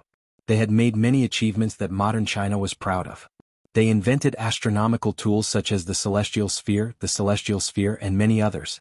During the Sui and Tang dynasties, people combined astrology and numerology, and the astrological theory was born. It was based on the idea of heaven and man as one, and used the changes of the stars to predict the good and bad luck of people. By observing the changes of the stars in the sky, people could predict the good and bad luck of people. The 3 enclosures and 4 signs, the 28 mansions, the 7 political systems, and the 4 miscellaneous elements were the basis of the astrological theory. After Li Chunfeng finished speaking, Yi Fashion's eyes widened. He never thought that the cylinder with a support frame in the courtyard of Guanghua building was actually used to observe the stars. Furthermore, from what Li Chunfeng said, it was to observe the stars during the day. Why did it sound so mysterious? Li Zixuan was secretly shocked. Based on Li Chunfeng's description, it was very likely that he had found Saturn by accident. Saturn could be regarded as one of the more peculiar planets in the solar system. Through a telescope, its appearance was like a straw hat. The existence of the halo made Saturn the most beautiful planet among the stars, causing the viewers to exclaim in admiration. At first, people thought that Saturn was the only planet in the solar system with rings. However, from the late 1970s to the late 1980s, the discovery of the rings of Uranus, Jupiter, and Neptune changed this view. The telescope made by Mo Lingwei did not have a large aperture and magnification, so the imaging effect was not good. Therefore, it ruled out the possibility that the celestial bodies Li Chunfeng saw were Uranus, Neptune, and Jupiter. Compared to these celestial bodies, Saturn's rings were more obvious and easier to find.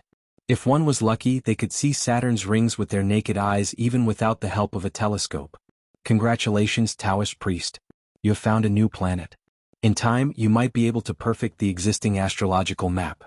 By then your name will be recorded in history. Li Zishuan clasped his hands together and smiled. He did not tell Li Chunfeng about the 9 planets in the solar system. Oh, it should be the 8 planets. Some things were too easy to get and people would not cherish them. Sometimes it felt good to be a quiet prophet and let people discover things that they already knew. Li Chunfeng quickly waved his hand and said, "This is not my credit. If it wasn't for the help of Yanhuang College's telescope, I wouldn't have found this. Besides, there is still one thing I don't understand. Why can't I see this planet at night? And why is there a ring around it?" At this time, Li Chunfeng was talking about his new discovery. He forgot about the rule of not talking when eating and sleeping. Although Li Zishuan had never shown any talent in astronomy, Li Chunfeng's intuition told him that Li Zishuan must know something. Li Zishuan thought for a while and said, "Taoist priest, you can think about it. Why can't you see the moon during the day but only at night? The principle of the celestial body that can only be seen during the day might be similar to the moon. The angular distance between Saturn and the Sun was smaller than that of Mercury. Saturn basically rose and set with the Sun. Therefore, when the Sun rose in the morning, as long as the weather was clear and the air visibility was high enough, Saturn's rings could be clearly seen with ordinary telescopes. This was how Galileo discovered Saturn in the past with his self-made telescope. As for the ring around the planet, as long as you understand why the moon shines, you will know what the ring is. Saturn's ring was formed by the debris of comets and asteroids colliding with the larger moon Saturn. The ring could contain a lot of water. It was made of ice and snowballs with diameters ranging from a few centimeters to a few meters. Under the sunlight, these substances formed the light belt that people saw through the reflection of the sun. Li Chunfeng fell into deep thought. After a while he cupped his fists and said, "Marquis, you're really knowledgeable. I've learned a lot. You're too kind. When the telescope is improved in the future, I believe that you will be able to find more planets. We will celebrate for you then." Mo Lingwei and Yen Xiaoning were rushing to produce a batch of military telescopes for the military. Therefore, the improvement of the astronomical telescope was temporarily put on hold. However, Li Zishuan believed that as the telescope technology in the workshop became more mature, the telescopes produced would be more advanced. By then, Li Chunfeng might be able to find all the planets in the solar system with the help of the telescope. In that case, Li Chunfeng might bring up the heliocentric theory. However, he did not know if he would be seen as an outlier. After all, when the theory was first brought up in the West, many people suffered because of it. Yi Fashion was stunned as he listened to their conversation. In the past he was proud of his knowledge. Of course he had heard a lot about Li Zishuan. He thought that his cousin was quite capable since he was able to reach such a high position with his own efforts. However, he did not expect him to be so knowledgeable. There were many things that he had never heard of, but Li Zishuan was able to talk with his cousin. This was the difference between them. At this moment, Yi Fashion was even more determined to go out and seek Taoism. If he did not step out of the house, he would be a frog at the bottom of the well for the rest of his life. The lunch lasted for almost an hour. When the students were about to leave school, the 3 of them finally left. After lunch, Li Zishuan went back to the Yunshan residence to rest for a while Yi Fashion meditated in the backyard. In the afternoon, Li Zishuan prepared to return to Chang'an with Yi Fashion, who had gone out to collect wind and had a bountiful harvest.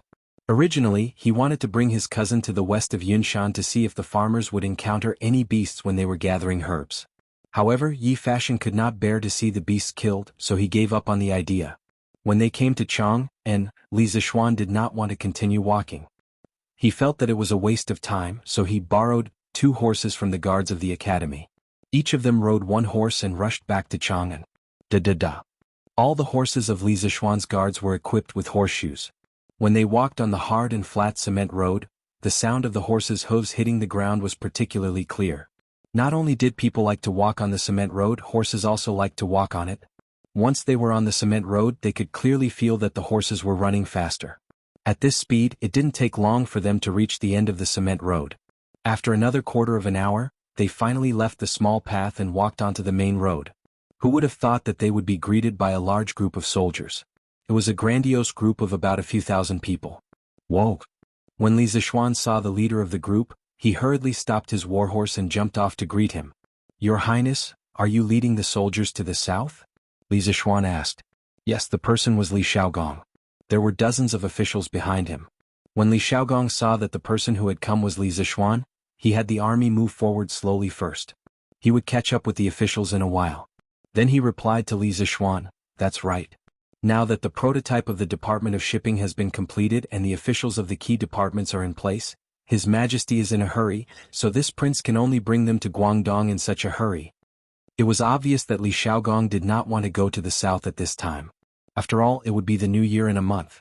If Li Xiaogong went to Guangdong now, it was very likely that he would have to spend the new year there. Your Highness, please be careful. Li Zishuan cupped his fists and said, "Oh, this little guy is?" Li Xiaogong saw Yi Fashion and asked curiously. Li Zishuan introduced, "Your Highness, this is my cousin Yi Fashion. He is from the Yi family in Nanyang.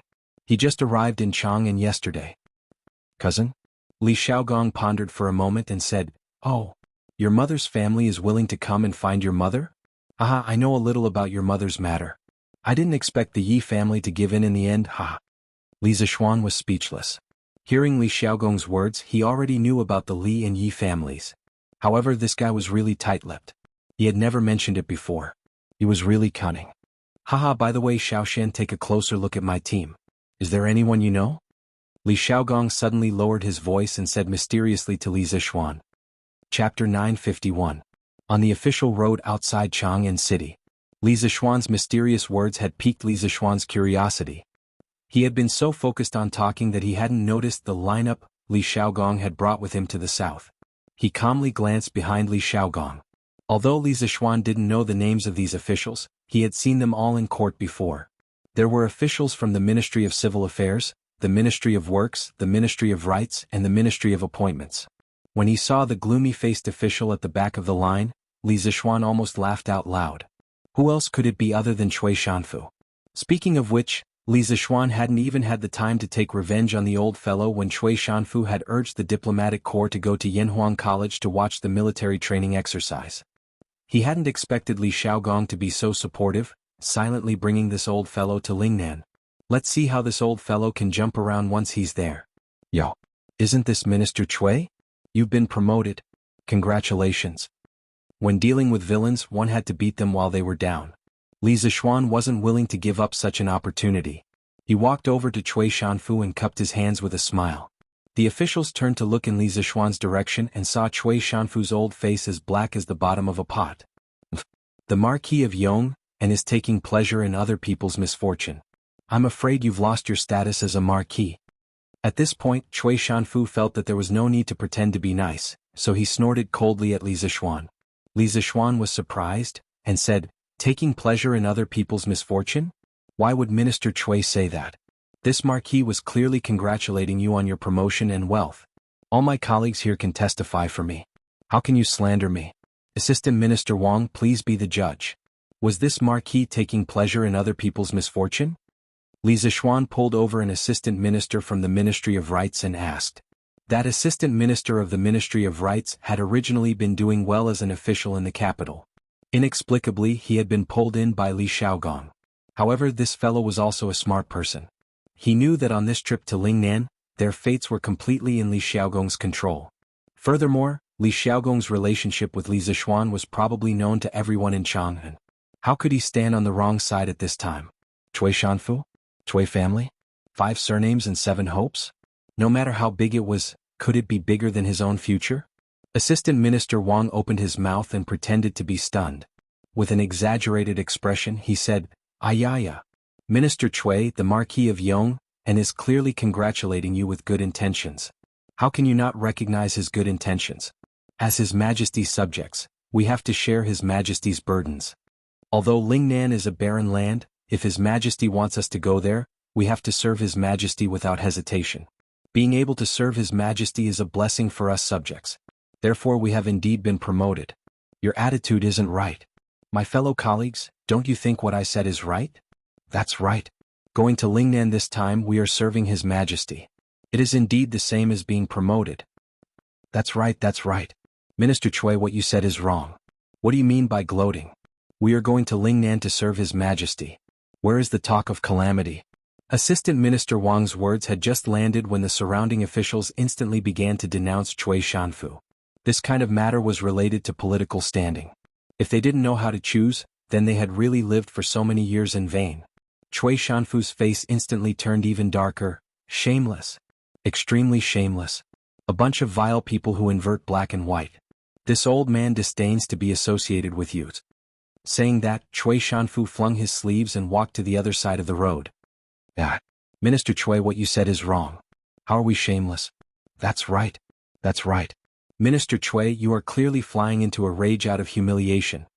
The officials weren't willing to be sinister vile people and immediately began to stab Chui Shanfu. Every stab stabbed into his heart, making Chui Shanfu almost vomit blood. All right. Everyone get on your horses and catch up to the army. At this moment, Li Xiaogong roared. Everyone hurriedly acknowledged. Speaking of which, when it came to Lingnan, the sky was high and the emperor was far away. Li Xiaogong held a large number of troops in his hands and represented the imperial court. Even the local emperors like Feng Ong and Tandian and Lingnan had to be respectful to him. Therefore, these officials were truly obedient to Li Xiaogong because their lives were all in Li Xiaogong's hands. Although Chui Shanfu was unwilling, he didn't dare to say much. Presumably, he had resisted before but later realized that resistance was futile. Now he could only accept his fate. Little Shen, this prince will be leaving. Help me look after that stinking brat Huiran. If you need to beat him, beat him. Don't be courteous to this prince. Li Xiaogong urged his horse to go to Li Zishuan's side and smiled. Li Zishuan cupped his fists and said, Your Highness, don't worry. I will keep an eye on Huiran. The mountain is high and the road is long. I wish your Highness a smooth journey. Li Xiaogong laughed. I'll count on your auspicious words. But if there's an emergency at the Bureau of Shipping, you, as the right commissioner of the Bureau of Shipping, can't refuse. Li Zishuan hastily replied, I wouldn't dare, I wouldn't dare. But then he suddenly remembered something and whispered, Your Highness, the Bureau of Shipping deals with an enormous amount of money every day. You must prevent the people below from being corrupted and forming factions. After saying this, he meaningfully glanced at Chui Shanfu's back. Li Xiaogong's lips curled into a cold and profound smile. Don't worry about that. This king was worried that he wouldn't jump around. His Majesty has already made arrangements. Otherwise, how could one of the 9 ministers be moved by this king? Li Zishuan instantly understood. At this moment he was completely at ease. Since Chui Shanfu had already been targeted by Li Er, he wouldn't be able to cause any waves in the Great Tang. For the rest of his life he could only obediently live out his days. The moment he made a move he wouldn't even need to do anything. Li Er would probably use this chance to eliminate him. The imperial treasury was now plentiful and had many soldiers and generals. Even the great clans weren't afraid. Moreover, Li Er had the time bomb, Li Zishuan at his side to intimidate them. The great clans didn't dare to act rashly, because Li Zishuan was a true bomb. Feng Jidai had been able to see the clues in the overnight destruction of Snake Spirit Mountain, so how could those old foxes not see it? This was also why the Chui clan didn't dare to retaliate when the second young master of the Chui clan, Chui Yunhan, had been exiled to Cheongzhou because of Li Zishuan. This was because they were afraid that Li Zishuan would do the same thing to their clans as he had done to Snake Spirit Mountain. If that happened, who the hell would be able to bear it? Since your Highness and His Majesty have already made arrangements, then this little nephew won't say anything more. Once again, I wish your Highness a safe journey. Li Zishuan rubbed his nose and cupped his fists. Until we meet again. Li Xiaogong laughed out loud and spurred his horse to leave. Chapter 952. In the Sweet Dew Hall of the Imperial Palace. Xiaogong's group should have left the city by now, right? Li Er softly asked from his throne. Your Majesty, His Highness has already left the city. Zhao Song bowed and replied. Li Er's eyes narrowed as he muttered, Whether or not the Great Tang's treasury can withstand the war with the Turks will depend on whether Xiaogong's Bureau of Shipping can shoulder the burden. And also, the Chui clan Chui Shanfu Humph. Earlier, when Prime Minister Aluo Nazhun of the Jianri dynasty wanted to marry the Great Tang princess for King Jianri, Li Er was naturally unwilling. Chang'e was his most beloved daughter. How could he marry her off to a barbarian? But as the sovereign of a country, he could not let his emotions affect his decisions. Even if he was just going through the motions, he still had to listen to the opinions of his officials. In the end, Li Zishuan's bravery and righteousness had satisfied him, but Chui Shanfu supported the marriage of the Great Tang princess and vigorously advocated for a peaceful marriage between the two countries. At that time, Li Er had wanted to kill Chui Shanfu, but he had never found a good opportunity. He had never imagined that Chui Shanfu's name would be on the list of officials selected to go to Lingnan that Li Xiaogong had brought a few days ago. Logically speaking, Chui Shanfu, as an official of the Chamberlain of Dependencies and one of the 9 ministers, should not have been sent to Lingnan. But when Li Er saw the name Chui Shanfu on the list, Many thoughts flashed through his mind, and so, the final list of the Bureau of Shipping shocked everyone. After all, Cui Shanfu was not only an official of the Chamberlain of Dependencies, but also the successor of the Cui clan of Qinghe. Did Li Er not take the great clan seriously by making such a decision? But on second thought, many people realized that Li Er really did have the confidence to not take the great clan seriously. In the past, the Great Tang did not lack good generals, nor did it lack elite soldiers, but it lacked money. If a war broke out, the Great Tang's supply of provisions might run into problems. But now the imperial court's treasury was abundant. It did not lack soldiers, generals, or provisions. If the great clans dared to be impudent, they would have to consider whether or not they could withstand Li Er's thunderous strike. Would the great clans dare to be impudent? Of course not. Since Li Er had dared to make this decision, it meant that he had already made preparations for the counterattack of the great clans. If the great clans made any strange movements, they might just be playing right into Li Er's hands. After all, for Li Er, stabilizing the rear before dealing with the Turks was not a bad choice. Because of this, East Commandery Duke Cui Junchuo, who had not been to court for decades, came to Ganlu Hall with a walking stick to plead for Cui Shanfu. Of course, Li Er did not neglect, but he did not agree. In the end, he sent Cui Junchuo back with the reason that Cui Shanfu's trip to Lingnan is only temporary. Once the Department of Shipping is on the right track, he will be summoned back. Just like that, under Li Er's strong insistence, the matter of Cui Shanfu following Li Xiaogong to the south was completely settled.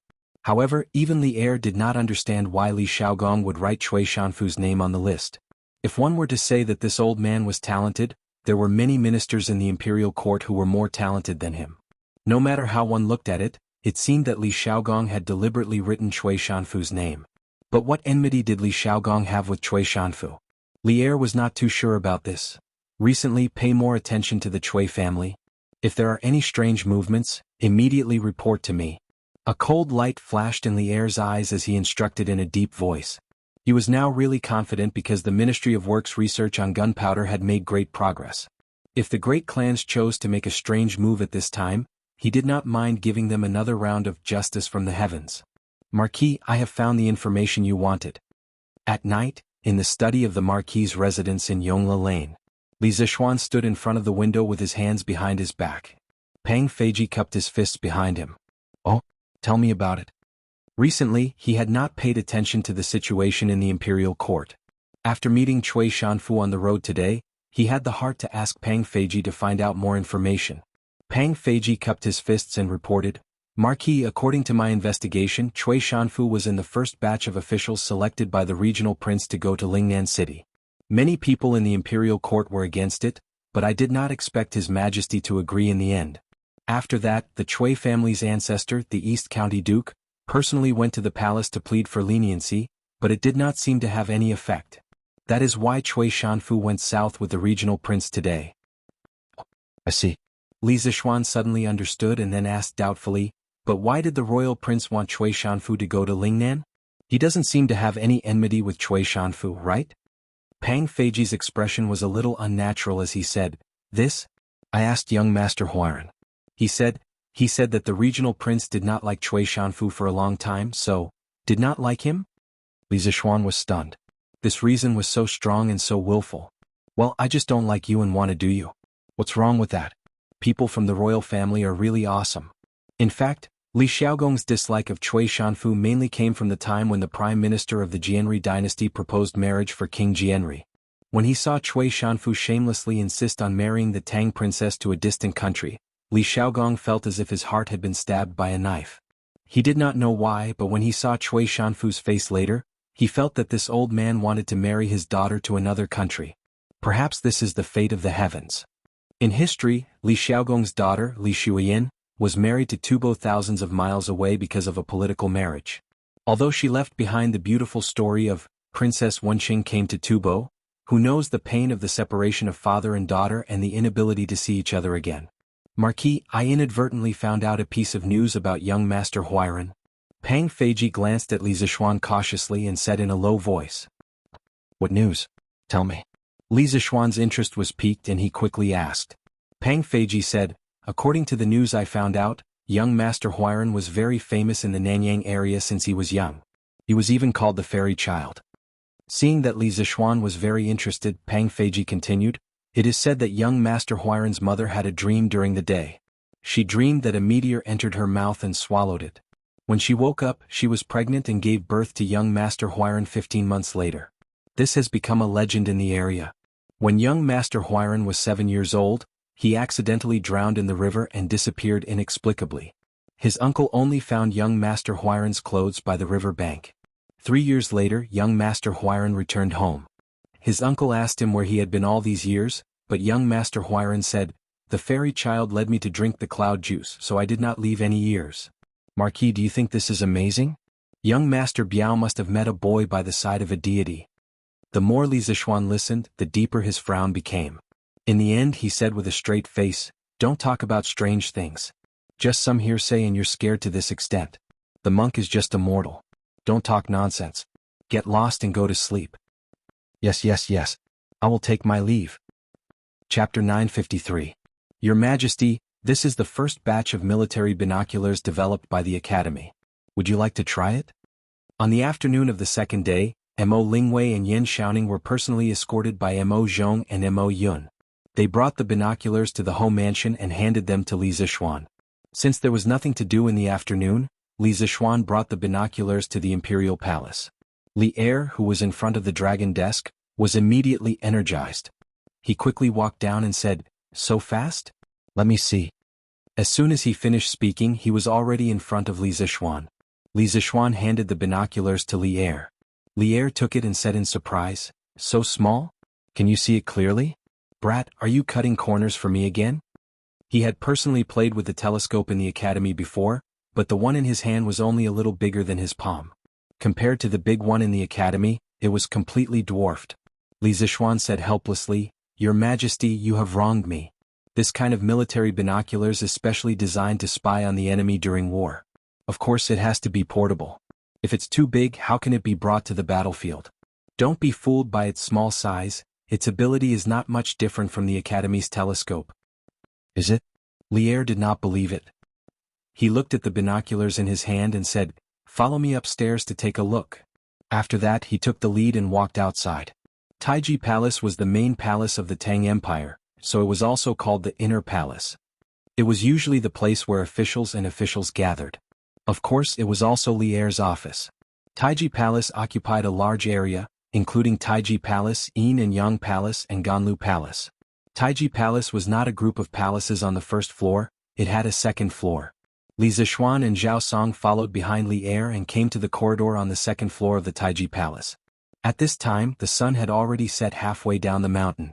Standing at their position, they could see the gorgeous red clouds on the horizon. The sky was dyed a deep red by the sunset glow, like a magnificent red sea. It was very spectacular. It was really, such a scene should only exist in the heavens. How many times can one see it in the human world? Li Er narrowed his eyes and looked at the magnificent sunset for a while. Then he picked up the binoculars and held the binoculars in front of his eyes. In order to protect the lens, Mo Lingwei added rubber to the edge of the lens. Compared to the hard and cold iron frame, the soft rubber was undoubtedly more comfortable for the eyes. Li Er raised the lens and looked at the front. Suddenly, a head wearing armor appeared in his field of vision. He could even see the hair on the person's face clearly.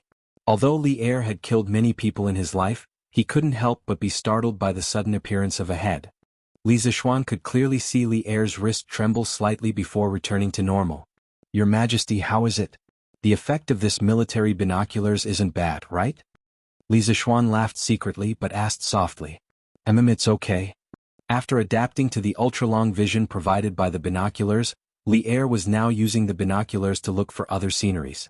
How could he have the time to comment on Li Zishuan? Therefore he only gave a short reply and went back to playing. In fact, the effect of the binoculars was not only okay, it was simply too good. When Li Er was playing with the astronomical binoculars, he could see the moon and stars hundreds of thousands of miles away. Those stars were originally far away, so he didn't have much of an intuitive feeling about the magnification effect of the binoculars. But now it was different. Standing here, he could even see the appearance and clothing of the people on Vermilion Bird Avenue outside the Imperial City. It was exactly the same as the scene he couldn't see when he stood next to those people. This kind of intuitive visual impact shocked Li Er. For a moment he was addicted to playing with it. "Ahem. Your Majesty, it's getting cold.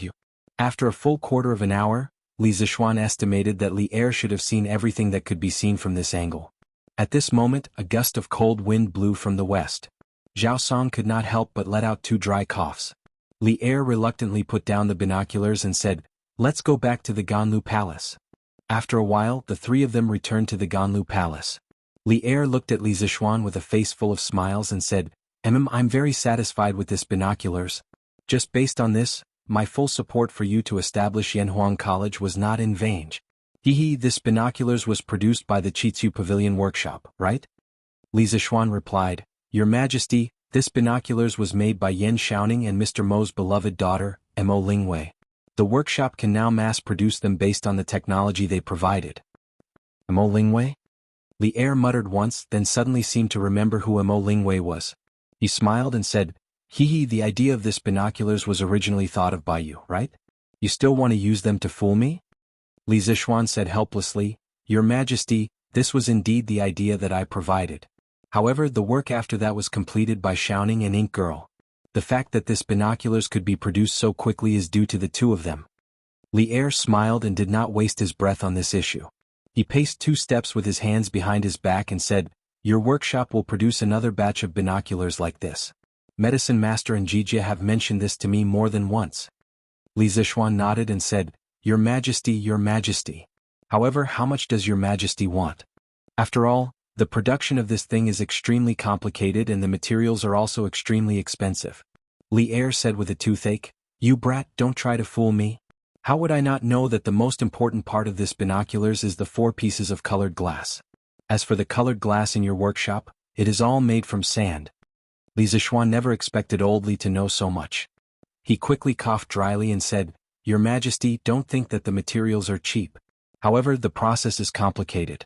To turn a bag of sand into colored glass, it requires dozens of processes. To grind the colored glass into the lenses of the binoculars, the workshop's old craftsman would have to grind it for several days. Furthermore, it might not even succeed. This is the cost. Shut up. Then tell me, how much are you planning to sell this binoculars to me for? Li Er said with a black face. Li Zixuan stretched out 5 fingers and carefully said, Your Majesty, I'll give you a friendly price. 500 strings of coins for 1. How about that? 500 strings of coins? Li Er stared and sneered, 500 strings of coins, you brat, aren't you afraid of dying from overeating? At most 150 strings of coins. Get the workshop to make 50 for the imperial court as soon as possible. Don't try to bargain with me. This is my bottom line. Li Zixuan said with a pained expression, Your Majesty, you are cutting my flesh. Fine. 150 strings of coins it is. Just treat it as my contribution to the Great Tang Empire. Chapter 954. After finishing the deal, for the binoculars, Li Er sat back on the throne in satisfaction. He was very satisfied with this deal and so was Li Zixuan. The price of 500 strings of cash that he quoted to Li Er was just a bluff. He had already expected Li Er to bargain with him. Although the final price of 150 strings of cash was not high, it was not low either. The workshop could make a small profit from this deal. At this moment, Li Er narrowed his eyes and looked at Li Zixuan. He said, This binoculars is a national treasure. The technology used to make them must not be leaked. In order to prevent people from sneaking into the workshop, I will send a team of imperial guards to guard the workshop. Do you have any objections? Li Er had fought in wars all his life. He understood the importance of binoculars in battle. Because of this, he knew better than anyone else that if the enemy had binoculars, it would be a great misfortune for the Tang army. That was why he was so concerned about the safety of the workshop. Li Zixuan thought for a while and gritted his teeth. He said, I don't mind if your Majesty sends imperial guards to guard the workshop, but your Majesty's men are not allowed to interfere with the daily operations of the workshop. Otherwise, I would rather close the workshop. Li Er narrowed his eyes, which flashed with a dangerous light. The hall immediately fell into silence. Zhao Song could not help but reveal an anxious expression as he silently blamed Li Zixuan for daring to say anything. After a moment of silence, Li Er suddenly slammed the table and stood up. He pointed at Li Zixuan and said angrily, Bastard! Do you think that I will swallow your workshop? Ridiculous. I have the wealth of the world. Do you think that I lack your workshop? In fact, he knew better than anyone what was most valuable about the workshop. It was Li Zixuan's endless and amazing ideas. Without Li Zixuan, the workshop was worthless. That was why he had never thought of swallowing the workshop and taking it for himself. I have misspoken. I hope that your majesty can forgive me. When Li Zixuan heard this, he heaved a sigh of relief and immediately cupped his hands in surrender. Although his words just now were suspicious of gauging the heart of a gentleman with one's own yardstick and might have even infuriated Li Er, he had no regrets. There were some things that had to be made clear from the start. He did not want his workshop to be a tool for the imperial court to make money. His workshop was to represent the most advanced productivity of the Great Tang. You brat, you're getting bolder and bolder. I will remember this and settle it with you in the future. Li Er snorted coldly, venting the dissatisfaction in his heart. Then he suddenly changed the topic and said, You know about Cui Shanfu, right? Li Zixuan was suddenly confused. He didn't understand why Li Er would suddenly mention this. Your Majesty, I happened to meet Cui Siqing outside the city yesterday. I didn't expect that Cui Siqing would follow Commandery Prince Hejin to the south to serve the country after not seeing him for a month. I admire you very much. Li Zixuan thought for a moment, then pretended to be confused and said in a strange tone. Li Er widened his eyes and had the urge to curse. He secretly thought that this brat's mouth was getting more and more despicable. If Cui Shanfu heard this, he would probably be angered to death. However, he didn't know that Cui Shanfu was almost angered to death by Li Zixuan outside the city. According to my investigation, the reason why the Nanyang envoys suddenly wanted to visit Yanhuang College last time was because of Cui Shanfu's instigation. He probably wanted to embarrass you in public. This person actually disregarded the imperial court's reputation because of personal grudges. He really deserves to be killed. If it weren't for the old Commandery Prince Cui's face, I would definitely kill this person. What do you think? What do I think? Stand and watch, Li Zixuan mischievously said in his heart. In fact, when he heard Li Er say this, he was quite shocked. He didn't expect Li Er to know about this matter. After thinking about it, he cupped his hands and replied with a serious face. Your Majesty, I think that the country is the country. Only when there is a country can there be a home. The country is first and the home is second. At any time, the country's interests are above everything else. Although I don't know how I offended Cui Siqing, Cui Siqing shouldn't have disregarded the Tang Empire's reputation to seek revenge on me. His intentions are truly deserving of death. Li Er looked at Li Zixuan with a faint smile and nodded. Yes, so I sent him to Lingnan. I hope that he can properly reflect on himself. Your Majesty is wise. The ruler and the official chatted for a while more before Li Zixuan took his leave. Outside the palace, pedestrians hurried to and fro on Vermilion Bird Avenue. It seemed that they all wanted to rush home before the curfew. Li Zixuan rode on his horse and happened to meet an old acquaintance. Yo, Dr. Qin. You just came out from the Imperial Physician Bureau and are preparing to go home? That's right, it was the doctor from the Imperial Physician Bureau, Dr. Qin, who had attacked Snake Spirit Mountain with Li Zixuan and tested the poison with his own body. So it's Marquis. I've seen Marquis before. Marquis, how have you been recently? This old man has just been dismissed from the Imperial Physician Bureau and is about to go home. Dr. Qin hurriedly greeted with a smile. Li Zixuan dismounted and stood beside Dr. Qin. The two walked side by side. Li Zixuan said as he walked, Ha! Dr. Qin, we are people who have been on the battlefield together. There's no need for you to be so polite. I wouldn't dare. Dr. Qin shook his head and laughed. Li Zixuan rolled his eyes and suddenly said, Oh right, Dr. Qin, this Marquis intends to establish a medical school. In the next few years, I will establish public medical centers in all the states of the Tang Empire. The Academy's medical school will cultivate medical talents for these medical centers. Dr. Qin's medical skills are superb and your medical ethics are noble. I wonder if you can recommend some similar talents to this Marquis? To fill up the Academy's medical faculty. Well, this was a rather old-fashioned way of recruiting people. You just had to wait for the willing to take the bait. Public medical centers? Marquis is indeed bold. I admire you. But I've been in the Imperial Physician Bureau for most of my life. I'm afraid that those friends of mine are no longer practicing medicine, right? Dr. Qin praised and then said regretfully. Li Zixuan smiled and said, Since there's no one else to recommend, Dr. Qin, why don't you come to Yanhuang College yourself? Don't you want to pass down your lifelong medical skills? Now that priest's son has a disciple, you. Dr. Qin said in surprise, Is priest's son also in Yanhuang College now? Li Zixuan smiled and said, Yes. And not only that, when the medical students officially enroll, priest's son will occasionally substitute for them. At this time, Sun Simiao was the idol of many medical students. Dr. Qin's eyes lit up when he heard this. He stroked his beard and said with a smile, "Good, good, good. Since priest's son has already entered Yanhuang College, what's there for me to hesitate? Just as well, I'm getting old and I'm planning to resign from the Ministry of Personnel in a few days. When the time comes, don't look down on my old bones." Li Zixuan smiled and said, why would I? The Academy's doors will always be open to Dr. Qin. Chapter 955. Oh, I'm a little tired of eating fish and meat every day. I'll get the kitchen to buy more vegetables and fruits for a change of taste. On this day, Li Zixuan was eating lunch and subconsciously complained when he faced the table full of fish and meat. Although Han Yushi and the kitchen maid at home were very good at cooking, no matter how delicious they were, they couldn't rely on eating meat every day. Moreover, a healthy life required vegetables. These days of eating fish and meat every day had been going on for more than a month. Li Zixuan couldn't bear it anymore. "Child, have you been too busy recently?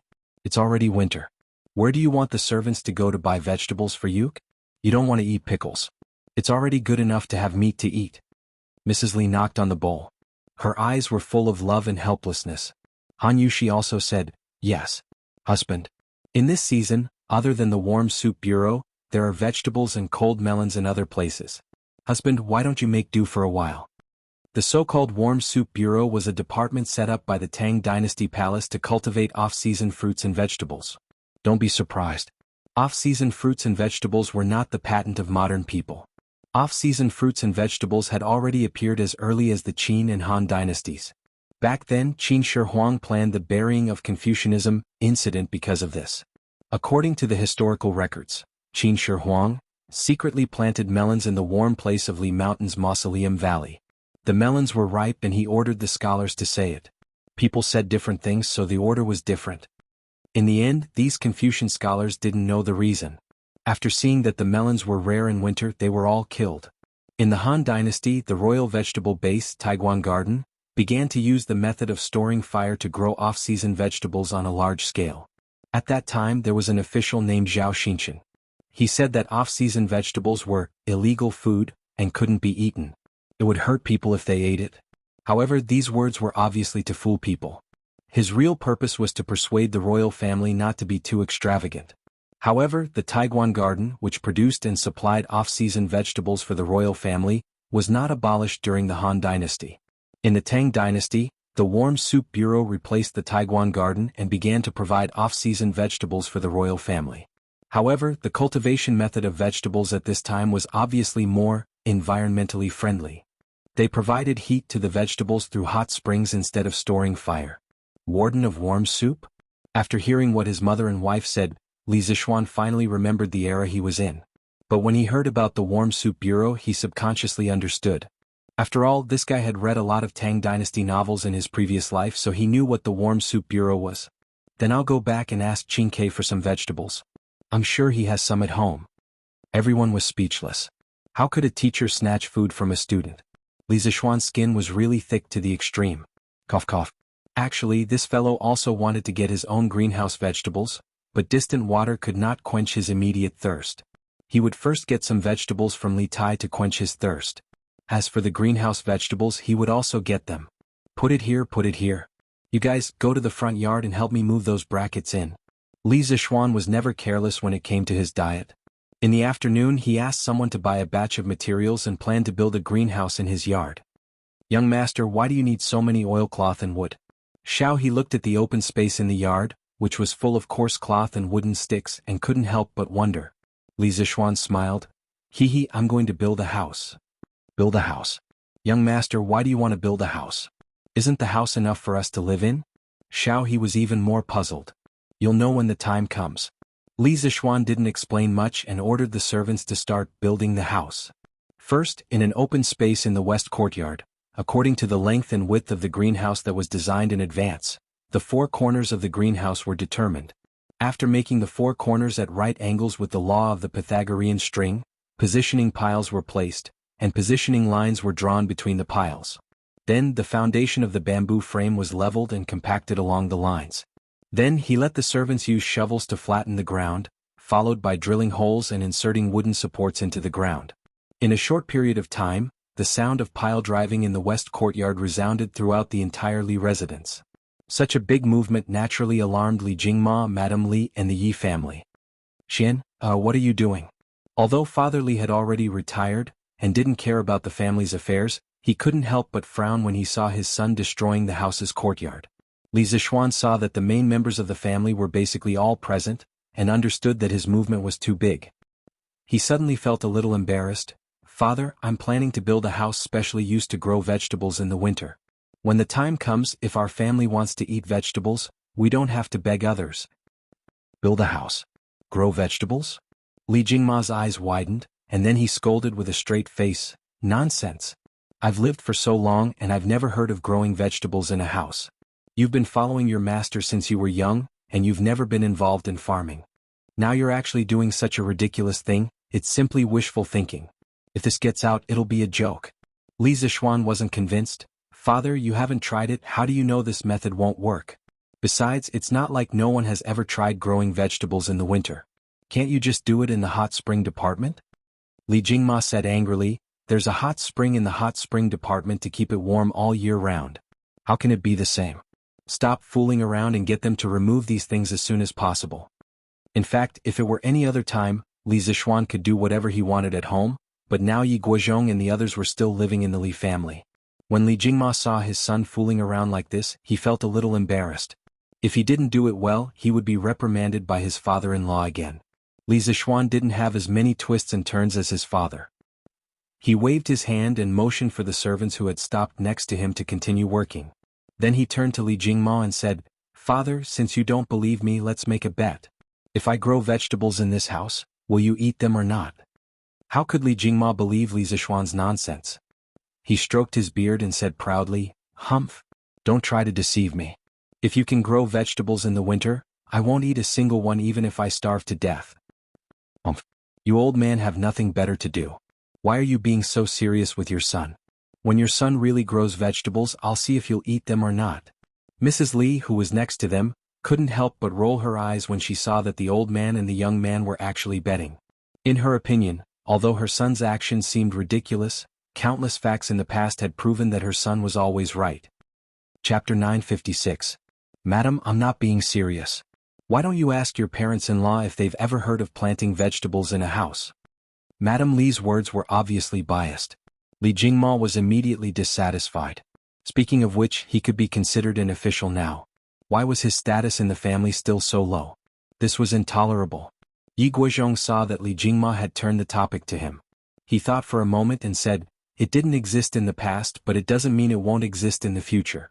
Little Xian has been good at creating miracles in the past year since he returned to Chang'an. Jingma as his father, how can you not believe in your own son? It was rare for Yi Guozhong to actually speak up for Li Zixuan. Old Madame Yi smiled and said, Old master is right. Little Xian doesn't look like someone who would boast casually. Jingma, if you speak so confidently now, you'll have to starve in the future. Old Madame Ye's words immediately made everyone laugh. Lan clapped and said, hee hee. Daddy is going to starve. But Daddy, don't worry. Lan will send you food when the time comes. Send food? Your father, I am not going to jail. Do I need a little girl like you to send me food? Li Jingma's old face darkened. Everyone laughed again.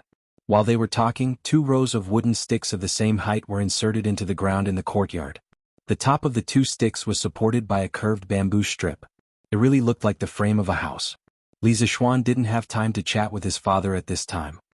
He personally went down and ordered the servants to tie the custom-made white tarpaulins one by one to the supports. There was no plastic in this era.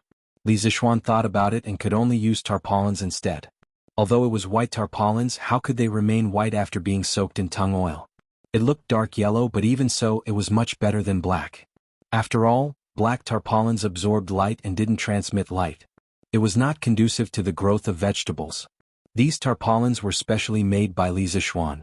There were 2 lengths of rope attached to them at specific intervals, which were used to tie them to the brackets that were inserted in advance. The winter in the north was especially cold. To be safe, 1 layer of tarpaulin was not enough to solve the problem.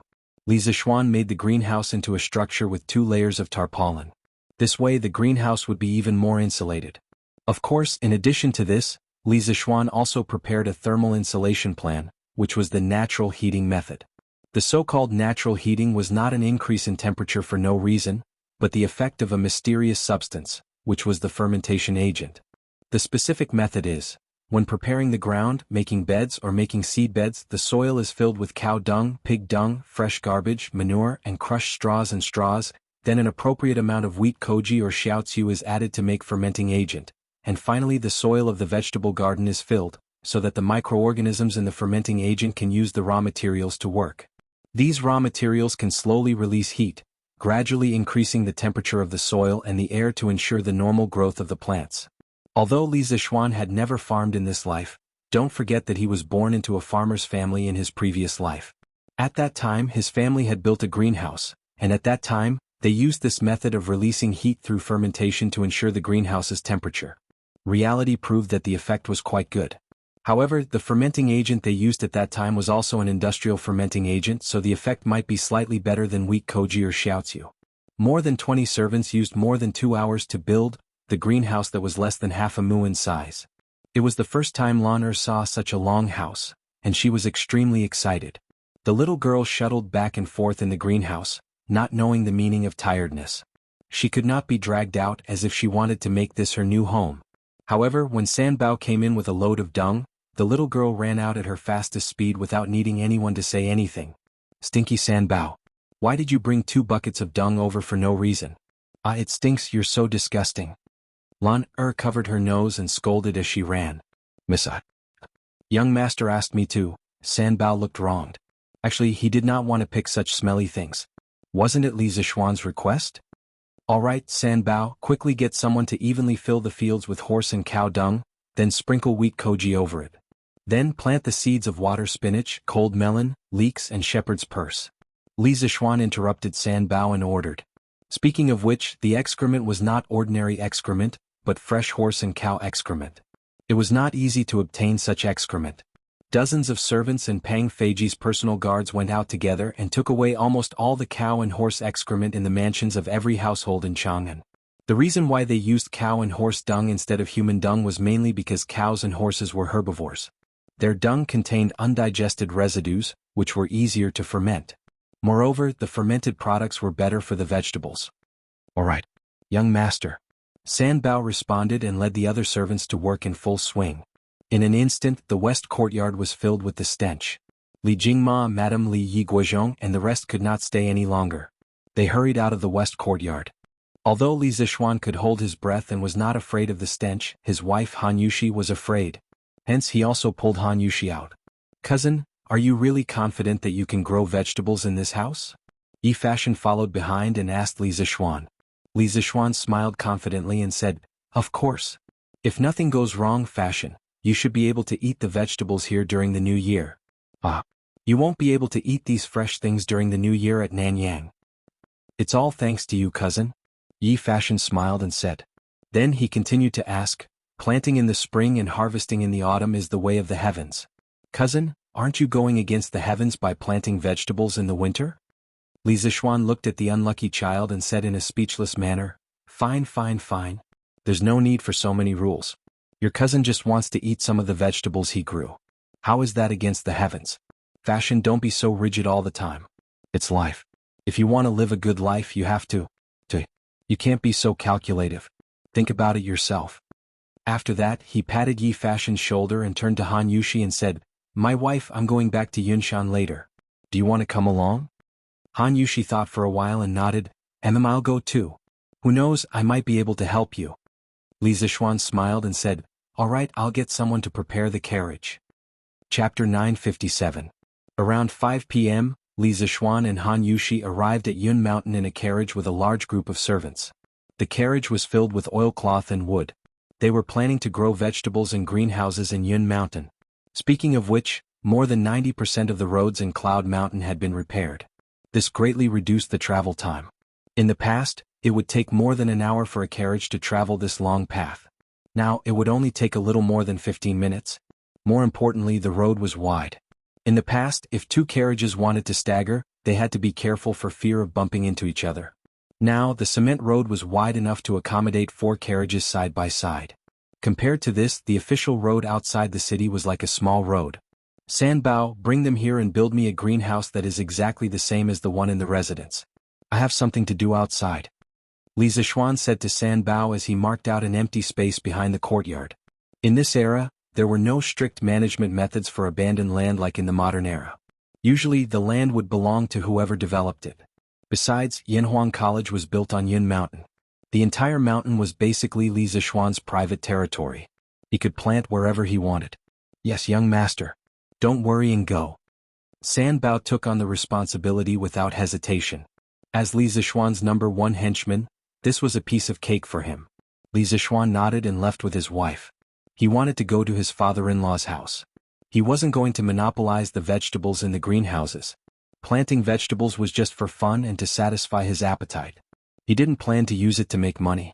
However, it was a good idea to let the villagers in his fief take care of it. As for Han Qianhu, due to his relationship with Li Zishuan, he was now the head of one of the 8 villages in Li Zishuan's fief. The Han family manor's position among the 8 villages was skyrocketing. Only Plum Village, which was close to Yun Mountain, could compete with them. The other 6 villages were envious of these 2 villages. However, their villages were now part of Li Zishuan's fief.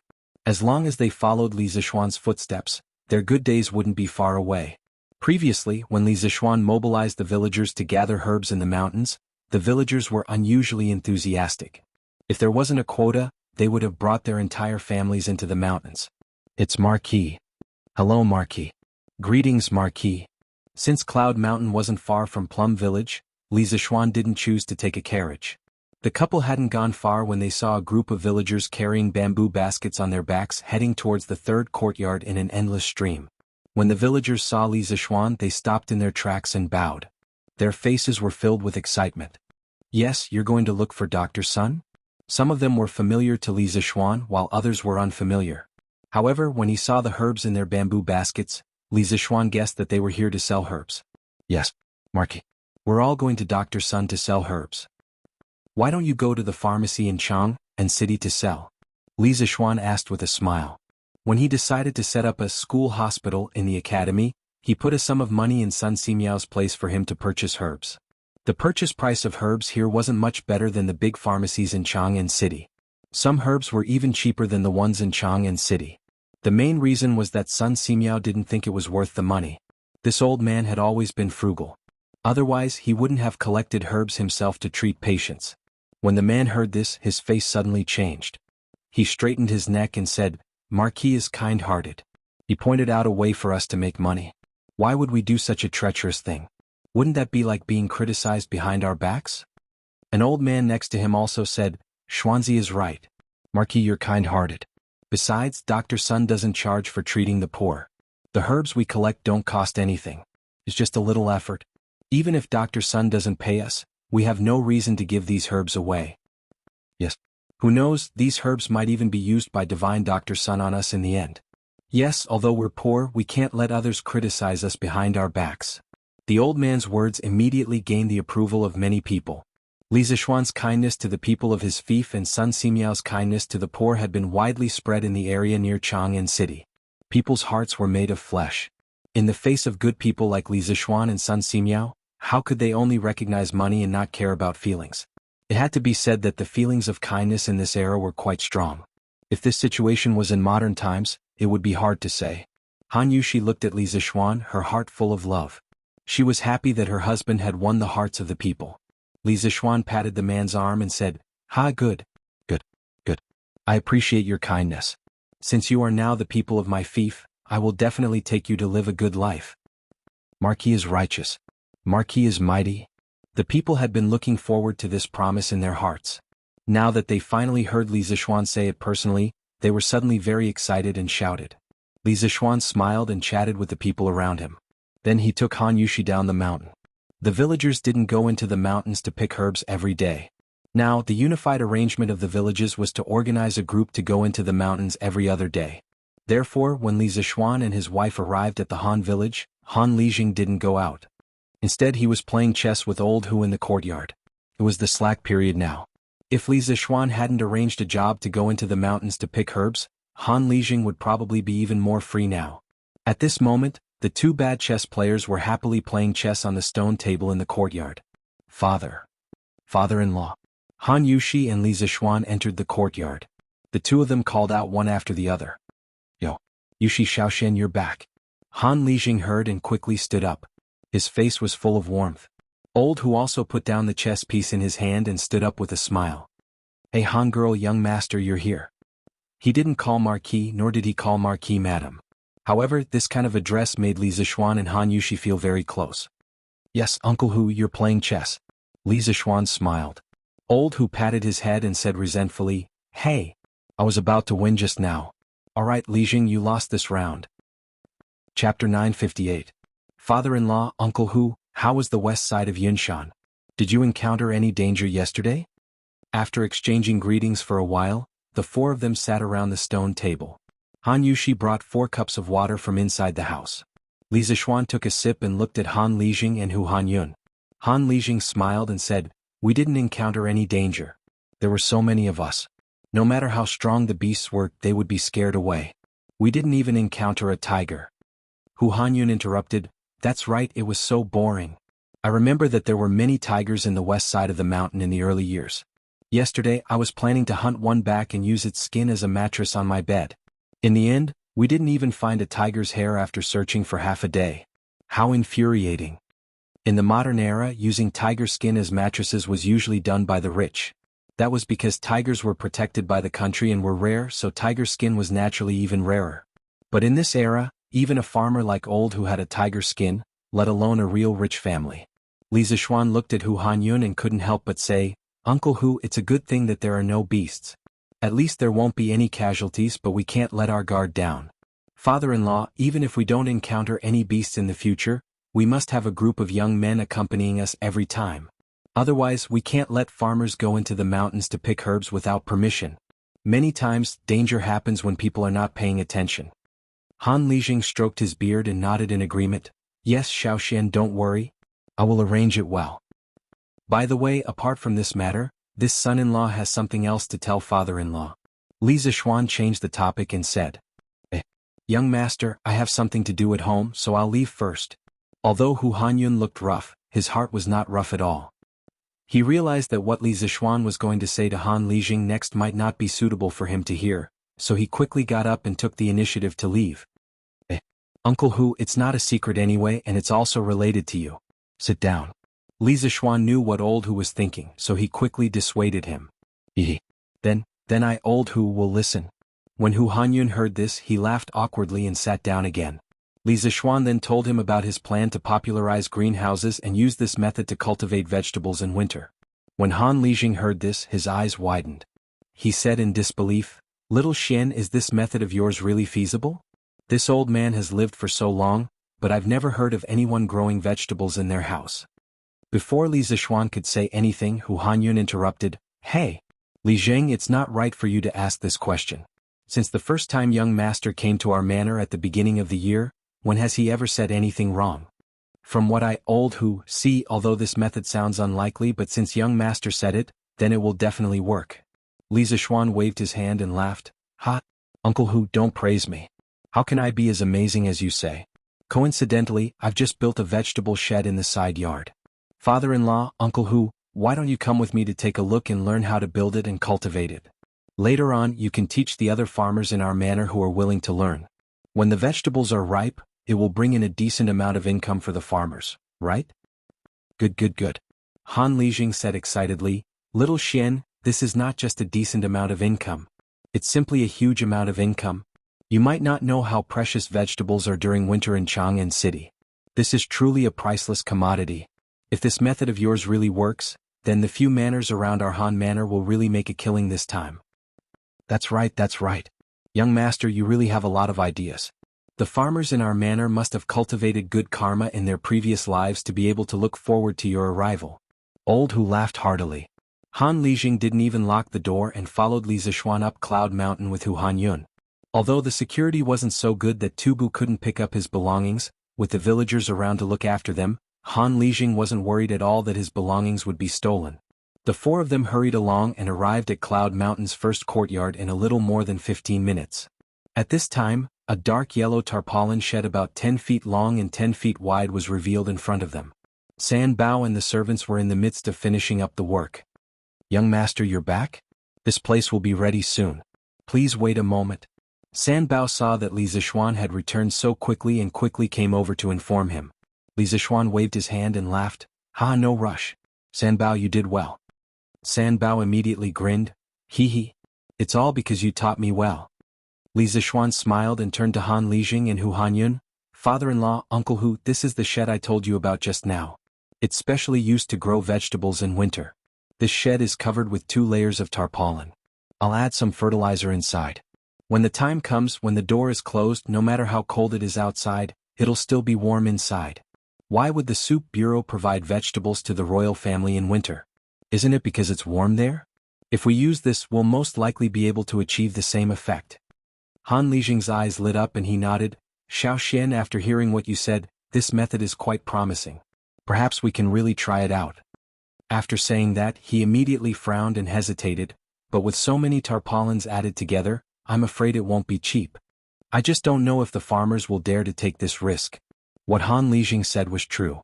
After all, Li Zixuan's method of growing vegetables out of season had never been tried before. The capital invested in the early stage was not a small amount for the farmers. It would depend on whether the farmers believed in Li Zixuan or not. Hu Hanyun waved his hand carelessly and said, "Hey! Those who aren't willing don't have the life to earn this money. Lijing, no matter how much you force them, it's useless. Anyway, I, Old Hu, believe in young master. I'll go to Chang and tomorrow to buy tarpaulins. My family will build 10 of these big sheds. Anyway, there's a lot of land that's uncultivated now." It wasn't an exaggeration to say that Old Hu had been reborn. His son and daughter both had their own achievements. Now, not only were they no longer the burden of the family, but they had also become the pride of the family and even the entire Han family manor. Because of this, the Hu family was getting richer and richer. At this moment, Old Hu seemed to be rich and overbearing. He directly said that he wanted to build 10 of these sheds. But sometimes, honest people also had their blessings. It wouldn't be long before Hu Hanyun would be thankful for his current decision. "Father-in-law, Uncle Hu's words are rough, but they are reasonable. When the time comes, the farmers will be free to build the sheds. If they don't want to, we won't force them." Chapter 959. "Little Xian, you can't do this." In the Yunshan residence, Han Lijing listened to Li Zixuan and Hu Hanyun's conversation and quickly said, "Little Xian, you might not know the situation of the other villages. Take the Liujia village for example. Their village just joined your fief not long ago. During the previous autumn harvest, they still paid rent according to the previous landlord's request. In addition, this year's harvest is generally not good, making things worse. Their place is not rich to begin with. It's already not bad that they have enough food to eat. If you ask them to get so many oilcloths, even if they sell all the food in their house, it won't be enough. Little Xian, since you thought of this method to help the villagers increase their income, then you must also want all the villagers to receive this favor, right? Therefore, father-in-law still hopes that you can consider this matter carefully." After Li Zixuan heard this, he was silent for a while. He secretly thought that he had taken things for granted. The price of cloth in the beginning of the Tang dynasty was very cheap. The price of a spool of fine silk was the price of a bucket of rice. That is, 3 to 4 copper coins could buy a spool of silk cloth. As for the coarse oilcloths used to build the greenhouses, it was even cheaper. The cost of a greenhouse was actually only 200 to 300 copper coins. Li Zixuan's family had a ready-made clothing store, so he naturally knew the current price of cloth in Chang'an. It was because he knew that he subconsciously thought that the commoners could grit their teeth and bear the cost of a greenhouse. 200 to 300 copper coins was equivalent to a few $1,000s in the modern era. If a family squeezed together, they should be able to gather together. But he neglected a problem. The extent of exploitation of the farmers by the landlords of this era was far from comparable to the modern era. In this era, people who could not afford to eat enough and wear clothes were everywhere. Was 200 to 300 copper coins really a small amount? For some families, 200 to 300 copper coins could be enough for their family to eat for a year. Father-in-law is right. This son-in-law has indeed not thought it through. Li Zixuan thought for a moment and took the initiative to admit his mistake.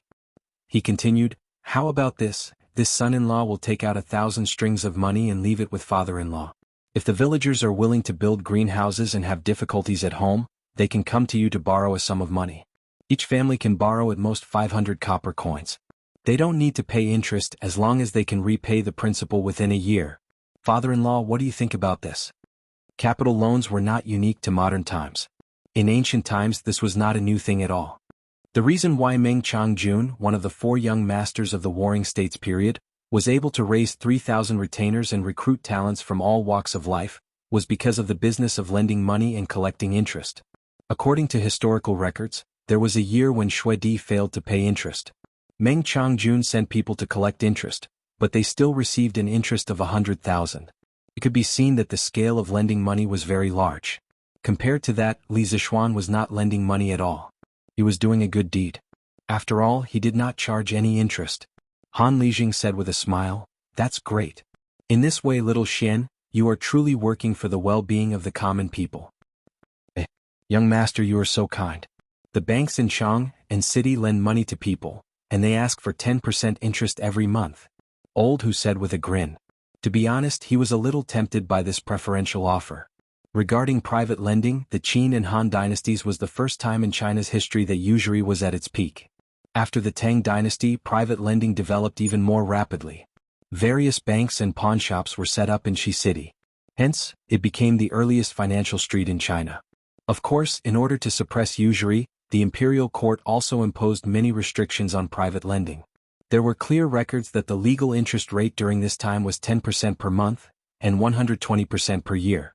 Compared to the interest rate during the Qin and Han dynasties, this interest rate was more friendly. However, to the common people this interest rate was still relatively high. Hence, when Old Hu heard that Li Zixuan wanted to lend money to the villagers without paying interest, he could not help but be tempted. After all, if he borrowed money from the banks he would have to pay back 600 in interest a year later. In this way borrowing money was profiting. Li Zixuan smiled and changed the topic. "Uncle Hu, father-in-law, take a closer look at this greenhouse. If there is anything you don't understand you can ask me. In the next few days this greenhouse will be promoted to all the villagers. When the time comes I will have to trouble you." Han Lijing nodded and said, "Okay. Old Hu and I will take a closer look." Although he and Hu Hanyun had an unruly time when they were young, later on, they obediently stayed at home and farmed. They could be considered as genuine farmers. Imitating others to grow vegetables was a piece of cake for them. The next day Old Hu went out early in the morning. Today he did not follow the village's young men into the mountains as a guard. He had more important things to do, and that was to buy cloth. There was no ready-made oilcloth, so he bought coarse cloth and then some tung oil and went home to make it himself. When he went there it was an empty ox cart. When he came back, it was full of coarse cloth, and there were 2 barrels of tung oil hanging on the side of the cart. "Yo, isn't this Old Hu? Why did you buy so much cloth? Are you making clothes for your son? That's not right. Why didn't you buy silk cloth but so much coarse cloth?" On the way it was inevitable that he would meet some acquaintances. Old Hu usually laughed and said carelessly, "Ha! Recently the family is short of firewood, so I bought some coarse cloth to burn at home." If it wasn't someone from the village, Old Hu was determined not to reveal the secret of growing vegetables in the greenhouse. It was just that his response was a little too shocking. Buying coarse cloth to burn as firewood? Hearing Old Hu's response, people all suspected that Old Hu's brain was fried. Although the situation of Old Hu's family was much better this year, it was not to the point of being extravagant enough to burn coarse cloth as firewood, right? "My son's mother. I'm back. Come out and help me carry the things." The road from the Chang, an official road to the Han village, was now flat and wide. After a while Old Hu returned home. As soon as he entered the courtyard, he shouted at the top of his voice, "Hey master, you're back so soon?" When Lu Yui heard the noise she hurriedly ran out of the house. When she saw the mountain of coarse cloth on the ox cart she was stunned. This, husband, how much did you buy these cloth for?" Hu Hanyun wiped away his sweat and said with a grin, "Hey, it's only 3 strings of coins worth of cloth. The shopkeeper said that if I bought more he would give me more, so I bought more. It's not a loss, not a loss." "It's not a loss? What did you say when you left? You only bought 2 strings of coins worth of cloth. Now that you've bought such a big cart, what are you going to do with the extra cloth?" Lu Yue said angrily. "Do what? Burn. Bah, I'm going to grow vegetables." Old Hu answered this question too many times along the way, so he couldn't help but say that word directly. Chapter 960. Hearing Hu Hanyun say burn, Lu Yui was so angry that smoke almost came out of her head. "Husband, we've built so many greenhouses. What if we lose money? After all, growing vegetables in winter doesn't sound very reliable." Hu Hanyun glanced at his wife and said in annoyance, "What does a woman like you know? Young master is the son of a god. How can he be wrong? If it weren't for young master, we would still be living in this rundown house. we would still be cooped up at home with them. You don't have to believe other people, but you have to believe everything young master says. Although Lu Yui liked to take advantage of others, she wasn't someone who didn't know what was good for her. In this kind of situation she was still able to distinguish between right and wrong. Understood, husband. Hu Hanyun said with satisfaction. Take down these coarse cloths and dip them in tung oil to dry. I'll go to the mountains to chop some wood. We'll go build the greenhouses in the afternoon.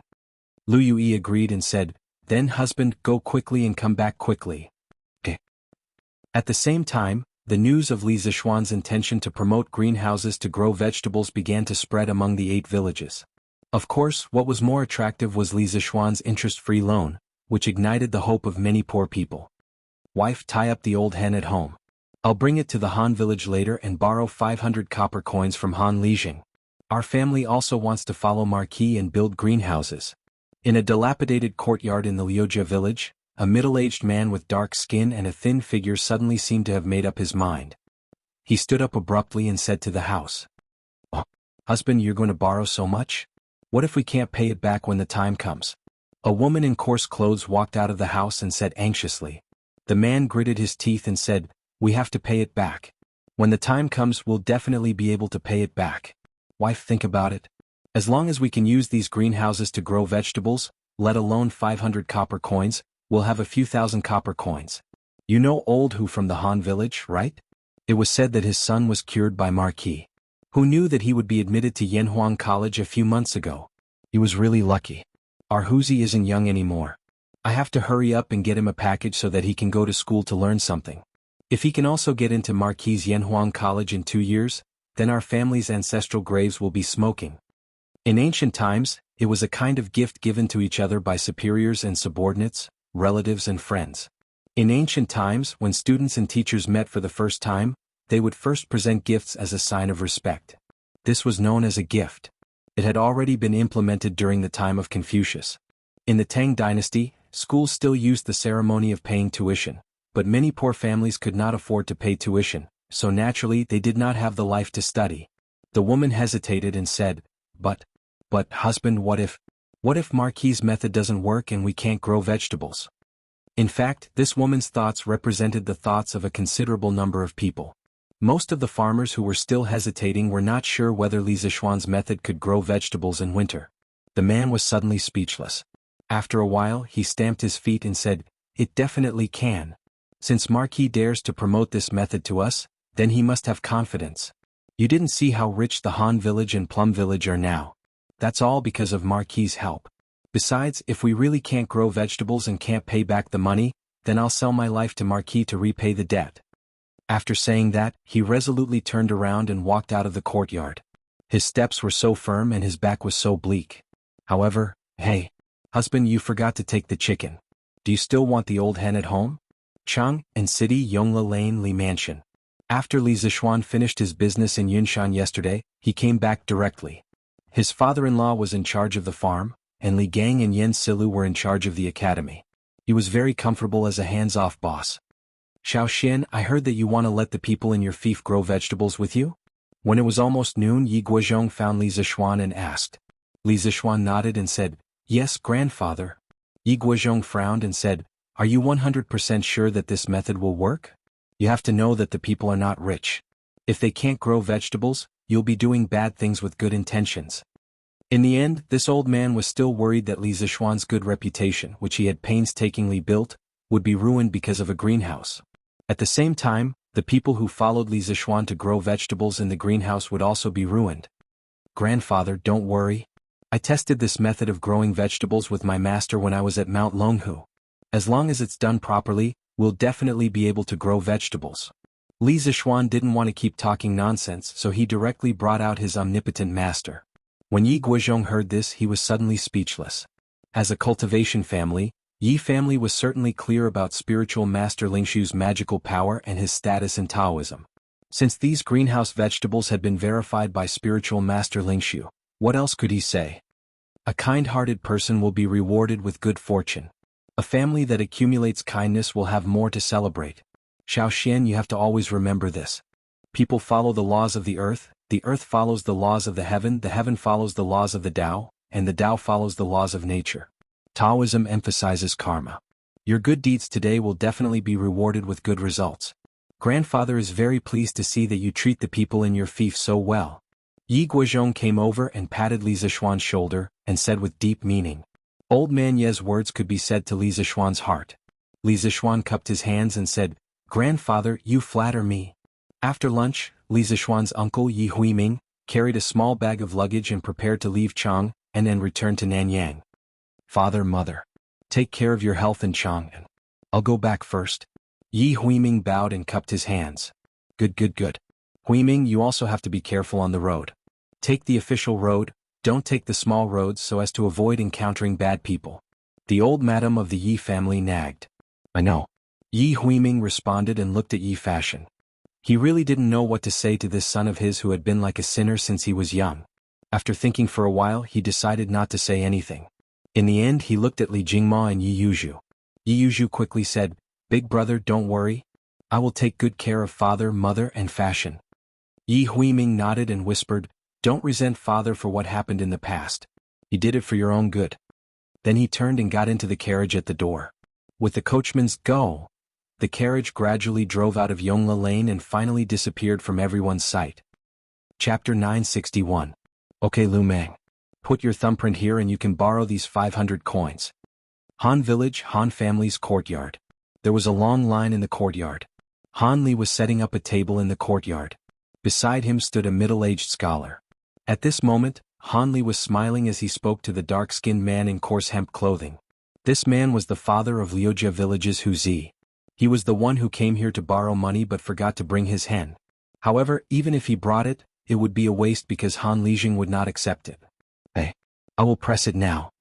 Lu Meng did not look at the content of the paper. He responded and without hesitation, bit his thumb and put a red thumbprint on the paper. Han Lijing's character was well known by everyone in the surrounding area. Therefore, Lu Meng was not worried that Han Lijing would cheat him. Besides, even if he did not believe Han Lijing, how could he not believe Li Zishuan? After all, Han Lijing was helping Li Zishuan. Okay. Here are 500 coins. You better count them carefully. Han Lijing nodded. He took out a string of coins from the wooden box behind him and handed it over to Lu Meng. Lu Meng took it with both hands. He wanted to count but he was a bit embarrassed. Han Lijing saw this and laughed. It is best to count the coins face to face to avoid any misunderstandings later on. Thank you, Han Lijing. Lu Meng was moved. He moved 2 steps to the left to give way to the line. Then he stood on the side and counted the coins face to face. Han Lijing shouted. Next. A young man in his 20s came over. Han Lijing found him unfamiliar and asked. Little brother, which village are you from? Han Lijing, my name is Wang Qingyuan. I am from Shirley Village. Last month, my village was annexed to Marquis' fief. The young man quickly replied. Han Lijing looked at the middle-aged scholar beside him. He saw the scholar open the book on the table to a certain page. After looking at it for a moment, he nodded and said, There is indeed this person in Wang Village. Han Lijing nodded and asked the young man, Wang Qingyuan, how much money do you want to borrow? Why do you want to borrow money? Wang Qingyuan replied, Han Lijing, I want to borrow 500 copper coins. I also want to build a greenhouse to grow vegetables. Han Lijing nodded and took out a piece of paper with a document written on it and said, Just like Lu Meng, put your fingerprint here. I understand. Wang Qingyuan said excitedly. At this time, Lu Meng, who is next to him, has already counted the copper coins. He scratched his head and somewhat embarrassedly asked Han Lijing. Han Lijing, how should we build this greenhouse? I want to learn. Holding the heavy 500 copper coins, he felt a huge pressure in his heart. If he couldn't grow vegetables, then his family would be completely finished. His son wouldn't be able to go to school, and he was afraid that even eating would be a problem. Therefore, before he set up the greenhouse, he had to learn the technique well. Otherwise, the borrowed 500 copper coins would be wasted. Yes. Han Lijing, where should we go to learn how to build a greenhouse? The other people also looked at this side. The question that Lu Meng asked was also what they wanted to ask. Those who made up their minds to borrow money actually wanted to use this opportunity to completely improve their family's situation. No one didn't want to be able to grow vegetables in their greenhouse. Han Lijing raised his head and said to everyone, If you want to learn how to build a greenhouse after you get the money, I can take you to Old Hu's house to have a look. His house has already built a greenhouse. At that time, if you have anything you don't understand, be sure to ask on the spot. Old Hu will also teach you some planting techniques. If you want to learn, you can wait for a while on the side. Lu Meng grinned and said, Hey, that's fine. I will wait for a while on the side. Thank you, Han Lijing. Yo, there are so many people. At this time, Li Zixuan came in from outside the courtyard. Looking at the long line in the courtyard, he was surprised. In the afternoon, after he sent his uncle away, he remembered the situation in the village and immediately rushed over. Things like greenhouse vegetables for many people were entrusted to their family's livelihood. If he didn't come personally to teach in case something went wrong, it would be a big sin. Marquis? Marquis is here. Greetings to Marquis. Greetings to Marquis. Among the nobles of the Great Tang, Li Zixuan was one of the more down-to-earth nobles. He often interacted with the people of the lower class, so there were many people who recognized Li Zixuan. The moment he entered, many people recognized him, and the people in the procession instantly grew excited and enthusiastically bowed. Li Zixuan nodded his head to greet them one by one. He walked to the front of the line.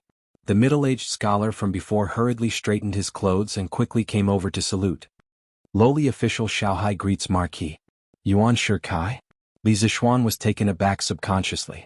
Could it be so coincidental? I actually met Yuan Datu in Tang Dynasty?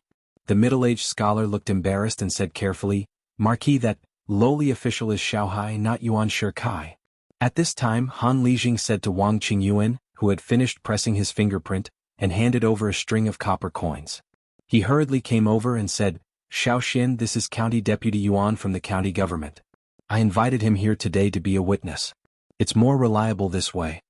Li Zixuan suddenly understood. He had also heard that in ancient times, it was often necessary to find a well-respected middleman to act as a witness. Generally, commoners liked to find a judge from the county government to act as a witness. This way it would be easier to file a lawsuit. He had to admit that his father-in-law was very considerate. At this time he also realized that he had misheard the name just now. He said apologetically, Oh, it's County Deputy Yuan. I didn't pay attention just now and misheard the name. I'm really sorry. County Deputy Yuan, please forgive me. Xiaohai hurriedly waved his hand and said, Marquis, you're too serious. You didn't mean it and I didn't take it to heart. Li Zixuan nodded and smiled, That's good. Then he looked at Han Lijing and asked, Father-in-law, how many people came to borrow money? Han Lijing replied, In the morning, there were already more than 70 households coming to borrow money. Looking at the situation in the afternoon, there should be nearly 200 households coming to borrow money today. Li Zixuan was shocked. He didn't expect that there were so many farmers who couldn't afford to build greenhouses. He secretly thought that it was fortunate that his father-in-law had reminded him. Otherwise, according to the previous policy, many people would be unable to build greenhouses even if they wanted to. Well, father-in-law, have you arranged for the farmers to train them in building greenhouses and how to plant vegetables? Li Zixuan asked again. Han Lijing nodded and smiled, Yes, I have. I'll take them to Old Hu's house later. Old Hu's house has already built the greenhouses. I'll take them to the site to have a look.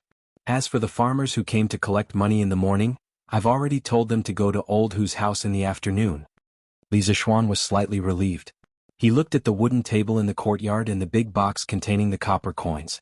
He turned around and said to Pang Feiji, Feiji, go to Yanhuang College now and ask Li Tai, Meng Wenhao, Iron Egg and Ku Shiqing to come over and wait here. Yes, Marquis. Pang Feiji cupped his fists and accepted the order. He immediately turned around and left. Han Lijing didn't understand and asked, Xiao Xianyu, Li Zixuan said, Father-in-law, there are so many farmers. You can't handle it alone. Iron Egg and the others will come over later to help you count and distribute the money. Now bring the farmers and follow me to Uncle Hu's house to have a look. If Uncle Hu makes any mistakes, I can point them out from the side. Han Lijing heard and felt that it was reasonable. He replied, That's good. We'll go and have a look first. As he finished speaking, he called out to the villagers, intending to follow Li Zixuan to Old Hu's residence. Beside him, Ma Yinghai suddenly didn't know what to do. Should he follow along? Li Zixuan hadn't invited him. If he didn't go, what would he do if he stayed here alone? Moreover, there was still a pile of huge money in the courtyard. If he didn't have enough money, how could he explain himself? County Deputy Yuan, if you're willing, you can come with us. Fortunately, Li Zixuan didn't forget about him. Hu Shihai hurriedly said, I'm willing, of course I'm willing. However, the farmers were a little unwilling. They were afraid that Hu Shihai would steal their knowledge and teach the technology of growing vegetables in the greenhouse to outsiders. However, the technology of growing vegetables in the greenhouse was Li Zishuan's. Since Li Zishuan didn't say anything, they naturally didn't have the right to say anything. They could only keep their unwillingness in their hearts. In fact, Li Zishuan wasn't worried about the technology leaking because he didn't have the intention to monopolize the business of growing vegetables in the greenhouse from the beginning. Otherwise, he wouldn't have taught the technology to the farmers. He just wanted his farmers to be the first batch of farmers to grow vegetables in the greenhouse and be the first batch to taste the sweetness of growing vegetables in the greenhouse. This technology wasn't difficult to learn. After a period of time, it was inevitable that other farmers or other dignitaries would learn it. If he didn't want to leak it, he shouldn't have made this technology public. Since he planned to teach it to the farmers, it would definitely leak one day. However, the good thing was that there were basically no vegetables in the market now. The farmers under his rule could enjoy the first batch of dividends brought by growing vegetables in the greenhouse, which was also a huge profit. As more and more people grew vegetables in the greenhouse in the future, the price of vegetables in the greenhouse would correspondingly decrease. Naturally, the profit wouldn't be as big as it was now. Marquis, you're here. Under Han Lijing's guidance, Li Zishuan and his group came to a field in the south of the Han village. This field was actually beside the Han village and was very close to the village. Li Zishuan didn't expect that there would be a large group of people in the field. There were people from the Han village and Plum village. Second Master Lu was also among them. Although the old man was old, his eyes were very good. He was the first to notice Li Zishuan coming over. Second Master Lu, you're here too. Li Zishuan smiled in surprise. Aren't you here to learn? Not only me but basically every family in Plum village is here. Second Master Lu said with a smile. When Han Lijing informed the 8 villages that Li Zishuan wanted to promote Dapeng vegetables, the people from the other villages might have hesitated a little. However, the people from Plum village and the Han village basically chose to join without hesitation. This was because Li Zishuan had helped them chase away the bullies, Lu Shiren and his son. It was Li Zishuan who led them to live a prosperous life today. Li Zishuan was a god in their hearts. They believed in Li Zishuan unconditionally. These 2 villages were under Li Zishuan's management at the beginning of the year. The people in the villages were basically considered wealthy. When others were thinking about whether to build a greenhouse or where to borrow money to build a greenhouse, they had already taken action. Most of them went into the city this morning to buy the coarse cloth and tung oil. When they were free in the afternoon, they ran over to Old Hu to learn the skills. Young master, you're here. Old Hu, who was not far away, hurriedly put down his work and ran over. Uncle Hu, your shed is not bad. Li Zishuan glanced at the greenhouse in the field and smiled. Old Hu scratched his head and said, Hey, it's still a little lacking compared to young master's greenhouse in the other courtyard. Li Zishuan shook his head and said, It's not bad, not bad. Uncle Hu, tell them about the techniques of building a greenhouse. I'll walk around and see if there are any flaws in your greenhouse. Old Hu naturally agreed. This was something that had been agreed upon earlier. He led everyone to the side of the greenhouse and began to explain, Actually building a greenhouse is very simple. I'll explain it to you once. You'll definitely know how to do it. If you want to build a greenhouse like this, first. Old Hu led the farmers into the greenhouse and explained as they walked. Li Zishuan wandered around the outside of the greenhouse. He was checking the airtightness of the greenhouse. Suddenly, he caught a glimpse of a small patch of yellowish green in the mound not far away from the greenhouse. When he took a closer look, he found that there was a small patch of mung bean sprouts growing in the mound. To be precise, it should be called mung bean sprouts. Those that sprouted in water were called bean sprouts. Those that grew in the ground were called bean sprouts. Damn. Why didn't I think of making bean sprouts? Seeing this, Li Zishuan suddenly thought of something. He could not help but pat his head and said regretfully, Bean sprouts? Marquis, what's a bean sprouts? Kohai, who had just walked over and wanted to talk to Li Zishuan, could not help but be stunned and asked. Oh, nothing. Li Zishuan came back to his senses and turned to look at Kohai. He changed the topic and said, Why didn't you go in with us, County Magistrate Yuan? Kohai smiled bitterly and said, This greenhouse cultivation method was created by Marquis for the farmers under his rule. As an outsider, how can I eavesdrop? Li Zishuan looked at this person in surprise. He did not expect this county magistrate to be a gentleman. It's just a folk art. It can't be considered a secret. Since I've taken it out, I don't want to keep it a secret forever. If County Magistrate Yuan is interested, you can go in and listen. Villains were born in troubled times, while gentlemen were born in prosperous times. It had to be said that ever since Li Zixuan transmigrated to this world, he had met more good people than villains. He had a good impression of people like Minghai. Kohai said happily, "Marquis is so righteous. Actually, I've always been curious about how this greenhouse is used to cultivate vegetables in winter. Since Marquis has given me permission, it would be impolite of me to refuse. But don't worry, Marquis. Before I get permission from Marquis, I won't talk nonsense." Chapter 962. Li Zixuan hurriedly left after pointing out a few small mistakes in the shed that the Han family manor had built for Hu Hanyun. "Wife, do you have soybeans or mung beans at home?" Li Zixuan asked Han Yushi when he returned to his home in Chang'an. Yes, he wanted to get some bean sprouts to eat. Although the greenhouse vegetables could provide vegetables on a large scale during the winter, distant water could not quench the immediate thirst. At the very least, they would have to wait for close to 2 months before they could eat them. The vegetables that they ate yesterday were all taken from the Prince of Wei's residence. It was not a big deal to take it once or twice, but it would not be good if they took it too many times. The small bean sprouts in the Hu family's field in the afternoon made Li Zixuan's eyes light up. It took a long time for greenhouse vegetables to mature, but bean sprouts did not. In this season of shortage of vegetables, crisp and refreshing bean sprouts tasted much better than fish and meat. "Hubby, there should be lioli, same pronunciation as green, beans at home, but what is yellow bean?" When Han Yushi heard this, she thought for a moment and asked curiously. Mung beans and soybeans had a history of thousands of years of cultivation in China. They existed before the Western Zhou dynasty. The ancients called mung beans. Although they had different characters, they had the same sound. Therefore, when Li Zixuan said mung beans, Han Yushi could understand what he meant. But soybeans were different. At this time, there was no such thing as soybeans. Later generations generally believed that the word soybeans first appeared in the Tang dynasty's Kaiyuan Zhanjing. The book was written between 718 and 726, and Yuyang Zizhu. Before that, they all used the word soybeans. There was also an interesting story about soybeans. During the reign of Emperor Wenzong of the Tang dynasty, a strange thing happened in the capital Chang'an. The price of soybeans, which were originally an agricultural product, soared overnight. 1 stone of soybeans was sold for 10 taels of gold. It was said that Emperor Wenzong loved women with big breasts. There was a palace maid surnamed Wang who became a phoenix just because one of her breasts was unusually prominent. She was promoted to Jiahui and became the favorite of Emperor Wenzong. With this successful precedent, the imperial concubines in the harem began to buy and store soybeans in large quantities. They would eat them every meal. According to the theory of traditional Chinese medicine, soybeans had a certain breast enlargement effect. With the help of the imperial concubines, the price of beans in Chang'an rose faster than the price of houses in modern times. It's soybeans. Wife, do we have soybeans at home?" Li Zixuan patted his head, recalled the memories of the previous owner of this body, and quickly corrected himself. "Yes, there was. What do you want to do with soybeans and black beans?" Han Yushi replied. Li Zixuan chuckled and said, "Hey, wife, you'll know when the time comes."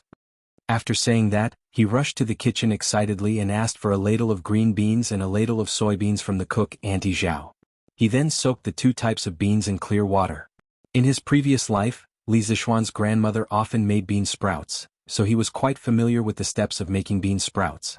Soaking the beans in water was only the first step. According to his grandmother's experience, the beans had to be soaked for at least 8 hours before the next step could be done.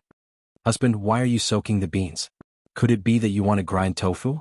Han Yushi followed in and couldn't help but ask after seeing what Li Zixuan was doing. Li Zixuan heard and turned around. He looked at Han Yushi's chest and said with a naughty smile, "Husband, I only know how to take advantage of tofu. I don't know how to make tofu." "Husband, what are you talking about? Auntie Zhao is still here." Han Yushi's cheeks blushed and she said angrily. Although she didn't understand what taking advantage of tofu meant, she guessed the general meaning when she saw the naughty smile on Li Zixuan's face. She secretly thought that her husband sometimes looked like a gentleman, but sometimes he was perverted and naughty. He was really special. Auntie Zhao, who was outside the door, quickly coughed and walked away. Li Zixuan saw Han Yushi's shy face and couldn't bear to tease her anymore. He went back to the topic and said, "I soaked the beans to let them sprout. Although we have 2 greenhouses to grow vegetables, it will take at least 2 months to eat the vegetables inside. After the beans sprout, take the sprouts and stir-fry them in the pot. It can be considered a delicious dish. Before the vegetables in the greenhouses come out, this dish is a very good substitute." Han Yushi was obviously not the kind of young lady who didn't eat food and didn't know about farming. She frowned and said, "Husband, these beans have been soaked in water. I'm afraid they won't sprout. Instead they will become smelly." Li Zixuan said with a smile, "Of course I won't let them soak in water all the time. There are still many steps later. When tomorrow morning comes, I will take out the beans and put them in a bamboo sieve covered with wet gauze. The bamboo sieve will then be placed in a basin filled with water. The basin shouldn't be too big. It will be enough for the beans to breathe. Another wet gauze needs to be covered on top of the bamboo sieve. Finally, a slightly heavier bowl needs to be pressed on top. The weight of the bowl can make the bean sprouts thicker. After that, the beans have to be drenched 3 to 6 times every day to maintain the moisture of the beans. After the drenching, you have to continue covering them with wet gauze. By the 5th day, the bean sprouts at the corners will have grown out. Moreover, they will have roots. Then they can be eaten." Han Yushi listened attentively. In the end she asked, "Husband, how do you know so much? Have you made them yourself before?" It was mainly because Li Zixuan said it in such a serious manner that she couldn't help but wonder if Li Zixuan had made bean sprouts before. That was why he was so surprised. Li Zixuan touched his nose. Although he hadn't made them himself, he had seen his grandmother make them many times. Cough cough. "You can say that." Li Zixuan coughed dryly and said vaguely, "In short, wife, you will be able to see what these bean sprouts look like in 5 days. Moreover, you will be able to taste this delicacy." Han Yushi put her hand into the water basin and gently stroked the soybeans in the basin. She raised her head and said, "Husband, the farmstead and Yanhuang College need you. You still have a lot of things to do. Leave this matter to me. I have remembered all the steps you mentioned earlier. Since it's not a troublesome matter, I will definitely do it for you." Li Zixuan thought for a moment and nodded, "That's good. Thank you for your trouble, wife." He was very confident in his wife's ability to do things. In some matters, Han Yushi's attentiveness even made him feel inferior. The wife he married seemed simple, but in fact she wasn't. "Husband, father already knows that you want to promote greenhouse vegetables in the farmstead. He said that since you are confident that you can cultivate vegetables in winter using this method, then use this to make our other 6 farmsteads rich in one fell swoop. However, father said that there is one thing that you might have overlooked. He asked me to remind you." Han Yushi took her hand out of the water basin and suddenly said to Li Zixuan seriously. Chapter 963. "Wifey, what did father say?" After listening to his wife's serious words, Li Zixuan asked aloud. Han Yushi pursed her lips and said softly, "Husband, in the afternoon, father asked me to tell you that letting the people grow vegetables in greenhouses is a good deed, but you have to consider things more thoroughly. For example, the oilcloth needed to build greenhouses. Husband, there are thousands of people in your fief. Even if only 50% of the people are willing to build greenhouses and grow vegetables, the amount of coarse cloth needed will be quite large. When the time comes, the unscrupulous cloth merchants in Jianghu will see a business opportunity and will definitely wait for the opportunity to raise prices. Although husband has given the people an interest-free loan of 500 copper coins per household, who knows how much the coarse cloth will cost? Maybe 500 copper coins won't even be enough to build a greenhouse." With Han Yushi's explanation and analysis, Li Zixuan's brows gradually wrinkled. Han Yushi saw this and said, "But husband, you don't have to worry. Father has already informed shopkeeper's son of our family's ready-made clothing store to prepare a supply of coarse cloth in case of an emergency. Presumably, it will alleviate the situation of the shortage of coarse cloth in Jianghu." Li Zixuan couldn't help but sigh. Father has considered everything thoroughly. I almost neglected this matter. Previously, when we lent money to the farmers, it wasn't just for them to buy greenhouses, but also for the seeds. If the price of cloth in Jianghu soars, even if the people have enough money, they may not be able to afford the seeds. Han Yushi saw that Li Zixuan's face revealed some disappointment and hurriedly comforted him. "Husband, this is your first time doing this kind of thing. How can you be so considerate? Even a wise man will make a mistake once in a while." Li Zixuan heard this and laughed. Hee, wifey, you don't have to comfort me. I'm not that weak. Actually, with shopkeeper's son's connections, he may not be able to gather so much coarse cloth in such a short time. If we want to solve this matter quickly, we have to rely on the Chamber of Commerce. Wifey, you go ahead with your work. I'll go arrange it. And husband, go ahead with your work. Li Zixuan went to the front yard and found Wang Zhong. He asked him to send someone to invite someone over. About an hour later, when the sun was about to set, an old man in luxurious clothes came to the Li residence. San Bao, who had been waiting at the entrance, quickly went up to welcome him. Boss Chow, my family's marquis is waiting for you in the front hall. That's right, this well-dressed old man was Chow Wendong, the largest silk and cloth merchant in Chang'an City. He was also the third largest shareholder of the Yanhuang Chamber of Commerce. Please lead the way. Chow Wendong politely cupped his hands and said. Under San Bao's lead, Chow Wendong came to the front hall of the Li residence. When he saw Li Zixuan sitting at the head of the table, he quickly cupped his hands and greeted, "Greetings, Marquis." Li Zixuan waved his hand and said, "No need to be so courteous." Then, without even exchanging pleasantries, he went straight to the point. "Mr. Chow, I'm looking for you today because I need your help with something. I hope I'm not bothering you." Chow Wendong shook his head. No. I don't have anything to do at home. How am I bothering you? Marquis, if you need anything, feel free to tell me." Chow Wendong was so polite that Li Zixuan felt a little embarrassed to come. Whenever he needed help with something, he would drag him out. If he didn't need help, he would put him aside. No matter how he looked at it, it was a little unkind. Actually, he was thinking too much. His thinking was still stuck in the ways of the modern world, but he forgot that he was in the ancient times. In this era of scholars, farmers, businessmen, there was a strict hierarchy. If he didn't do this, Chow Wendong would find it strange. It's like this. Recently, the people of the Marquis Manor want to buy a large batch of coarse cloth. The amount is huge, but the people have limited money. Therefore, I intend to ask Mr. Chow to help me transport a batch of coarse cloth from other places to prevent the other cloth merchants in Chang'an City from increasing their prices. Li Zixuan asked someone to pour a cup of tea for Chow Wendong and said. Hearing this, Chow Wendong felt strange in his heart. Why did the farmers of Li Zixuan's manor need a large amount of coarse cloth? However, he didn't ask the question in his heart. After experiencing all kinds of ways of the world, he knew that there were some things that he shouldn't ask. Marquis, how much coarse cloth do you need me to prepare? Chow Wendong pondered for a moment and asked. Li Zixuan calculated a little in his heart and stretched out 5 fingers, 50,000 bolts. And all of them are white cloth. If they can't be sold out, I'm willing to buy them all at the market price. If each of the farmers under him was willing to build a greenhouse, he would need at least 100,000 bolts of coarse cloth. Moreover, this didn't take into account the situation like Old Hu's family who had built multiple greenhouses. The reason why he only asked Chow Wendong to prepare 50,000 bolts was mainly because he considered that not all of the 8 farms would be willing to build greenhouses. Moreover, in the existing stock market in Chang'an City, there was a considerable amount of coarse cloth in stock.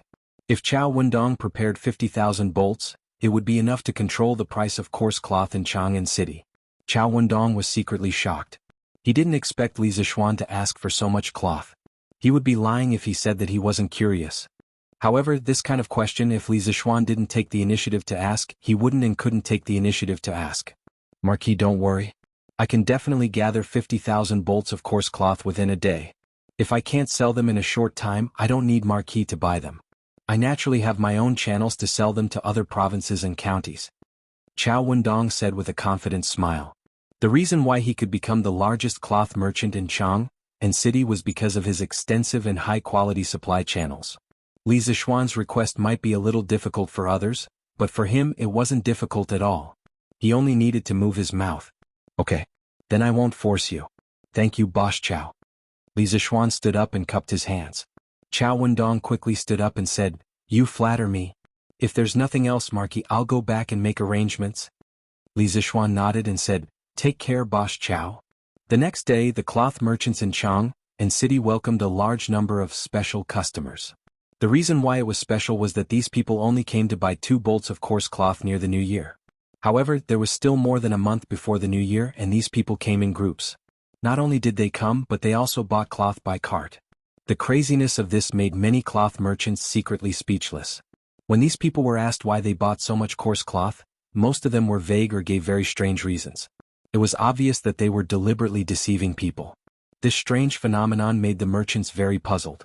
Some cloth merchants saw a business opportunity. On one hand, they slightly raised the price. On the other hand, they urgently mobilized coarse cloth from other places. Although coarse cloth was less profitable than silk and fine silk, it couldn't be relied on the large quantity. An undercurrent of price increase was rapidly brewing. Chapter 964. Shopkeeper, do you have any more coarse cloth? Do you want white cloth? No more, no more. Just now, 3 people came and bought all of it. Do you want black cloth? I still have some black cloth here. No need. I'll ask the other shops. Shopkeeper, do you still have white coarse cloth here? Yes. That's great. Shopkeeper, give me 150 bolts of white cloth. Ah. Brother, white cloth is now 2 copper coins for a bolt. Do you really want 150 bolts? Wasn't it 3 copper coins for 2 bolts before? Ah. Brother, you said that was before. Now the price of cloth in Chang and changes every day. If you don't buy it today, it might be even more expensive tomorrow. But shopkeeper, this is too expensive. A bolt of fine silk is only 3 copper coins. How can your coarse cloth be sold for 2 copper coins? Hey. Brother, what you said is wrong. Now fine silk is 4 copper coins for a bolt. Silk is 6 copper coins for a bolt. I'm not cheating you. In the eastern and western districts of Chang, and similar conversations like this could be found everywhere. Farmers from several villages in Lantian County were all asking for white coarse cloth. Many cloth merchants were waiting for the opportunity to raise the price. The farmers were caught in a dilemma. If they buy, 100 bolts of cloth would be 50 copper coins more than before. This was not a small amount. If they don't buy, what if the price continues to rise tomorrow? Mang, the white cloth from Liji garment shop in the western district is still 3 copper coins for 2 bolts. Go buy it quickly. If you're late, it might be gone.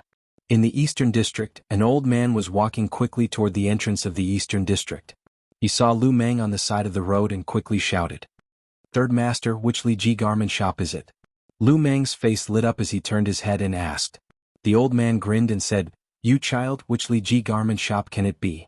Of course it's Marquis shop. Go quickly. I heard it from Wang Dahai from the neighboring Wang family village. If you're late, it might be gone." "Hey. Thank you, third master. I'll go with you." Lu Mang agreed and then left with the old man without any hesitation, leaving the cloth shop owner with an ugly face. "Shopkeeper, should we reduce the price of our cloth?" When the shop assistant saw the ugly expression on his boss's face, he carefully probed. "What surrender? Don't you see that there are so many commoners who need cloth today? Even if Li Ji clothing shop is backed by the Marquis of Yong, and this old man doesn't believe that they can supply so much cloth. When these people can't buy cloth from them, they will definitely come back to us to buy. What are you afraid of?"